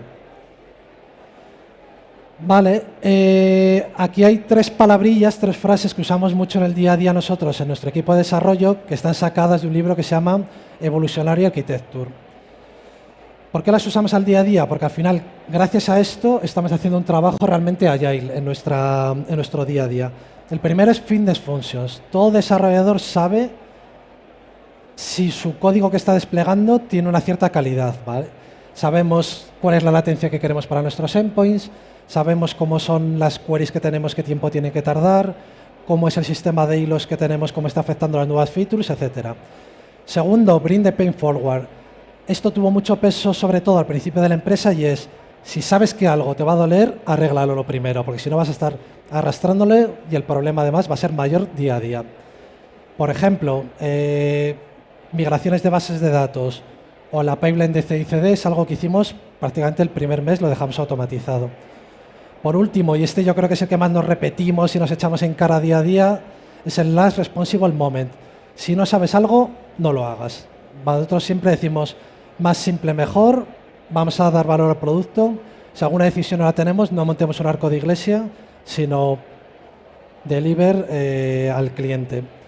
Aquí hemos puesto un diagrama de arquitectura de los servicios que estamos usando en Google. No lo voy a explicar, yo creo que cualquiera que le interese, hablamos un día y os cuento un poquito más con detenimiento, pero creo que en 4 minutos que me quedan no me puedo detener mucho, pero vamos, básicamente todas las piezas que usamos de infraestructura son de Google, desde bases de datos hasta el sistema que utilizamos para lanzar nuestros dockers, hasta el sistema de secretos, etcétera, etcétera. Y por último, en el tiempo que queda, quería contar un poquito de nuestra estrategia de datos, que también creo que nuestro proveedor de cloud nos está ayudando mucho. Lo más importante de esta estrategia de datos no es cómo lo hacemos técnicamente, sino lo que nos está llevando a esta estrategia de datos, que es que cualquier persona de la empresa tiene acceso en tiempo real a los datos de la empresa y de nuestros usuarios. Toda persona que entra en la empresa está aprendiendo SQL y con ese conocimiento de SQL y las herramientas que estamos de visualización, todo el mundo, desde que se pone la feature el minuto 0, puede entender cómo está afectando a los usuarios, si les está haciendo ahorrar energía, que al final es lo que tenemos, etcétera, etcétera. ¿Cómo lo hacemos? Cada vez que hay un cambio en una entidad de nuestro dominio, por ejemplo, un usuario cambia de domicilio, se cambia la potencia de una casa, etcétera, etcétera, nosotros lanzamos un evento al sistema, da igual que alguien lo use o que no lo use. ¿Qué hacemos con ese evento? Ese evento lo mandamos a PubSub, ¿vale? Que es nuestra cola de mensajería, y va directamente en RAW a BigQuery. A partir de ahí, nosotros llevamos ya 1 año y 3 meses en producción, nunca hemos necesitado ningún dato más. ¿Qué significa? Que con esos datos podemos explotar y entender exactamente cómo está funcionando el usuario día a día. A partir de ahí en BigQuery ya, bueno, luego ya creamos vistas materializadas, etcétera, etcétera. Y por último utilizamos Data Studio, que ahora creo que se llama Looker Studio, para una visualización un poquito más de negocio y un poquito más del día a día. Esto que he dicho de empoderar a la gente y dar ese conocimiento de SQL, al final tiene muchísimas ventajas, pero cualquier persona que pruebe algo, decir, oye, vamos a hacer esto porque tenemos los datos y está demostrado que esto va a ser bueno. Y segundo, nadie necesita decir, por favor, a un desarrollador, hazme una query y sácame estos datos, sino que cualquier persona es completamente autónoma. Y vale, para resumir, estoy yendo súper rápido, pero bueno, en 15 minutos tampoco podemos contar mucho más. Para resumir, primero, consejos y aprendizajes de este último año. Construye una fuerte estrategia técnica, en nuestro caso. Además, yo creo que esta estrategia tiene que ser muy simple y que todos los desarrolladores y toda la gente de la empresa la entienda. En nuestro caso, queremos construir a nivel técnico features completamente aisladas y modulables. Solamente con esa estrategia creo que todo el mundo tenemos claro lo que tenemos que hacer. Segundo, simple es mejor a nivel de arquitectura, a nivel de código, a nivel de features, a nivel de todo. Cuanto más simple, despliega rápido en producción, aprende de tus usuarios y evoluciona tus features. Una cosa buena de hacer algo simple también es que no te duele tirarlo, es una cosa que decimos nosotros mucho. Si tú tardas 3 meses en hacer una feature, nunca la vas a tirar. Al final la vas a retorcer, la vas a hacer cambios, la vas a dar vueltas hasta que acabe de medio funcionar o hasta que tú te autoconvenzas que funciona. Sin embargo, si tú tardas 3 días, pues bueno, a nosotros nos ha pasado, hemos hecho algunas features, las hemos puesto, al usuario no le gusta, fuera, a la basura. Y tercero, empodera a tu equipo con los datos. Al final no es una cosa que el desarrollador quiera almacenar datos o sea muy importante para los venture capitals que tú tengas muchos datos, sino los datos sirven de mucho, los datos hay que usarlos y cualquiera tiene que tener acceso a ese dato para poder entender cómo funciona la empresa y cómo funcionan las features que estamos desplegando. Y esto es todo, muchas gracias. No sé si tenéis tiempo para preguntas, tenemos un minuto. Yo tengo 10. una pregunta, que nos sobra un minutillo. Del stack que has compartido, ¿cuál es la pieza tuya favorita dentro de la arquitectura con la que os ha ganado más eficiencia en el proceso, os ha permitido ganar más tiempo? Yo creo que la joya de la corona de Google claramente es BigQuery y a nosotros nos da una flexibilidad increíble. O sea, estamos enviando millones de eventos todos los días, ningún problema, las queries son súper rápidas, encima tiene la flexibilidad de poder modularizar permisos, incluso hemos compartido algunas tablas anónimas con agentes externos a Clevergy, entonces bueno, yo creo que es nuestra pieza fundamental de todo. La gente coincide con lo que tú dices. ¿Sí, no? Gracias, Juan. Nada. Bueno. Gracias. Justo, ¿eh? Bueno, pues nada, va el turno de Samuel. Dale con tu arquitectura. Vale, bueno, lo primero de todo, gracias por estar aquí, gracias por vuestro tiempo, gracias a Miriam y al equipo de Google por darnos la oportunidad de presentar hoy aquí. Y bueno, como ya comentaba antes Miriam, este es Marco Iñarrea, mi compañero es el CTO de Ecocar y yo soy Samuel Fraga, soy el CDO, estoy más en la parte de datos. Ecocar es una startup en el sector de la movilidad y bueno, para contextualizaros un poco lo que hacemos, quiero que os imaginéis en vuestro próximo viaje de vacaciones que vayáis a tener este verano. Quiero que os visualicéis allí en la playa a punto de pedir vuestro primer mojito sin alcohol y que en ese momento, en el momento en el que llegáis al aeropuerto, a la estación de tren, penséis, vale, necesito alquilar un coche. En ese momento, ese viaje que parecía tan ideal, que os iba a permitir desconectar de vuestros trabajos, de repente se tuerce porque aparecen los problemas de colas, esperas, papeleos, problemas. Y esto es un poco lo que hacemos en Ecocar. Al final, nuestra misión se reduce a digitalizar el proceso de alquilar un vehículo de principio a fin. Hacemos fundamentalmente 3 cosas.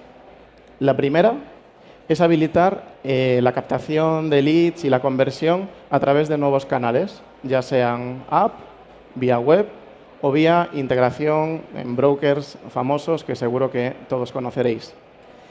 El segundo pilar es reducimos la gestión operativa de nuestros clientes, ¿vale? Nosotros al final ofrecemos una solución B2B2C, nuestros clientes son los rentacars y bueno, con nuestra plataforma les reducimos la gestión operativa de su flota y de las reservas, tanto a partir de nuestro propio motor de reservas como a partir de, integrándonos con motores de reservas existentes en el mercado.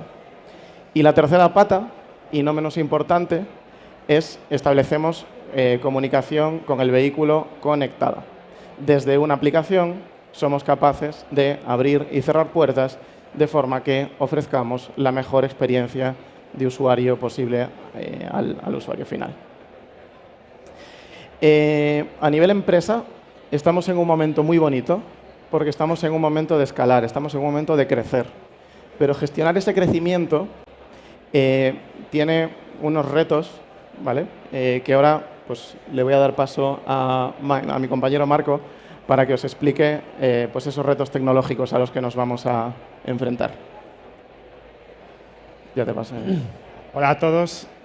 Bueno, mi nombre es Marco, soy el CTO de Ecocar y os voy a intentar dar unas pequeñas pinceladas de cómo hemos llegado a esta arquitectura que podéis ver así un poco en el alto nivel en las pantallas, que posibilita el negocio de digitalización de flotas que os ha comentado mi compañero Samuel, ¿no? Para ello voy a echar un poco la vista atrás y os voy a explicar desde un punto de vista de negocio cuáles han sido las necesidades que ha ido teniendo Ecocar a medida que crecía, dónde nos ha ayudado Google y por qué finalmente planteamos este diseño que os traigo aquí, ¿no? Ecocar empieza en 2015 como una startup española. Sus clientes al principio son españoles y al principio tenemos unas necesidades más humildes y hacemos una primera arquitectura de microservicios que desplegamos en un entorno on-premise en la región de Europa para dar servicios a los clientes europeos. El proyecto empieza a coger tracción, nuestros clientes empiezan a aumentar, el tráfico al que nos vemos expuesto es mucho mayor y en un momento determinado, desde un punto de vista de negocio, vemos que estamos dedicando muchos esfuerzos a cubrir nuestras necesidades de infraestructura, a dedicarle tiempo a infraestructura para mantener esa tasa que venía y estábamos perdiendo el foco en solucionar los problemas de nuestro negocio, añadir nuevas funcionalidades y crecer con nuestros clientes. Es en ese punto en el que establecemos una colaboración con Google que pasa a convertirse en nuestro proveedor cloud. En ese primer momento, Google Cloud nos ayuda a llevar nuestra arquitectura de microservicios a la nube, en este caso a desplegar un clúster Kubernetes con el servicio GKE. Y digamos que seguimos en un contexto parecido en el que nuestros clientes siguen siendo mayoritariamente de España. Tenemos una arquitectura de microservicios ahora en la nube y eso nos permite ser más ágiles y empezar a volver a enfocarnos en desarrollar funcionalidades. Gracias a eso, el negocio vuelve a coger tracción, empezamos a crecer muy rápido y en un par de años a partir de ese momento ponemos la vista en internacionalizarnos, ¿no? Empezamos a buscar clientes en otras regiones y en otros continentes. En concreto, ponemos el foco en Latinoamérica, donde hay grandes rentacars, y empezamos a trabajar con clientes en Latinoamérica. Al mismo tiempo, nuestro equipo de ventas empieza a intentar abrir comunicaciones con los Estados Unidos y empezar a tender puentes con la idea de llegar a ese mercado, que es un mercado muy atractivo. Es en ese momento cuando nuestras necesidades cambian radicalmente. Pasamos de ser una empresa que sí está en la nube, que somos más o menos ágiles, pero que está enfocada en dar servicios en una región, y cambiamos totalmente a ser una empresa multirregional en la que empieza a haber complicaciones evidentes. Lo primero de todo es que el tráfico de nuestros clientes de Latinoamérica pues lo atravesamos por toda la red pública a nuestro clúster que tenemos en Europa. Eso mete muchas latencias y degrada nuestros servicios, y hoy en día en un contexto global tan exigente es muy importante digamos, ofrecer un servicio de excelencia, ¿no? Y por otro lado, y una parte muy importante que creo que nos pasa a todos cuando escalamos a nivel internacional, cambia el contexto legal.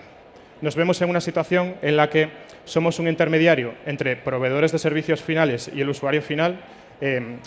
Por poner un ejemplo concreto, trabajamos con una empresa a lo mejor de alquiler de coches en Latinoamérica que ofrece servicios a un usuario final y nosotros somos el intermediario entre ambas que posibilita que su negocio sea más digital y bueno, que les ayuda a que su negocio pues tenga funcionalidades como poder bloquear y desbloquear coches con un teléfono móvil, ¿no?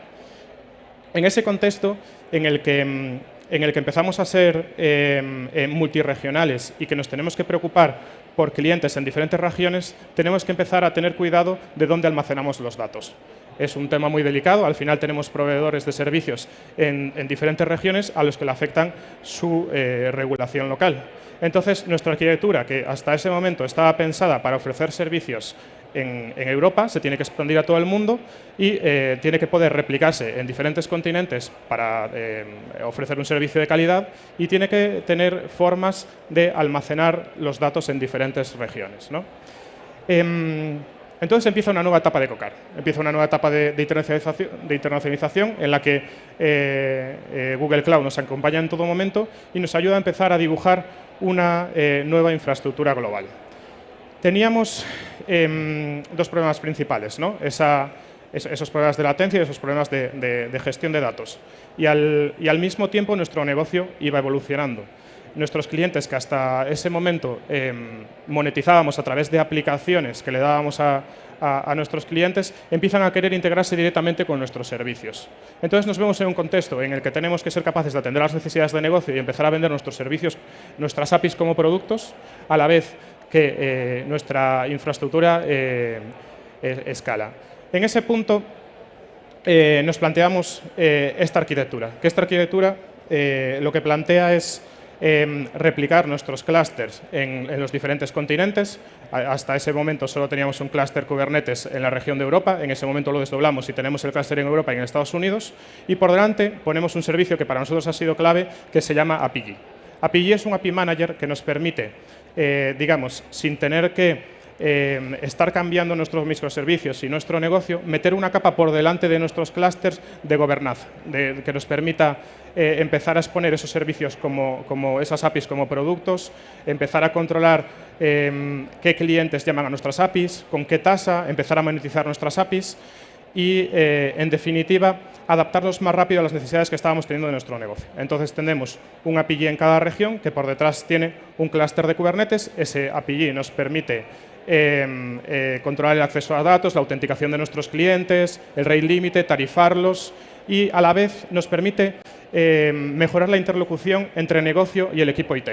El negocio al final todo el rato está dándole vueltas a cómo quiere paquetizar nuestros servicios y venderlo en forma de APIs a nuestros distintos clientes, y nosotros queríamos poder ser ágiles en esa forma de empaquetizar, en cómo convertíamos diferentes microservicios, servicios que hablan de cómo bloquear y desbloquear coches con un botón, servicios que permiten consumir la disponibilidad que hay vehículos en una determinada región, cómo le damos forma a eso en forma de productos y cómo los vendemos hacia afuera a nuestros clientes, ¿no?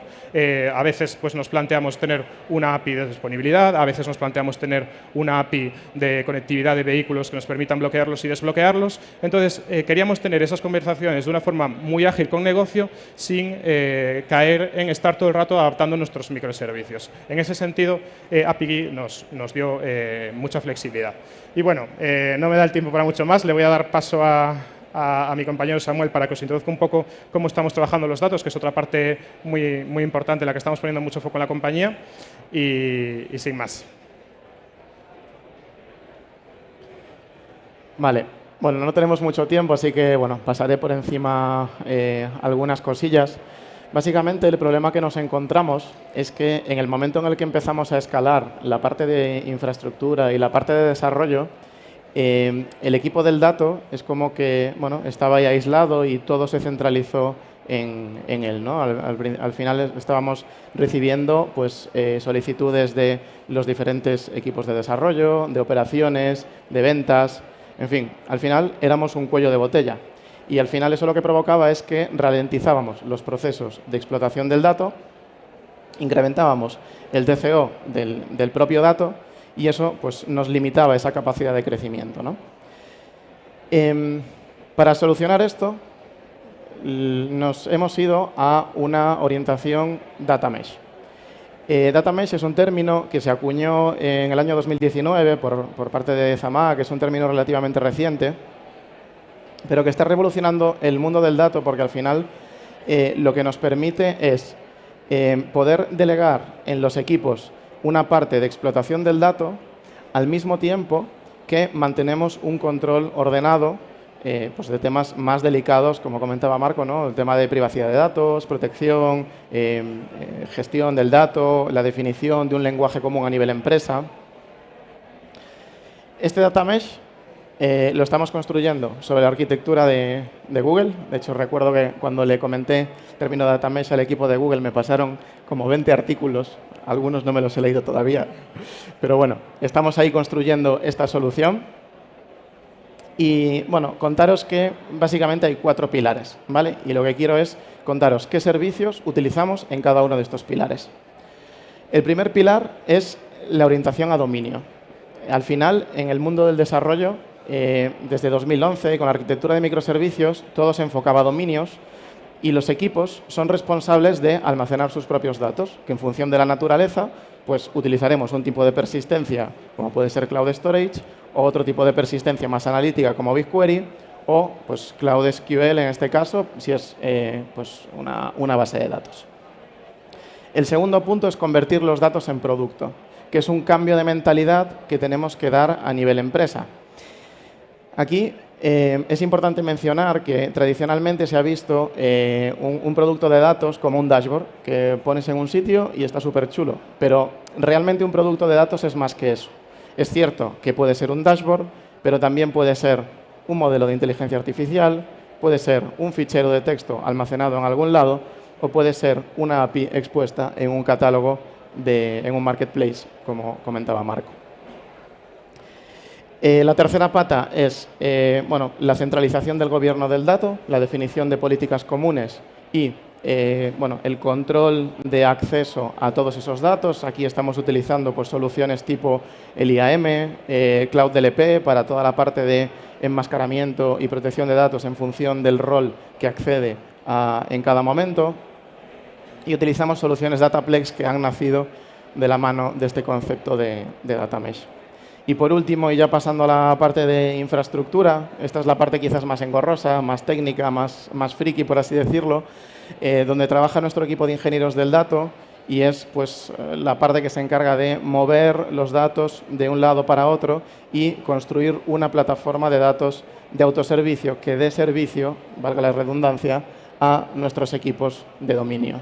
Y aquí utilizamos bueno, soluciones pues, del tipo DataStream, Dataflow, BigQuery, de nuevo, PubSub. Nos quedamos sin tiempo ya, Samuel. Sí, ya le iba a dar paso a Marco para el cierre, pero bueno. No sé si nos van a cortar o podemos. ¿Un minutito Sí. más? Vale. Nada, eso. Por acabar, y ya os lo introducía un poco a lo largo de cómo fuimos evolucionando nuestra arquitectura. Siempre hemos trabajado con Google Cloud. Nos ha acompañado mucho en todas esas etapas de diseño, en los diferentes momentos de madurez de la startup. Lo que más destacamos de nuestra colaboración con ellos siempre es esa disponibilidad y esa revisión de los diseños y esa colaboración continua. Y bueno, hay otros puntos más de los que me gustaría hablar, pero me quedo sin tiempo y quizás si me quedo con uno, pues esa colaboración continua que hemos tenido, ¿no? Y nada, creo que... Oye, una pregunta, me quedan unos segundos. ¿Por qué empezasteis vosotros a trabajar con Google y vuestra pieza favorita del stack? Bueno, aquí creo que nos vamos a repetir, pero bueno, sin duda, por lo menos desde mi punto de vista como responsable de la parte de datos, yo creo que BigQuery es una pieza diferencial respecto a los competidores y es muy, muy, muy potente. Sí, ¿no? Desde el punto de vista a lo mejor más de arquitectura, el GKE supuso un cambio en el momento que nos fuimos a la nube, que empezamos a trabajar con Google por eso, ¿no? por empezar en la nube. Y quizás en el punto en el que estamos, pues API como API Manager va a ser muy relevante de aquí a los próximos meses. Genial, pues muchísimas gracias. Gracias.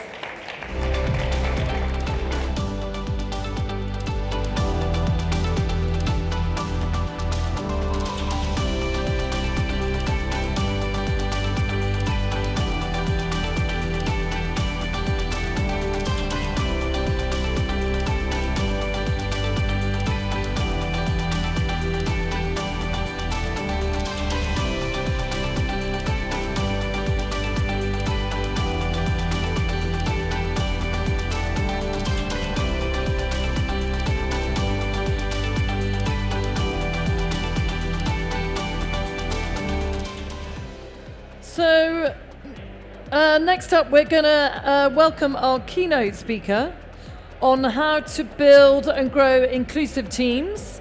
Please welcome to the stage Jupiter Lee Butts, CEO and co-founder at Foundation Ventures. Over to you, Jupiter.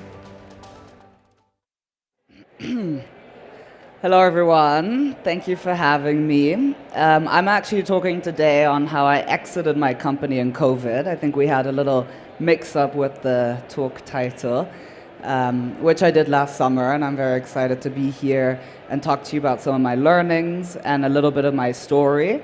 I have 10 minutes, so my idea was to do 5 minutes, which is really not a lot, but I'll try and get through especially 3 key points that I want to drive home that maybe founders at the beginning of their journey can learn from and think about things that maybe I learned just at the end of my startup journey that was very interesting to go through, especially an M&A process and an exit, that maybe you go through a process like that and you're like, oh, if I had thought about this 7 years ago when I started my company, maybe I would have done things differently. And we all get so excited about our customers and our products, and we forget maybe in the journey where we're going to, and just a little reminder can be very helpful. So that's what I'm here to talk about. Like I said, I'll do a quick 5 minutes, and then we can do questions, see if I can help answer any specific ones that you're most interested in. And I am very proud to stand here and tell you all that I started my company 7 years ago, and I sold it last summer. I transitioned my clients to the new company over the last 9 months, and now I'm working on new things, like, for example, Foundation Ventures, where we invest in climate tech and prop tech businesses through an angel syndicate in London. And I also now advise and consult startups and real estate companies, which was my space. So I built my company in prop tech. District Technologies was the name. We raised money and signed up Blackstone as our first client with a tenant engagement platform, like an office app that we sold to them. The vision was that we really believed every building in a real estate portfolio should be driven through a tenant app, like a co-working space. So before I started District Tech 7 years ago, I used to build and run co-working spaces, first in Berlin and then in London, and we actually organized a lot of these events, which is really fun to be back at the events. And so sometimes in a startup founder's journey, you have a lot of unexpected things and external circumstances, like markets that change, like a global pandemic that nobody could have thought of, and like all of a sudden offices being empty. And when you, like me, 3-4 years ago, are running a company that's selling your product to landlords or offices that are now all of a sudden empty, you go through quite a significant process of thinking about, maybe what do we do next? Do we fundraise? Because we're in the process of fundraising our Series A. And we actually decided with the investors and my co-founder that we're not going to do our Series A, and we're going to decide to sell or try and exit the company instead. And so if you align everyone to that process of wanting to exit, then of course you have a lot of work ahead of yourself. And I have 3 key learnings that I want to share that might be valuable for some of you to think about now at the beginning of your journey. And I made notes so I don't forget. But I'm sorry I don't have a presentation because 5 minutes, no point for a presentation. But in terms of an exit, so you're all at the beginning of your journey. The key 3 learnings for me were, 1, goals. What are your actual goals with this company? Are you trying to exit to a competitor, to a client? Are you trying to IPO? Do you want to keep the company forever? Like, really think about what your short, medium, and long-term goals are with the company. And then if, for example, a market situation changes your goals, like in my case, I didn't plan on selling the company at all. I was quite excited to keep going, and then all of a sudden COVID happened and things changed for us. We're like, okay, let's realign our goals with what we're actually able to achieve in this market.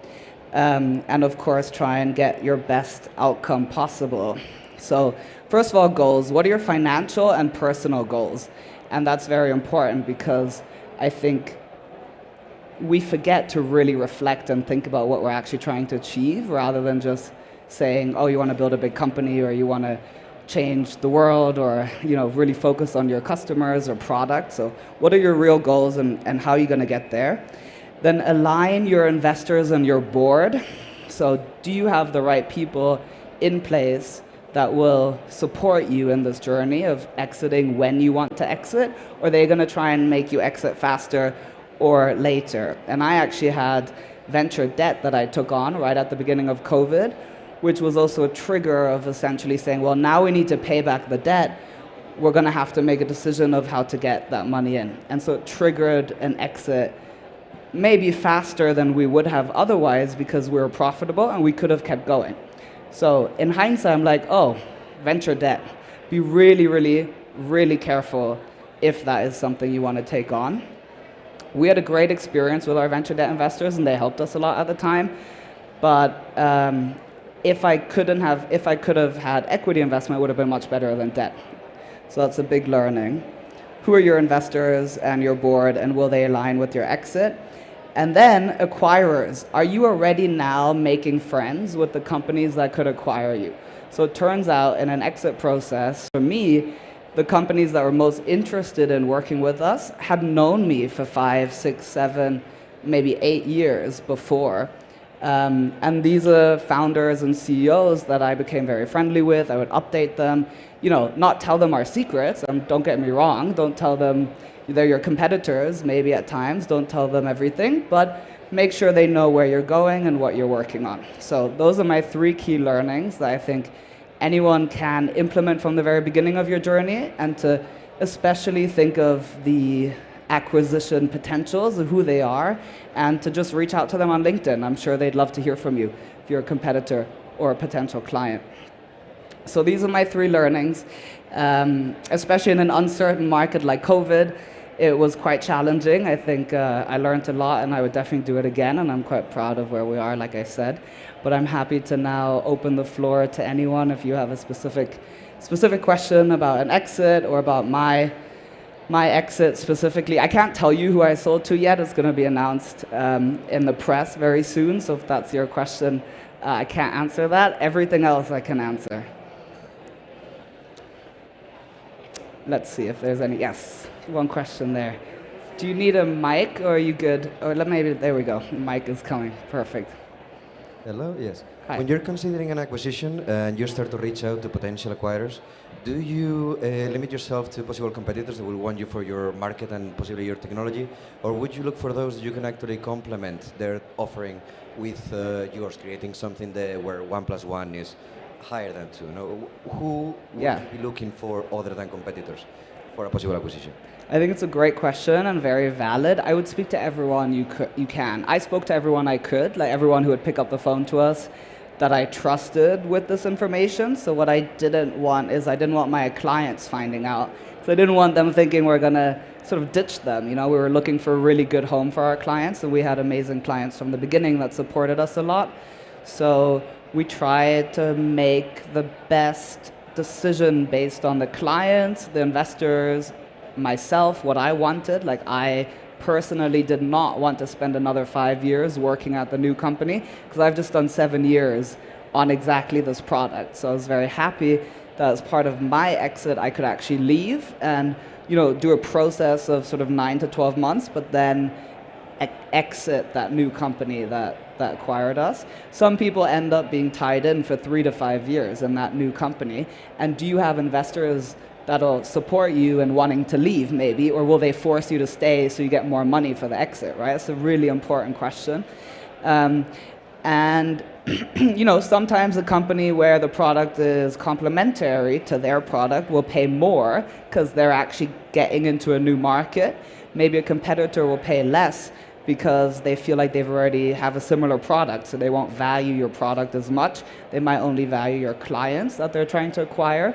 So I would also think about, what is it you're selling? Are you selling IP? Are you selling clients? Are you selling product? Or hopefully all of the above. in which case you'll get the best offer from the company that will value that the most, and probably the company that has the most respect for you as a founding team, that has sort of watched your journey and seen you grow. And that's why I think it's so important to speak to potential acquirers literally from seed stage, like as early as possible. Just think of it as another stakeholder management, which we often don't talk about. So you have your investors, you have your clients, but as a founder, I think you also have to remember in the back of your head who your acquirers can be and manage that like active stakeholder management. Because if you didn't speak to them for the last 5 years and now you're like, hey, I want to talk to you about buying my company, they'll be like, well, who are you? You know, why would I want to buy your company? So, yeah, I think we have time for one more question. Oh, we're over time. Thank you. So, great question. Sorry. Thank you so much.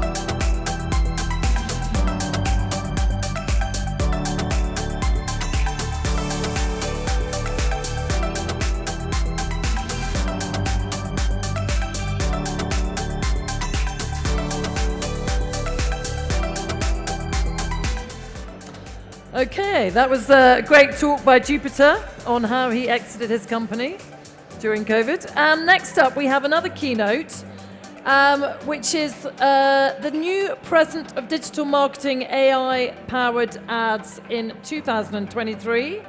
And with us to give us a keynote is Joan Munoz, who is Digital Strategy Lead at Google. Over to you.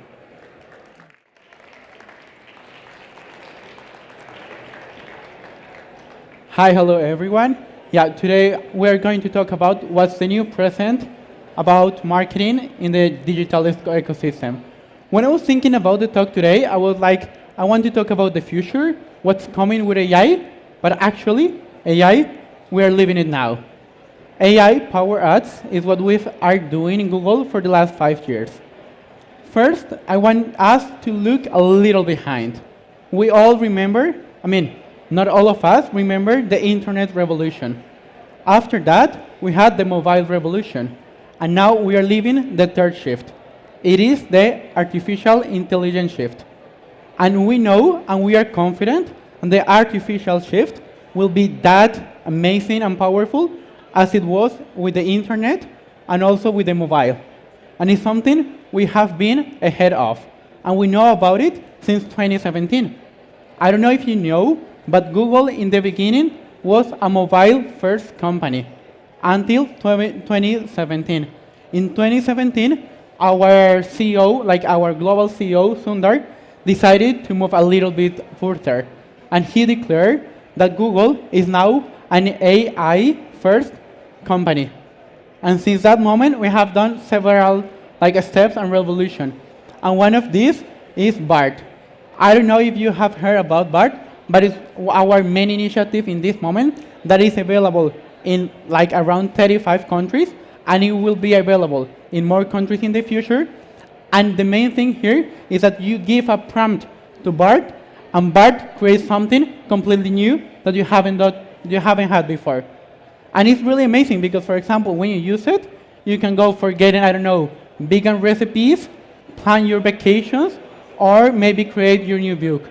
And now all of you that are in the startup ecosystem, sometimes you need to, design a better business plan, maybe improve your pitch, or also know how to improve your capabilities in a new language. That's also something that you can do with BART. But it's not something that is new. Actually, artificial intelligence is something that we all have lived before.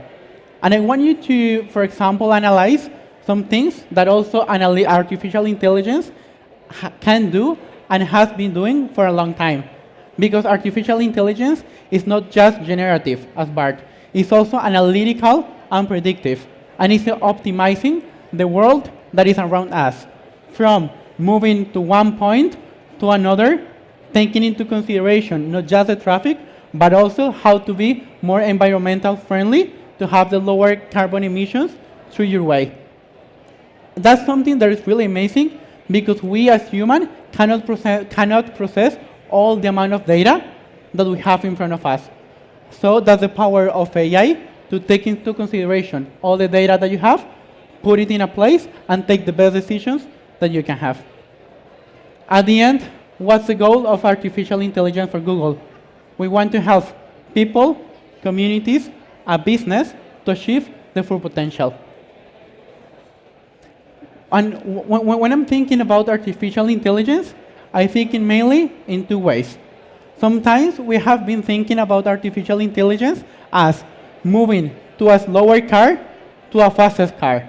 But now, when I think about artificial intelligence, I feel like you are in your car, like taking everything that you want, like you are like literally holding the time on, but when you are approaching the traffic light, it turns green. That's artificial intelligence. It's not just moving farther, like further and faster, it's also going that when you are going to the traffic light, everything is green for your path.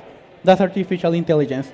And regarding the marketing part, that I know that most of you are also interested in this, is a multiplier to help you be in the right place, in the right spot for the right people. How we do that? We take into consideration all you have, because at the end, artificial intelligence is only a way to help you to unleash the full potential that you already have. So based on that, we take the data that you have as an input, also your marketing efficiency, and based on that, we give you our products to have the best of Google AI to be for the right person in the right moment with the right creativity. How has been the process since we moved to be a mobile-first company to an AI-first company from 2017 to 2022, 2023? We have seen 2x plus adoption of AI in the companies. Also, the companies that have had that adoption, 70% of them see that the revenue has increased thanks to artificial intelligence.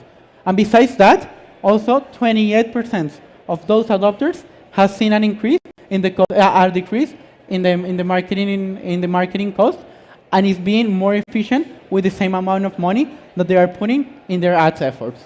So it's being in the right moment, having the best technology that you can have in the market, increase your revenue, and decrease the cost. So in the end, it's a win to have the best technologies to help your business succeed.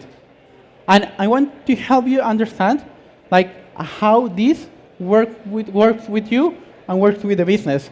Because I want you to, for example, understand that Google AI is not just giving data, see the results, and that's it. It's a process that all of you in startups, do daily. At the end, it's iteration. You give the data to Google, Google remix your creativity, your copy, your audience, your settings, and with that, it gives you results. It goes to the ocean and finds the best people that are looking for your service. Then it gives you results back, and you give feedback of the results. At the end, what you are doing is you see the results, you improve your campaigns, and then you give that again to the system.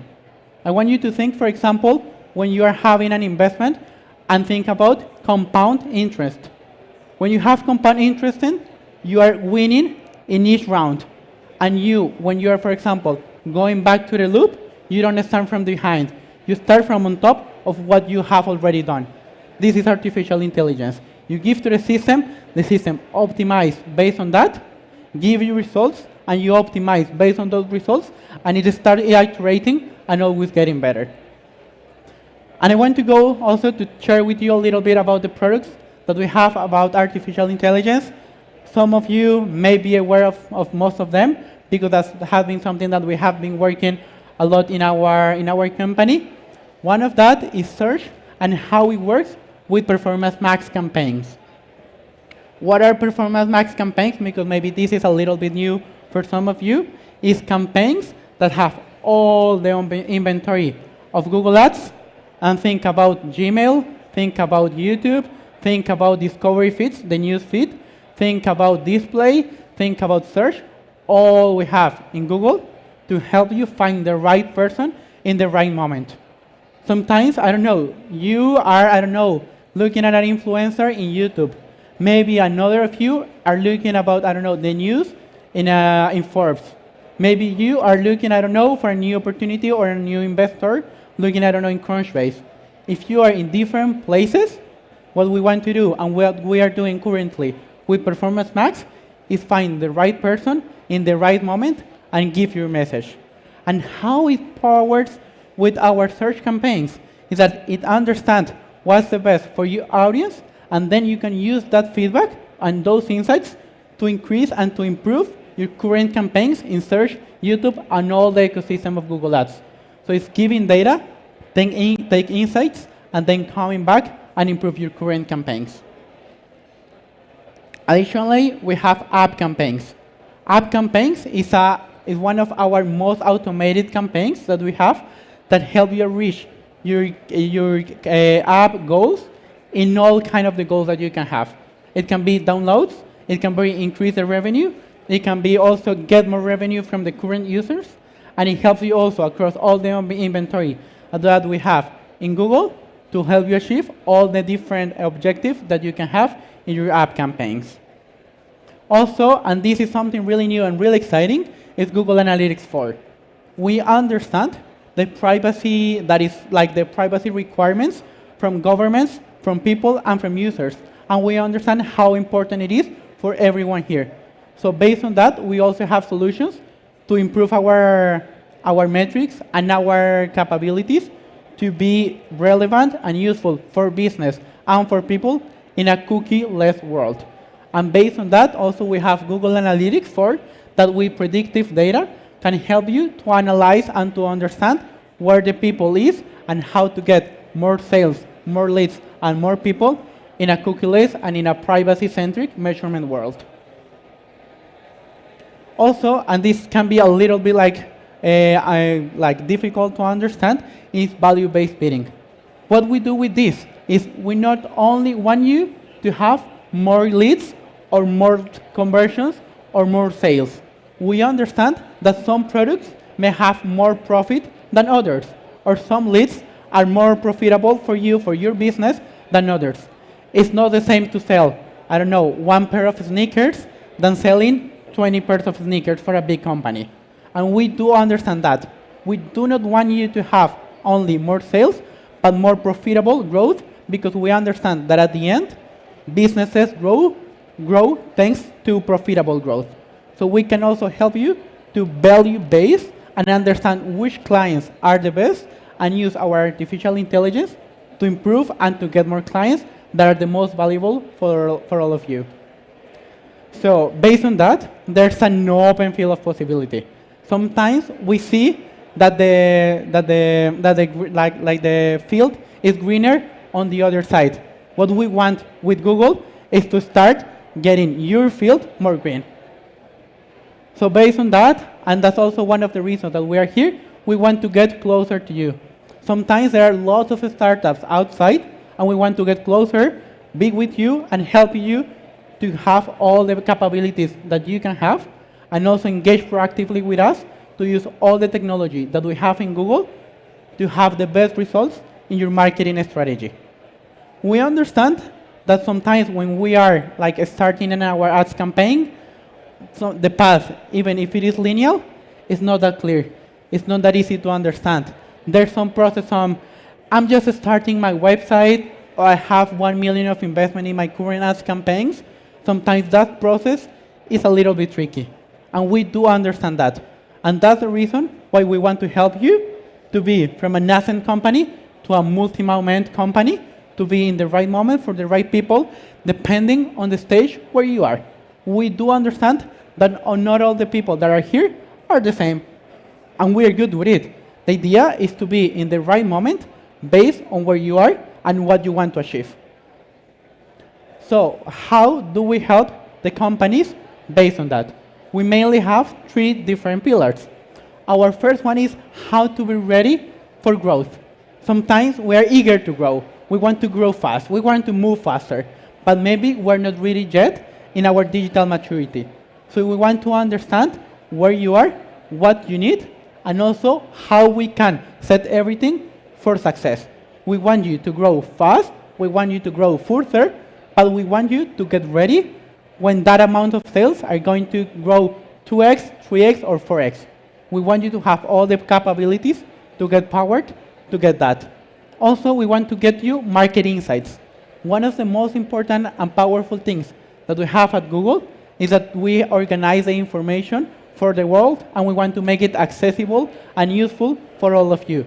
So we can also help you to understand how you are now, how we can forecast the sales of your company, and how with the current ecosystem, when we are having different challenges from COVID, from economic uncertainty, and etc., how we can escalate and how can we move in this different and changing and constantly changing environment, and then understand where's the opportunity and also where we shouldn't go.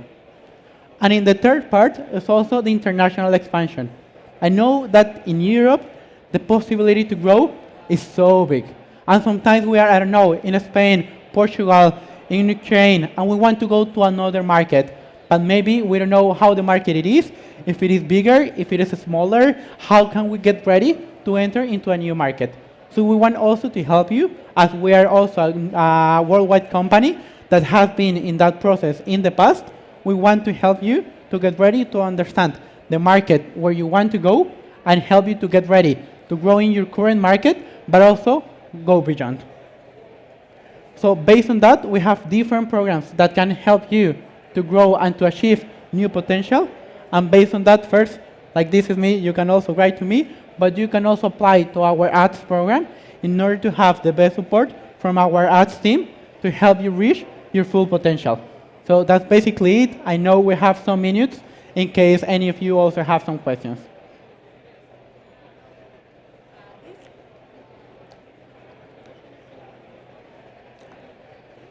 No.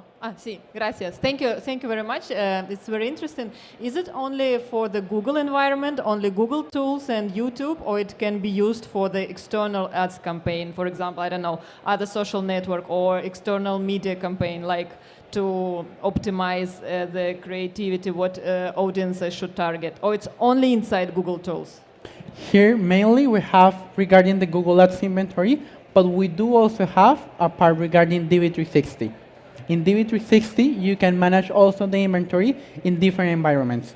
One environment, for example, is out of home, that you can have also digital banners outside or Spotify ads. So this is something that you can manage through the DV360 solution, but we are mainly working with Google Ads inventory, where it's Gmail, Discovery, YouTube, Display, Search, and some other. Thank you. You're welcome.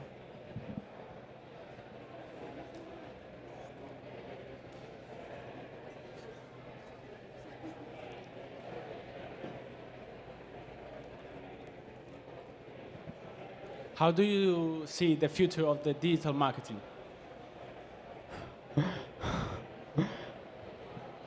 I think that's something that applies to digital marketing, is that sometimes we were thinking that we need, first we need to understand that the things that we were dreaming are already a reality. And we need to first understand that, because sometimes we are like, I don't know, how can I use BART in the coming 3 years? You need to start, how can I use BART currently in my current way of working? Second, it won't be more about creating something new, and it will be how to understand the environment to make AI help me to create a new world and be in a constant combination.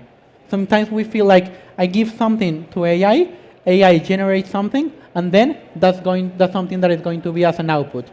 The reality is how you understand the AI generation come back to you and how you give proper feedback to the algorithm to give you what you want. And I think the future of digital marketing and digital marketers is how to give right feedback to the algorithm, to the machine, and to your company and colleagues to give the best results ever. When talking about SEO and SEM, regarding the topic of Google Analytics 4, are you planning to give more thorough analysis for the keywords? Like it will be more insights, like for example, the SEMrush is giving more insights about the keywords, or other platforms, like for example, your competitor, ChatGPT, is giving pretty good insights about the keywords. Are you planning to beat the competitions in terms of the keywords analysis in the future? Yeah, that's something that has been launched more or less 2 weeks ago, and it's something that, for example, we are also doing with our Performance Max campaigns. What I think, for example, about our Performance Max campaigns and also with Google Analytics 4 is that we do understand that the consumer behavior is unpredictable and constantly changing. And sometimes we don't know the keywords where the people are looking now, because maybe we were having the keywords that they were looking before, but not the current keywords. So we also add in the ads part something regarding insights to have the keywords, the new keywords that are arising, and help you to be in upfront to have that.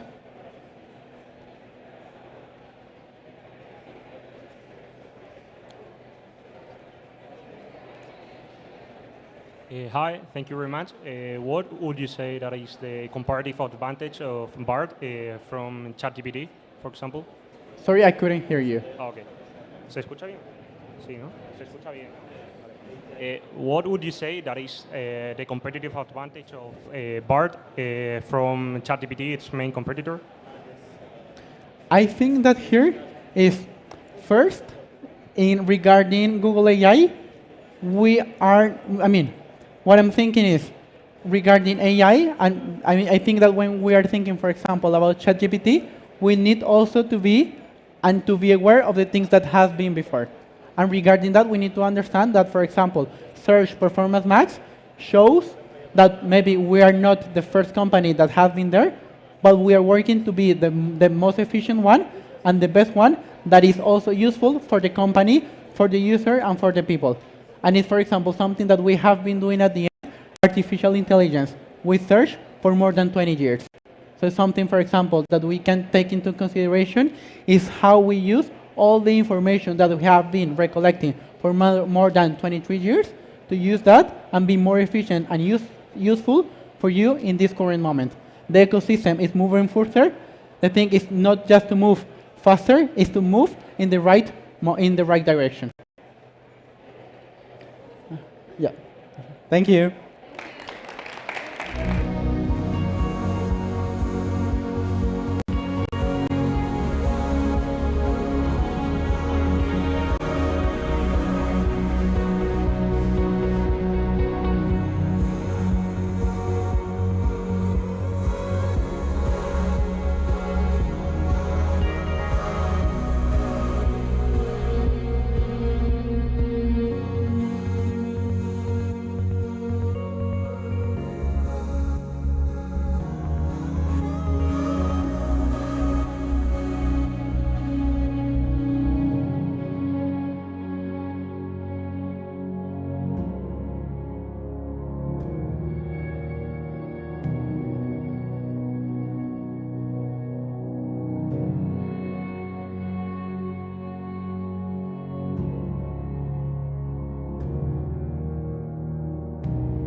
Oh, hello. Yeah, we're back. We're back. Okay, so that was a great talk by Juan Munoz on the new president of digital marketing, AI-powered ads. We're now going to talk about advancing the healthcare industry through responsible AI. And joining us today on the panel is Ignacio Valedor, co-founder at Lula Care. Welcome to the stage. Next up, we have Alejandro Serrano, co-founder at Umore. And our moderator today is Tamara Lucas, marketing manager, Google for Startups. Hi, can you hear me? Yes. Well, thank you very much. Good afternoon, everyone. And thank you for joining here this afternoon in this panel. I'm excited about talking AI and health and well-being, these two amazing founders. As you know, artificial intelligence is transforming the healthcare industry, and we are not gonna, I think, disagree that founders and startups are playing a key role in this change, right? They are developing AI-powered technologies that not only are changing the lives of the users, but the life of everyone and the society. Before starting the questions, I'm just gonna mention that at Google for Startups, we aim to keep supporting the innovators in the region. And that's why we have just launched a new Growth Academy series focused on AI. And the applications are open for the new Growth Academy AI for Health. So if there is any health tech startups here using AI, please come to our booth. We are more than happy to talk to you more about this program, okay? But yeah, I'm going to stop talking, no worries. So, nobody knows better than founders how fast things can change. My two fellow panelists, Nacho and Alex, here will tell you more about that. I'm going to ask you both to introduce yourself and briefly explain what your startups are doing. So, Nacho, do you want to go first? Yes. Well, we are Lulai, now Lula Care, and we basically help mothers during the maternity stage. We do plans or programs in well-being, health, and other matters relating to their kind of the idea of them not attending traditional health, but having another digital health that actually helps them to get through this stage. Yes. Alex? Hi, my name is Alejandro. I'm one of the co-founders of UMOR, and the problem that we go to solve is that a lot of psychotherapists and psychiatrists can't really scale themselves. They're limited to the amount of hours that they can work in a day to see that many patients. So what we focus on is helping them use remote patient monitoring apps that help measure the mental health of their clients, so to be able to help them save time on admin work by helping them with all of the admin, like the clinical documentation that they may need, or smart reports to keep informed on their patients, but also helping them increase their revenues by being able to provide them with services that are reimbursable, so that they're able to scale out their teams within their clinics or hospitals. Cool. Well, thank you both for the introductions, and I'm going to start with Nacho, if that's okay. I wanted you to tell us a little bit more about how do you identify that baby sleep problem, and why, and how do you find that AI was going to help you, be the painkiller of that problem? Okay, first step was having a baby. Okay, I had a baby, and it was a wonderful experience, but it just didn't sleep. So when we tried to find solutions, we just talked to coaches. And actually, we found a coach, it came to our house, it slept with us, with the baby, obviously, and it solved the problem. But it was super expensive, super invasive, and I thought there might be another way. So we came up with an algorithm actually to help these coaches that listen to the baby. And because it listened to the baby, we thought, look, we can get a pattern so they can get digital. They don't have to be physical at our house. But once we got into it, we got really excited about it. So the next things we did, the algorithm actually could create music patterns. Okay, music is very important for the baby because it lets them know when it's time to sleep. And also it isolates them from all the noises that actually wake them up. And once we got that, and I think that for the first time, I've been working 20 years in digital health, and for the first time, technology was not the stopper. Actually, we could think of whatever we wanted, so we started building a chat, okay? And even chat at that time wasn't really popular because we got all the data that we get from the algorithm. We could do personalized programs for these moms. So basically, when we ended up doing this, it was 1.5 years, we had a whole ecosystem. We didn't need to have that coaches anymore in the same format. It was just digital, and the good thing, it came to be something that cost $100 to families to something that was $90 a month. So this is how Lulai came to be, how our whole ecosystem came together. So interesting. I believe you have helped thousands of moms and dads sleeping better after you suffer by yourself. Yeah. We actually almost 10,000 families. Yes. Yours included after the baby, right? Yeah, of course. Cool. Well, Alejandro, we know that in the field of mental health, the response time is kind of very important for patients. So could you give us more visibility on how you're using AI in UMOR to support and improve the patient-doctor relationships? Yeah, absolutely. I mean, in mental health care, it's extremely important to have a really good relationship with your doctor because you have to feel safe and fearless to be able to open up and talk about your mental health. And what we've seen is that from all of the clinicians that we've been speaking with, they spend about 25% of the time of their day to prepare reports, to write clinical documentation after these sessions, to make sure that they're in a really good position to connect well with their clients. And there's a lot of work that you can do with AI in interventions of healthcare, but there's also a lot that you can do on that back-end side, let's call it, when it comes to the admin work. So by being able to prepare them for that time, reduce the amount of time that they're having to spend reading through transcripts and really understanding how to approach and plan the treatment, we're able to help them identify what are the key things that really are standing out here, what should I be focusing on, and what's really important for the client. And then that way they can dedicate more time within the day to be able to see more patients with that information to give them the best quality of service. Wow, so interesting, right? Okay, now I have a question for both of you. I know that you are new in this AI vocabulary. I believe you both have been working quite a long time with this technology, and I would love to pick your brain on what are the benefits from your point of view that AI can bring to the table in terms of healthcare and well-being, not only for your, final users, but in terms general for society, people. And which one wants to start? I might do. I mean, for us, because we are in well-being, we are about preventing, okay? So basically, in the past, we had some trouble handling the data, okay? How much data do you have to have, and how are you going to use it, okay?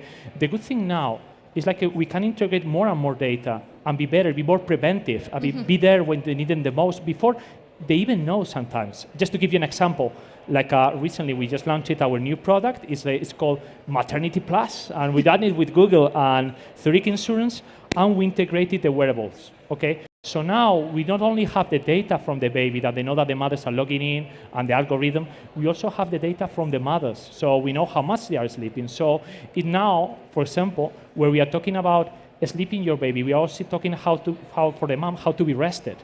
Because we got all the data, which coaches can recommend plans that include the baby and the mom, okay? And more, we're getting more data. Actually, Fitbit doesn't give us all the data we want, but we know we are getting there. Yes. Let us do more and more complex plans. And sometimes the moms are quite surprised because they find themselves like, I didn't know I needed this, but I'm quite enjoying it. Mm-hmm. And that's quite our goal for this new AI wave that is coming, being there even though they don't know they need us yet. Okay, Alex?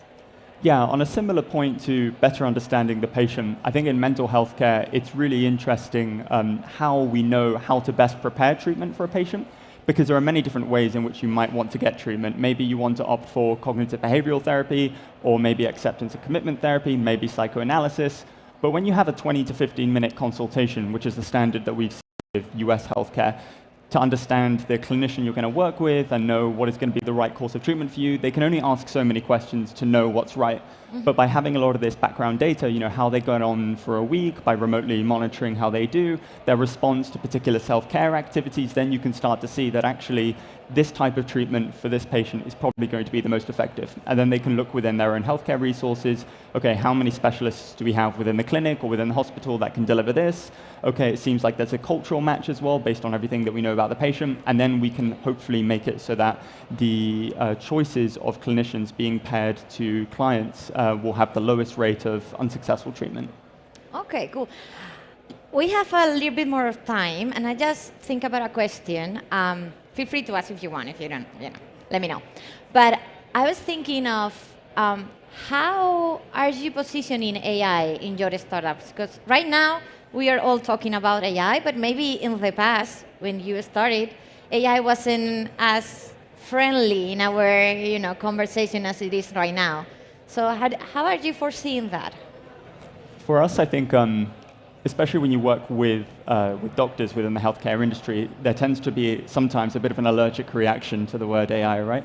Maybe there's a fear that it will somehow replace what they do, somehow it will increase the risk of the job that they do if they're having to work with AI. So for us, the way in which we're positioning it is making sure that it's much a helper on the admin side, which they have flexibility and control over how they use it. And I think that's been super key when talking with the clinicians that we've been working with. as long as they know that ultimately they're the ones making decisions, but AI is there to optimize it for them, they feel very content. So as an advantage, right? As an Yes. advantage. Nothing which is replacing any processes, but only optimizing. Okay. Yeah, I agree with him. I think like the mindset has changed a lot. When we started talking about AI, it was frightening. You know, at some point, what doctors needed is better video consultations, and we told them, look, this is not about better video consultations. This is about doing something better in a different format. And also, it's going to help you a lot because it's going to give you a lot of time free. You don't have to be just talking to a patient, especially with coaches, talking one day, just connecting another. And I think that in the last months, that conversation is being softer and nicer, but still I think that from our side there's still a fear, you know, of how this is going to affect us, and how is this benefiting the patient, and you know. So I think it's getting better and better, but it will take a bit more time, especially when you are dealing with the people that actually were used to do the things in one way, and now it has completely changed. Yes. I had to say that I think you're doing an amazing job showing doctors and the users how AI is really helping improving their lives. So, well, terrific discussion today. We are going to wrap up these sessions. I'm going to thank you all that you have been here, that you have been passing by. And if any of you are still having doubts of how Google for Startups can support, grow your business, we are in the stand number 2, just between El Ayuntamiento de Madrid and the EA University, as all of the stands are, blue. Sometimes it's difficult to just say a color. Yeah, thank you both, Alex, Nacho. It's a pleasure to be with you here, and thank you, everyone.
So that was very interesting on advancing the healthcare industry.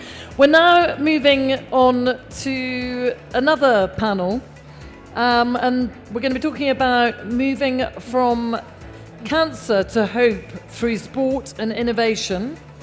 And joining us today on the panel, we have Alfonso Jimenez, who's going to be joining us in a minute. We have Marissa Kotz. No, Marissa Kotz. Oh, sorry about this, sorry. Marcelo Rosello, sorry, from GSK. Marcelo, do you want to come up? Sorry about that. That was written incorrectly on my screen. Sarah Pedras, who is Innovation Lead at GSK, and you're going to be moderating this discussion. So thank you, Marcelo, for being here. I'm going to introduce you briefly because everyone deserves to know who they are. I don't know if we can switch a little bit the lights because we are getting blind. No? Okay. We are, first of all, thank you for being here because I didn't expect you all to be here, honestly. It stopped raining like cats and dogs, and you are in the middle of a panel, showing up, talking, or willing to hear something about cancer. Of course, through sport and innovation, which is pretty cool. There are some buzzwords that are really interesting right now. But yes, we are going to talk in the next 30 minutes about cancer in a different way, in a slightly different way. We are GSK, we are a British biopharmaceutical company. I'm Sara Pedraz, Innovation Lead at GSK, and I'm going to switch to Spanish right now because some of our guests feel more comfortable, and I think that when we are expressing strong feelings, it's better to do it in your mother tongue. So continuamos en español. Como he dicho, somos GSK, somos una empresa que tiene un propósito muy claro, que es unir ciencia, talento y tecnología para adelantarnos a la enfermedad. Sí, en el fondo somos una empresa que comercializa fármacos y nos gustaría que no existieran las enfermedades, lo cual puede sonar un poco contrasentido, pero yo creo que se va a entender con la exposición de hoy. Estamos aquí para hablar de deporte, de cáncer y de innovación. Como he dicho, yo soy la persona de innovación y va a haber un cambio en la agenda. Los de innovación estamos acostumbrados porque Alfonso, que tendría que estar aquí, está en un atasco. Así que nos toca a Marcelo y a mí, mientras Alfonso llega, contaros qué es lo que teníamos que contaros. ¿Por qué queremos hablar de cáncer? En el fondo, porque lo que nos interesa como compañía es ayudar a esas pacientes que emprenden un camino solas, un camino que es muy solitario y que durante meses, a veces años o a veces a lo largo de toda su vida se ven obligadas a buscar soluciones que les hagan ese camino más cómodo, un camino en el que tienen que enfrentarse con multitud de retos, con miedos y que realmente, por mucho que podamos acompañarlas, es un camino que viven en primera persona.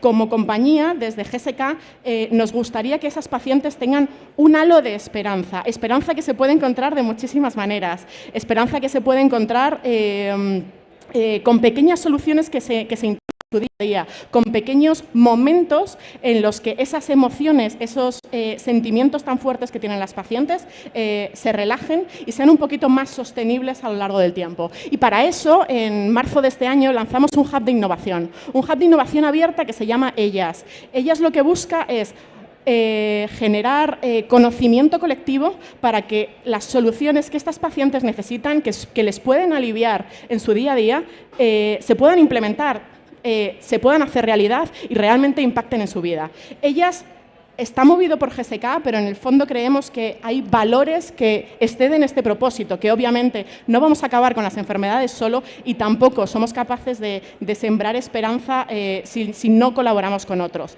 Por tanto, como he dicho, es un hub de innovación abierta donde estamos muy orgullosos de contar con el apoyo de GoFit, que Alfonso está representando aquí porque finalmente ha llegado, BCC Innovation, el Centro Tecnológico del Vasculinary Center, Sanitas Hospitales, Telefónica, Cum Laude y Eugene. Y he dicho que Ellas es un proyecto que para nosotros es muy importante porque entronca con nuestro propósito y con nuestros valores. Valores como la humildad.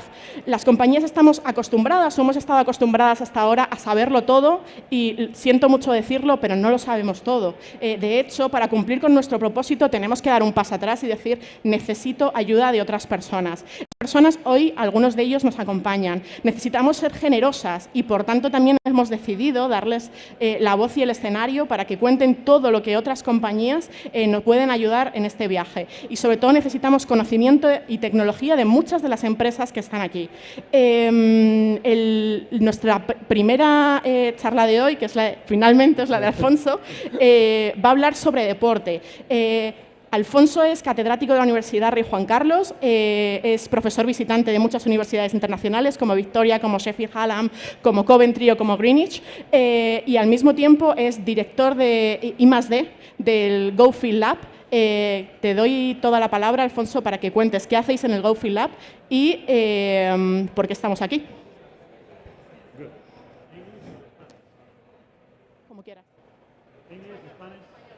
¿Español? ¿Bien? Sí, perfecto. Bueno, ¿qué vida más activa llevamos? He llegado derrapando, ¿vale? Bueno, voy a contaros un poco lo que estamos haciendo en este ámbito. Pero así como grandes titulares, una vida activa es un factor determinante de producción frente a cualquier tipo de cáncer. Una vida activa es un factor claro de supervivencia en caso de que contraigas cáncer. La evidencia es sólida, es consistente. Pero la población se enfrenta a muchas barreras para mantener ese comportamiento activo de manera regular. Y la innovación y la tecnología, que sinceramente son una parte muy relevante del problema hoy en día, deberían también poder ser parte de la solución. Entonces voy a explicaros ahora un pequeño proyecto con pacientes de cáncer que estamos desarrollando, parte de un doctorado industrial que tenemos en el GoFit Lab, y que realmente lo que hace es integrar la tecnología con una intervención clínica estructurada que se basa en ejercicio de alta intensidad para pacientes con cardiotoxicidad que son supervivientes de cáncer, pero cuyo corazón lleva bastante mal la agresividad del tratamiento y que normalmente tiene una esperanza de vida limitada por cardiopatía coronaria y no vinculada directamente a las consecuencias del cáncer, ¿vale? Entonces vamos a utilizar un determinado modo de ejercicio a una determinada intensidad utilizando tecnología para reforzar esa estructura del músculo cardíaco y hacerlo de una manera mucho más eficiente, ¿vale? Bien. Bueno, pues como os decía, tener una vida activa está claramente relacionado con la reducción del riesgo de muerte en diferentes tipos de cáncer, ¿vale? Ser físicamente activo es una de las mejores decisiones que puede tomar cualquier ser humano hoy en día. ¿Cuántos de vosotros sois activos regularmente? Fantástico, estamos en una audiencia de convencidos. Muy bien. Porque es muy importante que se lo digáis a las personas en vuestro círculo cercano más próximo. Porque el nivel de incidencia y prevalencia del cáncer se va a disparar en los próximos 10 años. Y van a morir 16 millones de personas de cáncer en el mundo cada año, ¿vale? Así que deberíamos hacer algo pronto al respecto, ¿vale? Pero bueno, el ejercicio ha demostrado ser un elemento fundamental, como os decía, en, por un lado, resolver o reducir el impacto de los síntomas asociados a la enfermedad, pero sobre todo aumentar de manera significativa la esperanza de vida y en muchos casos, además, mejorar mucha de la sintomatología asociada, ¿vale? Y la evidencia aquí es sólida, es suficiente. Nosotros publicamos un trabajo hace unos años donde además evaluábamos por qué el ejercicio es tan bueno. Supongo que esta información está colgada, pues esto está publicado todo en Open Access, buscáis el paper, pero existen determinadas alteraciones en la estructura, en este caso bioquímica de nuestro organismo, que se producen cuando nuestro músculo empieza a moverse y a contraerse, que son especialmente positivas en esta enfermedad, ¿vale? De hecho, el ejercicio ha demostrado que tiene infinidad de efectos positivos en procesos tanto vinculados al tratamiento de la enfermedad como a las consecuencias de la enfermedad. Y redunda tanto en mejorar la calidad de vida del paciente durante el tratamiento como su aumento en la esperanza de vida después de haberlo superado. Por lo tanto, es una variable, por así decirlo, de intervención clínica que desde un punto de vista ético no sería razonable no utilizar. No sé si me entendéis. Una cosa que sabemos que funciona bien debería ser accesible, debería formar parte de lo que sería la oferta de servicio de atención sanitaria a esta población. Y desgraciadamente todavía no lo es, o lo es de manera anecdótica. Si hay algún equipo de oncología que tiene por esto, que tiene interés, que los hay y muchos, pero no forma parte del estándar clínico de atención a esta población, ¿vale? Y por lo tanto hay mucho trabajo que desarrollar por delante, ¿vale? Pero fijaros, voy a hablaros de este proyecto donde hemos combinado tecnología y atención especializada en un grupo de pacientes supervivientes de cáncer para lidiar con esos efectos de la cardiotoxicidad. Este es un doctorado industrial financiado por la Agencia Española, la Agencia Estatal de Investigación, el primero que se financia de este tipo en una empresa del ámbito deportivo. Tenemos un laboratorio de fisiología aplicada en el centro GoFit de Vallehermoso, no sé si lo conocéis, en la avenida Filipinas. Ahí tenemos, ¿vale? Hemos ya completado formación de 10 doctores, tenemos ahora mismo otros 8, 2 postdocs y hacemos un montón de intervenciones en muchos ámbitos. Una de ellas muy bonita es esta, que se desarrolla por el maldito o bienvenido COVID-19. Teníamos prevista una intervención, ¿vale? En un contexto real, llega el COVID, nos vamos a casa todos. ¿Cómo entrenamos a las pacientes desde casa? Controlando la intensidad y regulando la fatiga, con entrenamiento de alta intensidad para mejorar la función cardíaca y resolver el problema de la cardiotoxicidad. Y llegan los señores como ustedes que están aquí, con cerebro y tecnología, y nos lo resuelven, ¿vale? Y entonces lo que hemos hecho es desarrollar un programa de intervención que utiliza un equipo de registro de intensidad que se llama MyZone, que ha generado a través de su app la posibilidad de crear un entorno virtual donde Ana, nuestra investigadora predoctoral, se puede conectar con pacientes que están en distintos núcleos rurales en Cantabria, porque este es un proyecto que hacemos en el centro GoFit de Santander, ¿vale? Y estas pacientes, en tiempo real, con su bandita puesta, están haciendo ejercicio y Ana desde Madrid está controlando la intensidad. De manera que le puede dar indicaciones a cada una de ellas en tiempo real para que ajusten la intensidad o la suban. Las pacientes llegan al centro, hacen una evaluación completa, aparte de la clínica, en este caso fisiológica o de condición física, se le ajustan las intensidades, se lleva su kit de entrenamiento a casa, se lleva su cinta MyZone, que además se puede colocar, en este caso en la muñeca o en el antebrazo si ha tenido cirugía y ha sido muy agresiva, Y además, lo que hacemos es que se descarga otra solución, ¿vale? Que en este caso es una app que se llama H4RV, que mide la variabilidad de la frecuencia cardíaca colocando el dedo en la cámara de tu teléfono por la mañana 1 minuto a la hora de levantarte. Se detecta la variabilidad de la frecuencia cardíaca, que es un indicador del nivel de recuperación posterior al ejercicio.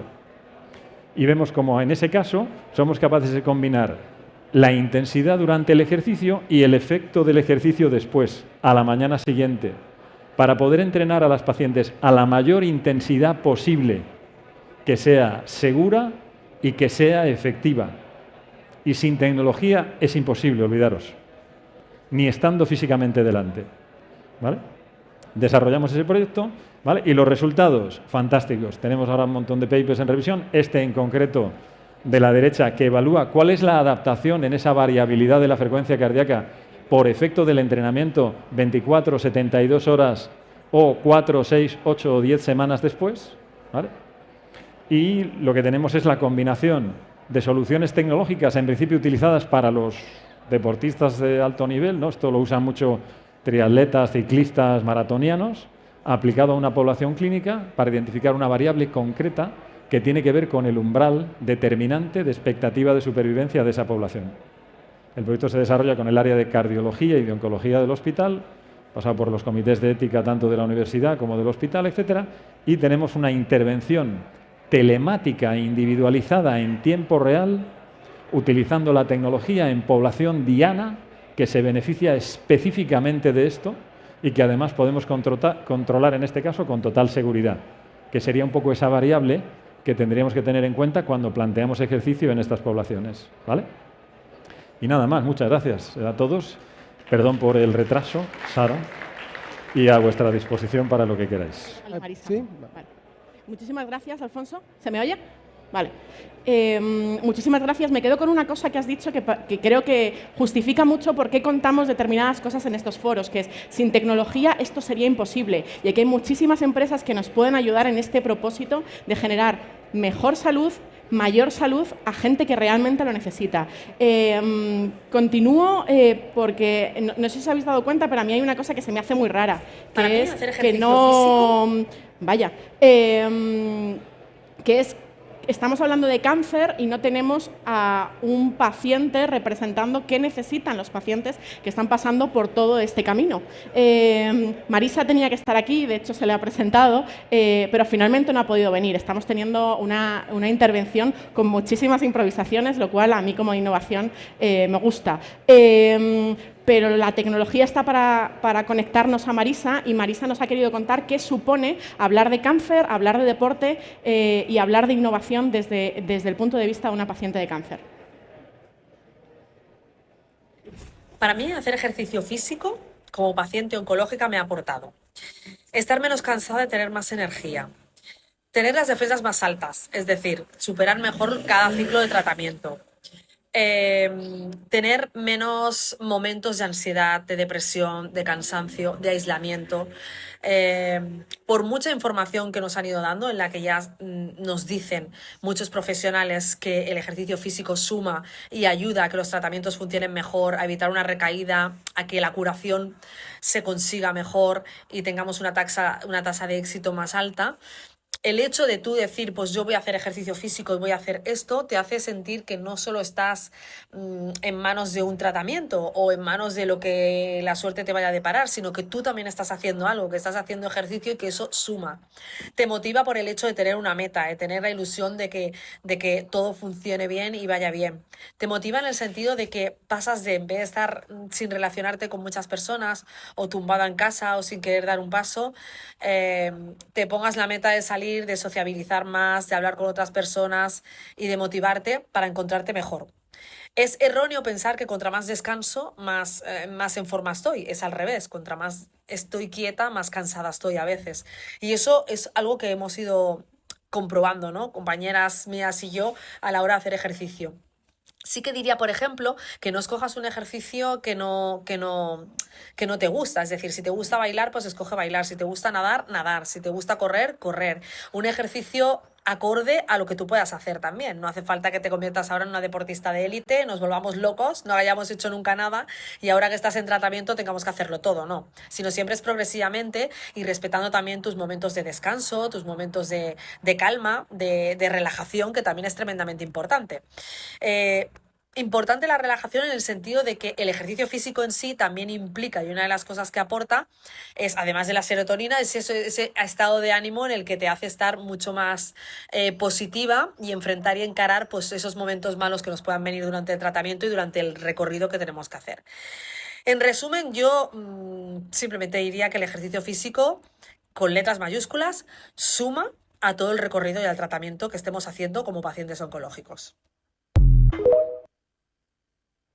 Marisa, paciente y TikToker, como podéis ver, nos ha mandado sus palabras de por qué esto es importante para las pacientes. Aquí veis que aparece AMO Asociación. Marisa es la presidenta de una asociación de mama y ovario hereditario. Y a quien sí tenemos hoy aquí es a Marcelo Ruz, y vais a entender muy bien por qué, porque Marcelo lanzó junto con Marisa un programa que se llama Mujer, Deporte y Cáncer. Marcelo, todo tuyo. Muchas gracias. Bueno, muchas gracias. Deciros que sí que puedo hablar como paciente. Creo que soy el primer hombre, o al menos que lo va a manifestar, el primer hombre que ha sufrido un cáncer ginecológico, ¿vale? Quiero que entendáis, por favor, que cuando el cáncer entra en un hogar, no va a la mujer, si es un cáncer ginecológico, ovario, mamá, entra en un hogar, no va solo a la mujer, va a toda la unidad familiar. Entonces podemos decir que sí, que los hombres sufrimos el cáncer ginecológico, por lo tanto, os voy a hablar como paciente y el por qué hicimos Mujer, Deporte y Cáncer, ¿no? Estoy muy contento realmente de estar hoy en un sitio, en un foro donde la innovación es la palabra principal. Nosotros como asociación vemos cómo evoluciona el mundo profesional, vemos cómo está evolucionando el mundo de la industria, la administración, la sociedad. En cambio, las asociaciones de pacientes de cáncer, concretamente, nos tienen todavía situados en aquel grupo de personas que un domingo organizan una carrera, nos venden una pulserita, la compramos, nuestra conciencia está tranquila y ahí nos quedamos, ¿no? Nosotros creemos que las asociaciones de pacientes debemos avanzar, debemos innovar. Gracias a GSK nosotros hemos podido desarrollar este proyecto de Mujer, Deporte y Cáncer con apoyo de otra industria, pero sí que fue desde GSK y desde aquí quiero lanzar un mensaje de agradecimiento a Ana Díaz, que realmente fue la persona que nos dijo, oye, lanzaros a hacer esto, nosotros estamos haciendo cosas de innovación, os podemos ayudar. Alfonso hablaba antes de los beneficios del deporte, o sea, no tengo nada más que descubrir, es lo que él decía. O sea, está demostradísimo que, ya me voy a lanzar a hacer una afirmación. Hacer ejercicio salva vidas. Nosotros así lo tenemos que ver. Somos pacientes. Y vuelvo a repetir, hacer ejercicio salva vidas. Antes hay gente que ha levantado la mano, otros no. Pues por favor, aquellos que habéis levantado la mano, como él también apuntaba antes, decírselo a vuestro entorno. Y aquí es donde aparece donde nace Mujer, Deporte y Cáncer. No hay mejor diagnóstico de un cáncer que aquel que no se produce. ¿Y qué es lo que tenemos como sociedad? No podemos empezar a tratarnos antes de padecer un cáncer, porque no sabemos si lo vamos a tener. Lo que sí que podemos hacer es prevenir.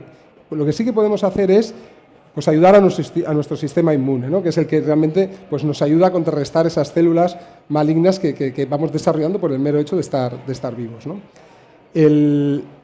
Cuando nosotros nos planteamos, decimos como asociación, y como también apuntaba él, la pandemia tuvo cosas muy malas, pero también trabajó algunas buenas, que nos frenó a todos y empezamos a pensar, a decir, oye, ¿qué podemos hacer desde aquí, ¿no?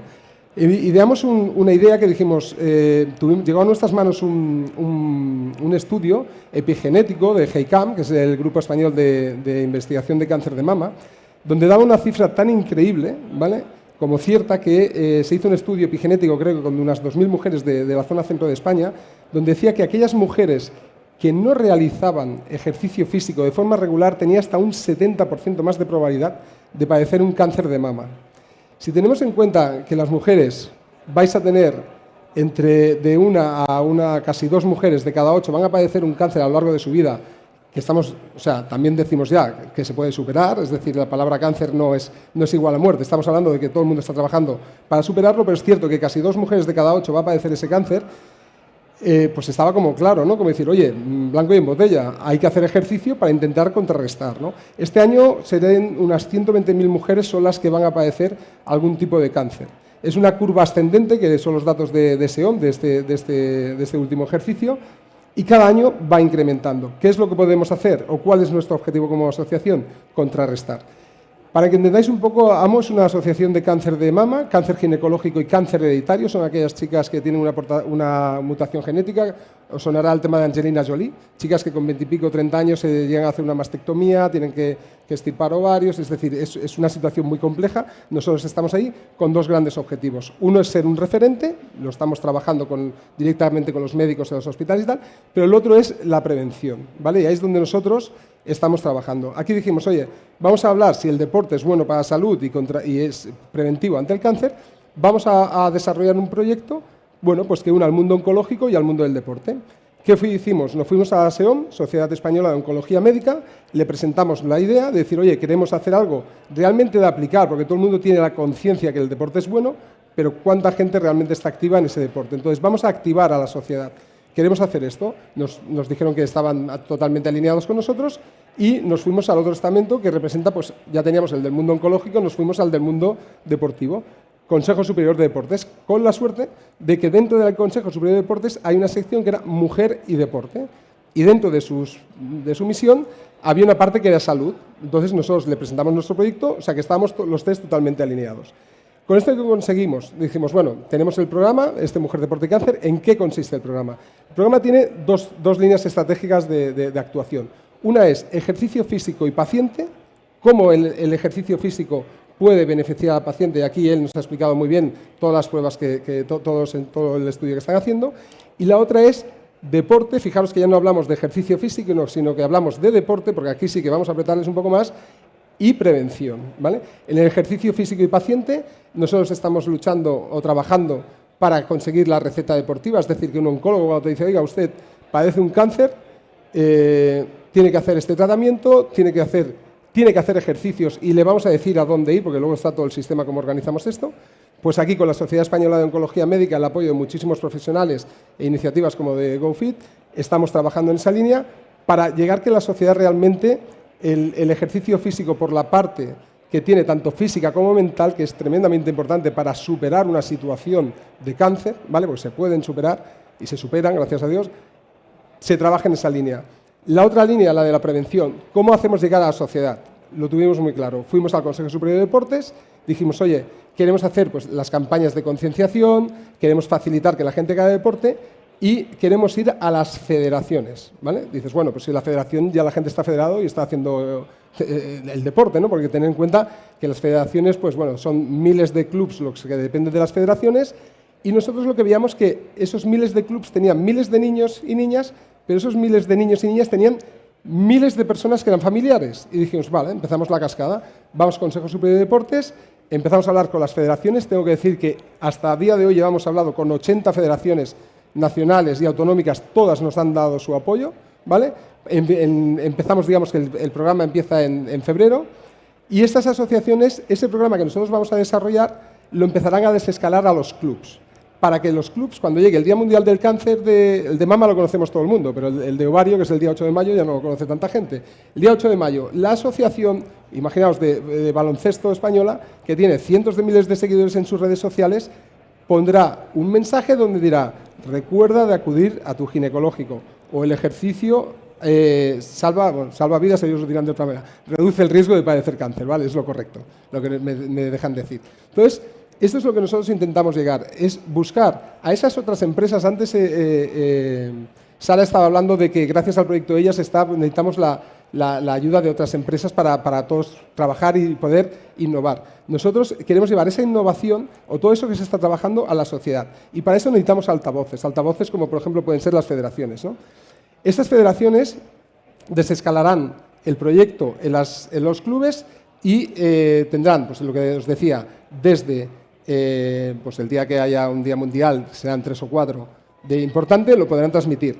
Harán en las ciudades, esas federaciones irán a colegios e institutos a hablar del deporte. No hablaremos con los niños de cáncer, sino que hablaremos de hábitos saludables. Evidentemente a un niño o una niña de 14 años no hace falta. Es decir, al final son iniciativas que nosotros proponemos para que entre todos trabajemos para contrarrestar esa curva ascendente, insisto, que este año estamos hablando de 120.000 mujeres, Nosotros entramos vía mujer, evidentemente, todos los hombres, porque al igual que todas las familias, todas las mujeres pues tienen un compañero, tienen un amigo, quien sea, es decir, que vamos a intentar promover todo ese ejercicio físico pues para contrarrestar esta línea.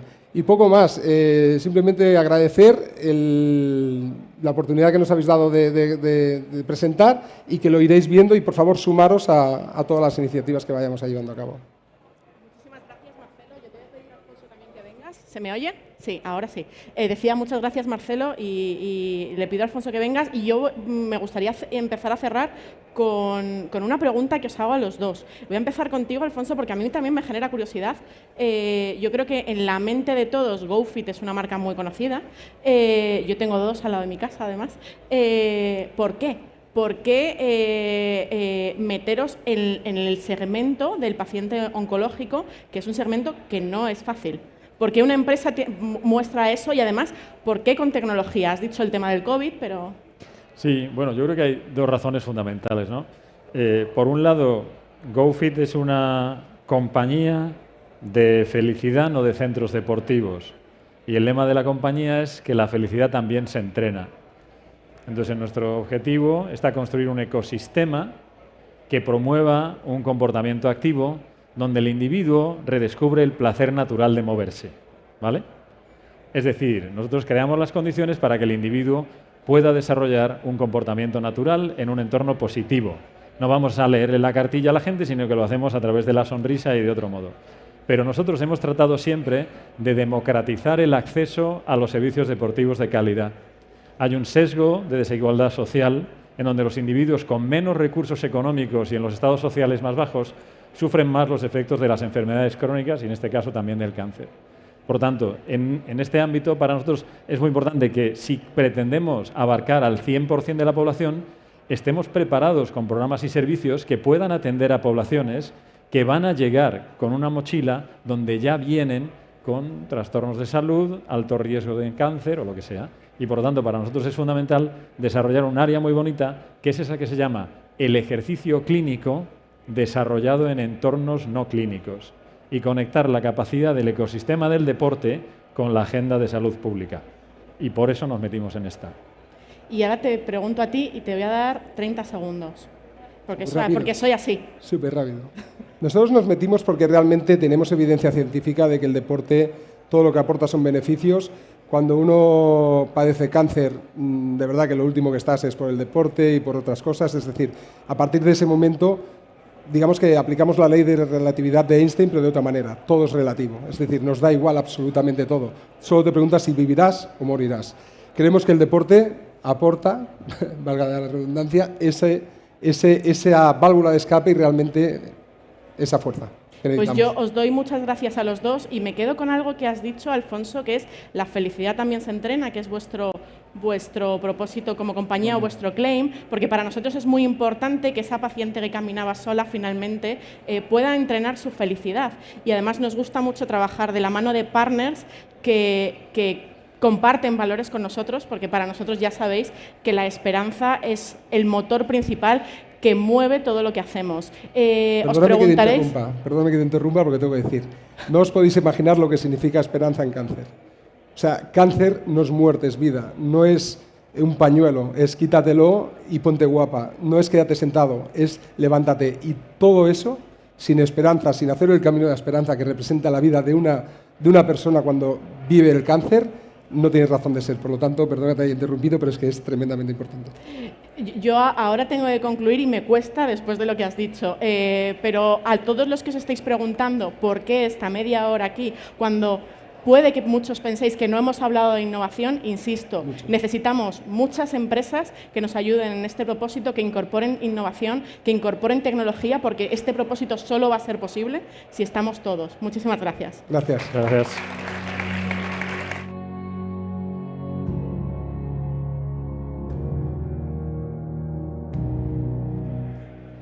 Okay, so we have one more talk on stage for today, and we're going to be learning from... We'll just wait for you guys to move and bring some more people in.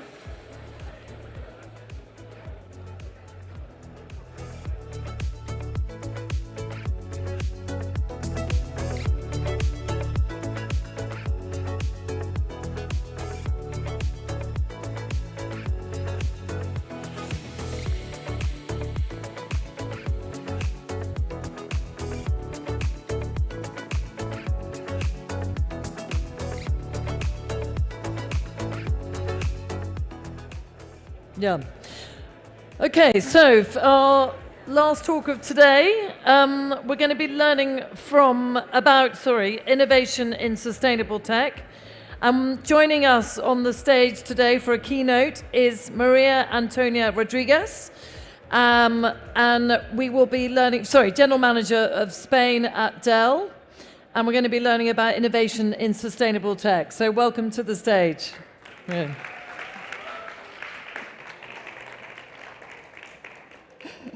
Hello, good afternoon, everyone. I'm really happy to share with you this information about Dell Technologies. My name, I have been already introduced by, my name is Maria Antonia Rodriguez. I am General Manager of Dell Technologies for Spain. And I'm going to share with you some information that I think it will be inspirational for other startups. Dell Technologies started as a startup. Our story began with a belief and a passion. The belief that everyone should have easy access to technology everywhere in the world. And today, we have achieved a milestone being one of the largest technology leaders in the world.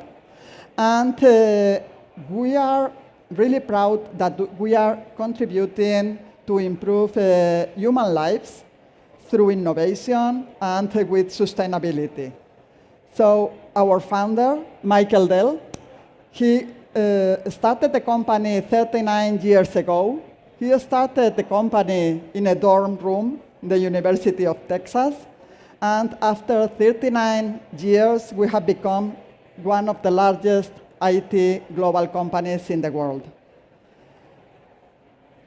We are working to deliver a better future for tomorrow, a better tomorrow. We embed sustainability in everything we do. And among our goals for 2030, we have included several targets that we have on a specific measure. One of them is for every product bought, we will reuse it or renew another one, an equivalent one. The second target for 2030 regarding sustainability is related to our packaging. 100% of our packaging will be composed by renewable or recycled material. And then the third one, and it is related to the component of the equipment that we deliver. More than 50% of the components will be recycled or renewable materials. So it is not only about sustainability. On top of sustainability, we are really committed to equity. We are really committed to inclusion. And the way we do business, it's important for us. It is our code of culture, and it is related to ethics. I am happy to share that we have been recognized as one of the most ethical companies in the world, and this is happening for the 10th year. So it is really important for us, not only the business we do, but the way we do business. Innovation. I wanted to cover this topic because it is in everything we do. Innovation is a culture. It's a culture at Dell. And in order to implement a culture of innovation, we need to take into account people, processes, and technology. Regarding technology, let me share with you 4 keys for intelligent innovation. The first one is automation. It makes simple, but it is something that needs to be planned. Automation, it is important when you are planning a new technology, when you are planning your infrastructure, and you want to avoid to dedicate time to managing that instead of being devoted to the business, to innovation. Then, the information that we manage. you and we have a lot of data. That data can be transformed into information, and the information into insights. Because with the insights that we have and the information that we are managing, we will be able to take the right decisions for our business. Then innovation is coming through people. It is coming from an idea. The idea can arise anywhere. We need to provide our people, and we need to work with at any place, at any moment. And we need to have that capability with confidence. So that is also important. And the fourth aspect is about how to consume technology, to facilitate the access to technology. In this point, it is important to highlight the as-service models and the way we can access to technology in the way it is adequate, it is appropriate for our company. I know that we are in a forum with a lot of startups, with a lot of innovators, so I think that you will feel aligned to these 4 keys. And it is a way that we are delivering our technology. We are thinking on people, so people is important in order to come with these ideas to convert into innovation. We provide those solutions to work anywhere at any moment. It is important that we are not dedicated to manage that, to manage the infrastructure. So automation with the systems and the planning that we are doing of our systems. Information is key. Remember that Dell Technologies is the combination of 2 great companies, Dell and EMC.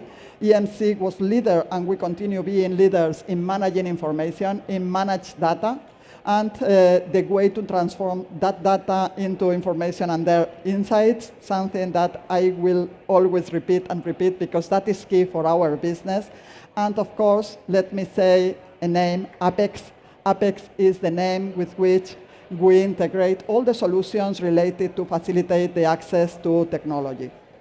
So innovation is key, but today we are here in South Summit. We are with a lot of companies that are starting in their business, startups, innovators, and we are talking to a very big company, a great company, a large company, the largest infrastructure company in the world. And what's in it for you, for the entrepreneurs, for the startups? So we are here to be with you, to accompany you in your way to deliver your business. Dell for entrepreneurs, Dell for innovators, Dell for startups. That is the hashtag that you will see when you are meeting our team in our booth, in our stand. And we are really happy to be with you, to share with you how to plan your future. It is not that today you are a very big company with a lot of needs in technology, but we know what you feel. We know that because we have lived that same road. And it is important for us also your success. So it is not that we are talking now about 39 years ago. Of course, we started as a startup. Then we became the largest startup in the world. That is what Michael Dell used to say about Dell Technologies. And now, after the combination 7 years ago of Dell and EMC and Dell, we have become the largest infrastructure company in the world. And we are here to support you to continue providing value to the society and to contribute to human progress. Count on us because we count on you. I'm really happy. Thank you very much.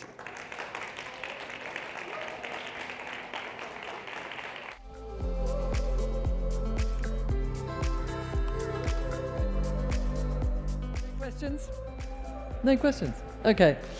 Okay, guys, that's the end of today. I hope you enjoyed it, and I hope you'll be joining us at South Summit for the social side of it tonight.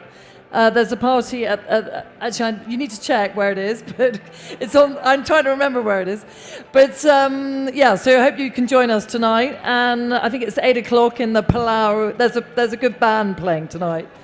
Yeah. That's the one. That's the one. So, thank you guys, and come back tomorrow for more talks here, and see you then. Enjoy.